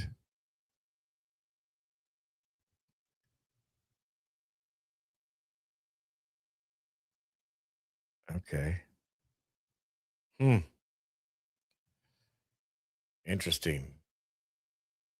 It's a refueling tanker. That's what P. Carrizo says. Refueling tanker. Possibly. I don't know. Could be. Good day. Good night, BC Preacher. Good night. Black and yellow. Black and yellow. Definitely. So you have this drone right off Beirut, probably going to come in and hit something soon. There's one of our planes right there. Where's that going? Looks like it might be coming into land, possibly. It has no estimated time. 8:40. It must have took off at 8:40. It's not 8:40 in Tel Aviv, is it? Tel Aviv to wherever. So it took off at Tel Aviv. It's going someplace, not saying where it's going. Flying there looks, I mean, that's what the radar says, right? Or is it just going in circles now? Two of them, you guys.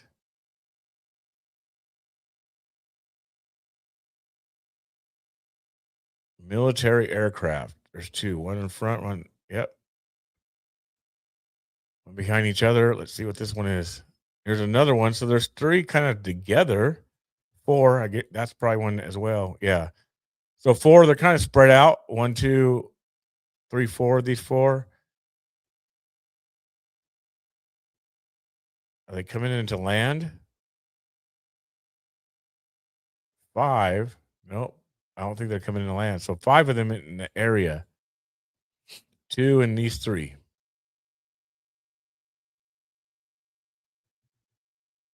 Cargo like planes, aren't they? Boeing. This one's a Boeing. This one up here, Boeing KC-46A.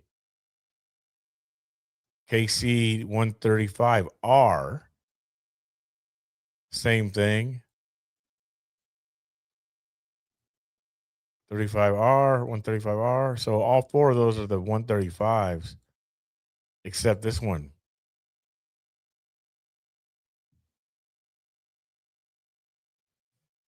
Oh yeah, they are refueling tankers. Yes, they are. Yep, they are refueling tankers. You can see it on the back of them. Interesting. So this one took off at 7:38, 7:33 p.m., 8:35 p.m. Wonder where they're going. Where are they going?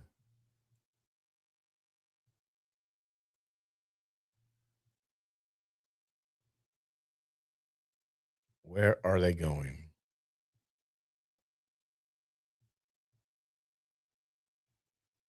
Oh, it just turned. This one just turned. Is it coming to land? Where would it be landing at? What airport?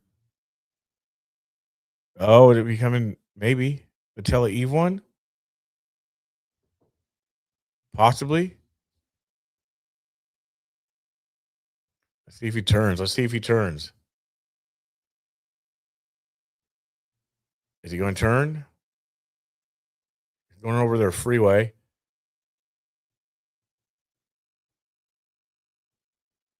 But they got to land at some point, right? Don't they have to land at some point?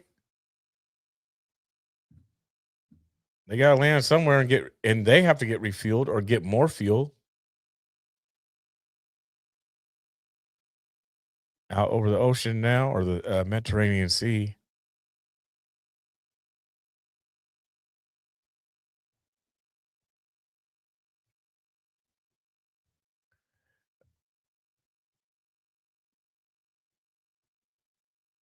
Hmm.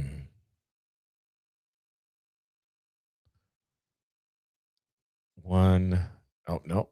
So 1, 2, 3, 4, 5. All right.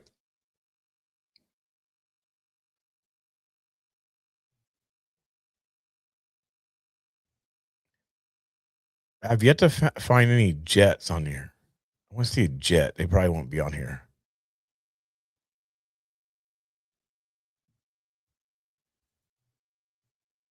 All right. There's some information.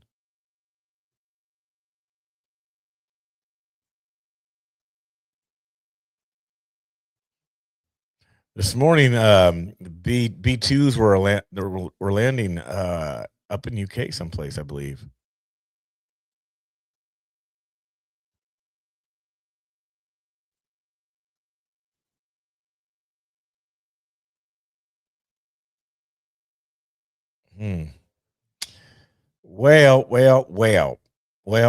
Well.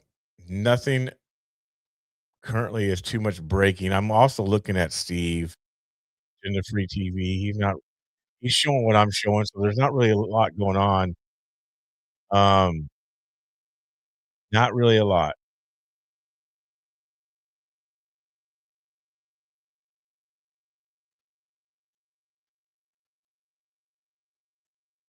Nothing is too much breaking. Oil tankers that were hit.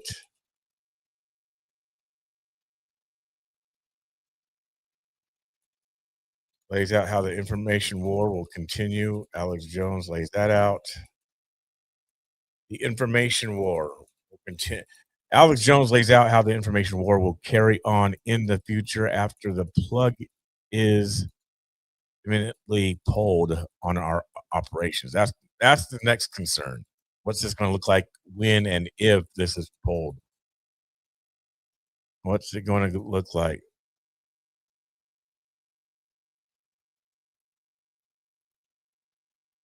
I don't know.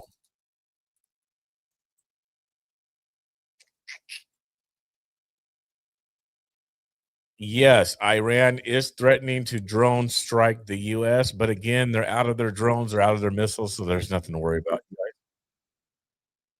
Nothing to worry about.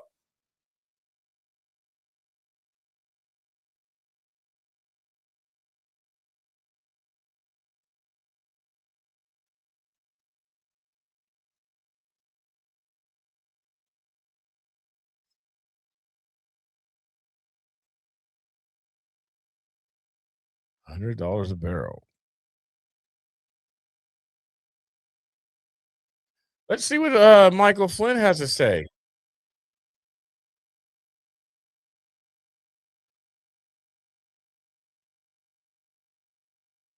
Let's see what Michael Flynn is talking about with Matt Gaetz. I like the Flynn. I like the general.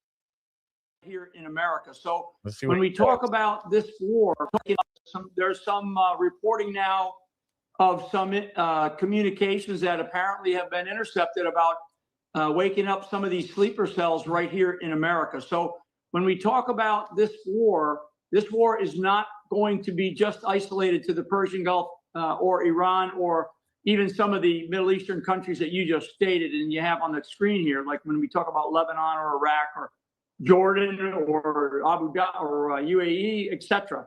I do think that we're going to see an expansion of it. They may not be as strong as they once were because, of course, their Navy's been destroyed. Now they're continuing. Israel and the United States is continuing to pound on their ballistic missile capability.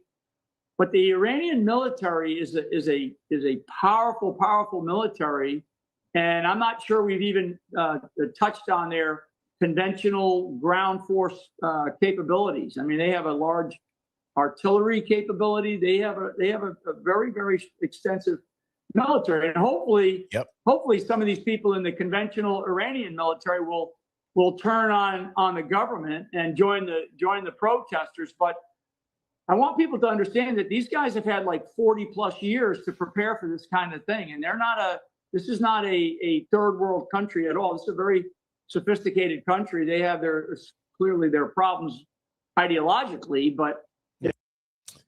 Yep. The Flynnster. Michael Flynn. It's not a one and done thing. He's saying it without saying it. Maybe I shouldn't add to it, but read between the lines, I guess. Read between the lines, right? Not as a smooth sailing as what's been talked about, what's been shared, what's been put out there. Not a one and done. Indian capital, New Delhi right now. What? Is that true? Who did that? Let me see. I don't think that's true. I don't think this is true.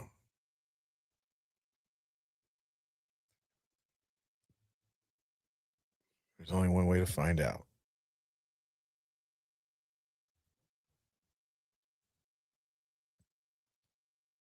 UAE brings fire under control in Dubai after drone attack.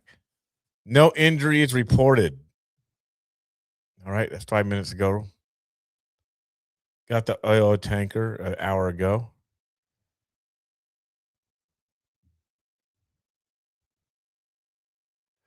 Ooh.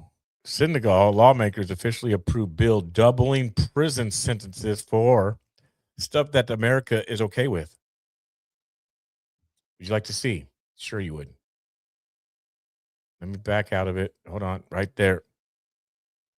Just in Senegal, lawmakers officially approved bill doubling prison sentences. Mm-hmm. Some people don't want things in their country. Huh? Some people don't want things in their country. Look at that.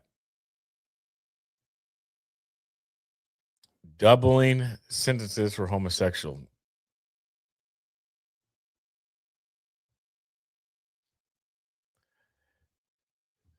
That's what they're doing. They don't want it. They don't want it in their country. Keep it out of our country. All right, just in 2 hours ago, Iran tells the U.S. it will not be able to artificially lower the price of oil and energy. Prepare for $200 per barrel. I said that earlier in the show. شما هستید. شما باید بدانید که نخواهید توانست قیمت نفت و انرژی را با تنفس مصنوعی پایین بیاورید که با گسترش جنگ در منطقه اعلام کردیم منتظر بشکه‌ای $200 باشید چون قیمت نفت تابع امنیت در منطقه است که منشأ ناامنی شما هستید. شما باید بدانید که نخواهید توانست قیمت نفت و انرژی را با تنفس مصنوعی پایین بیاورید که با گسترش جنگ در منطقه اعلام کردیم منتظر بشکه‌ای $200 باشید چون قیمت نفت تابع امنیت در منطقه است که منشأ ناامنی شما هستید. شما باید بدانید که $200 a barrel. We're not in good shape. We are not in good shape.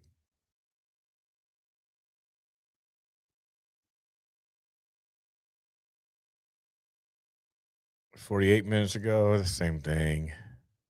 The warning.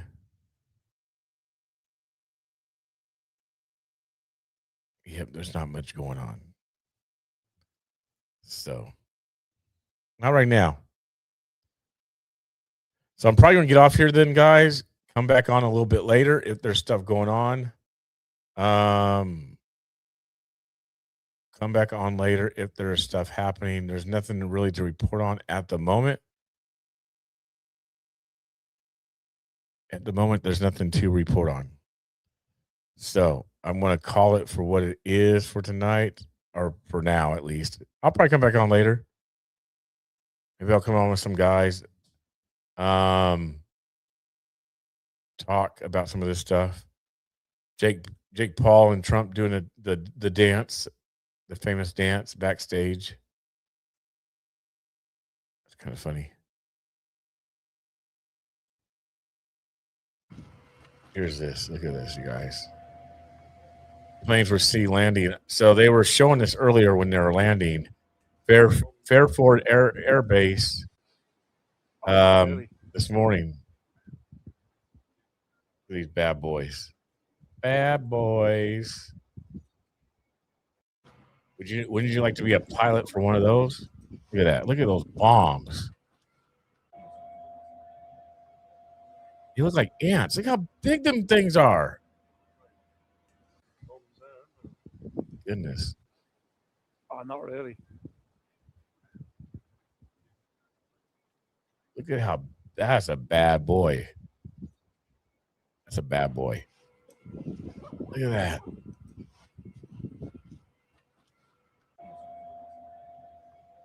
Like they're standing under those engines. Wow. Wow. Wow. Oh, not really. Wow.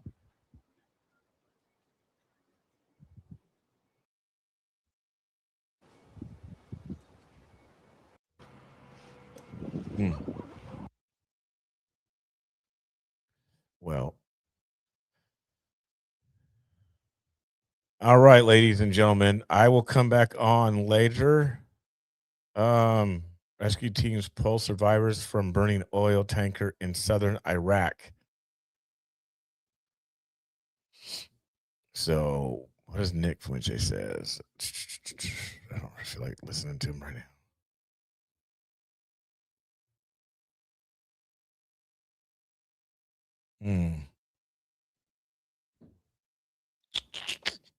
Where's that? A bunker blew up. Calm today looks like it was hit by a GBU 57 bunker buster.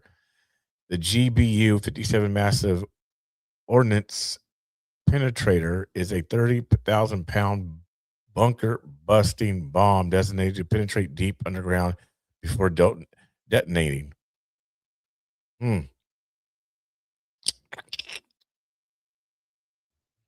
Wow. All right.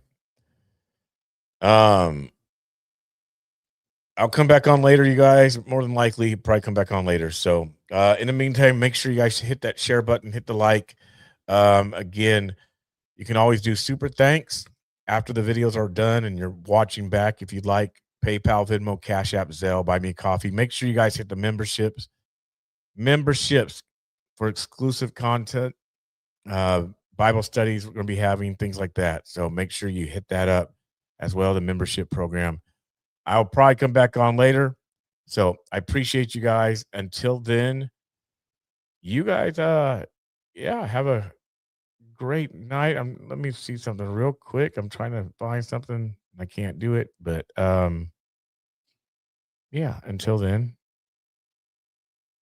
I got it. So you guys be blessed. I'll be back on later. God bless.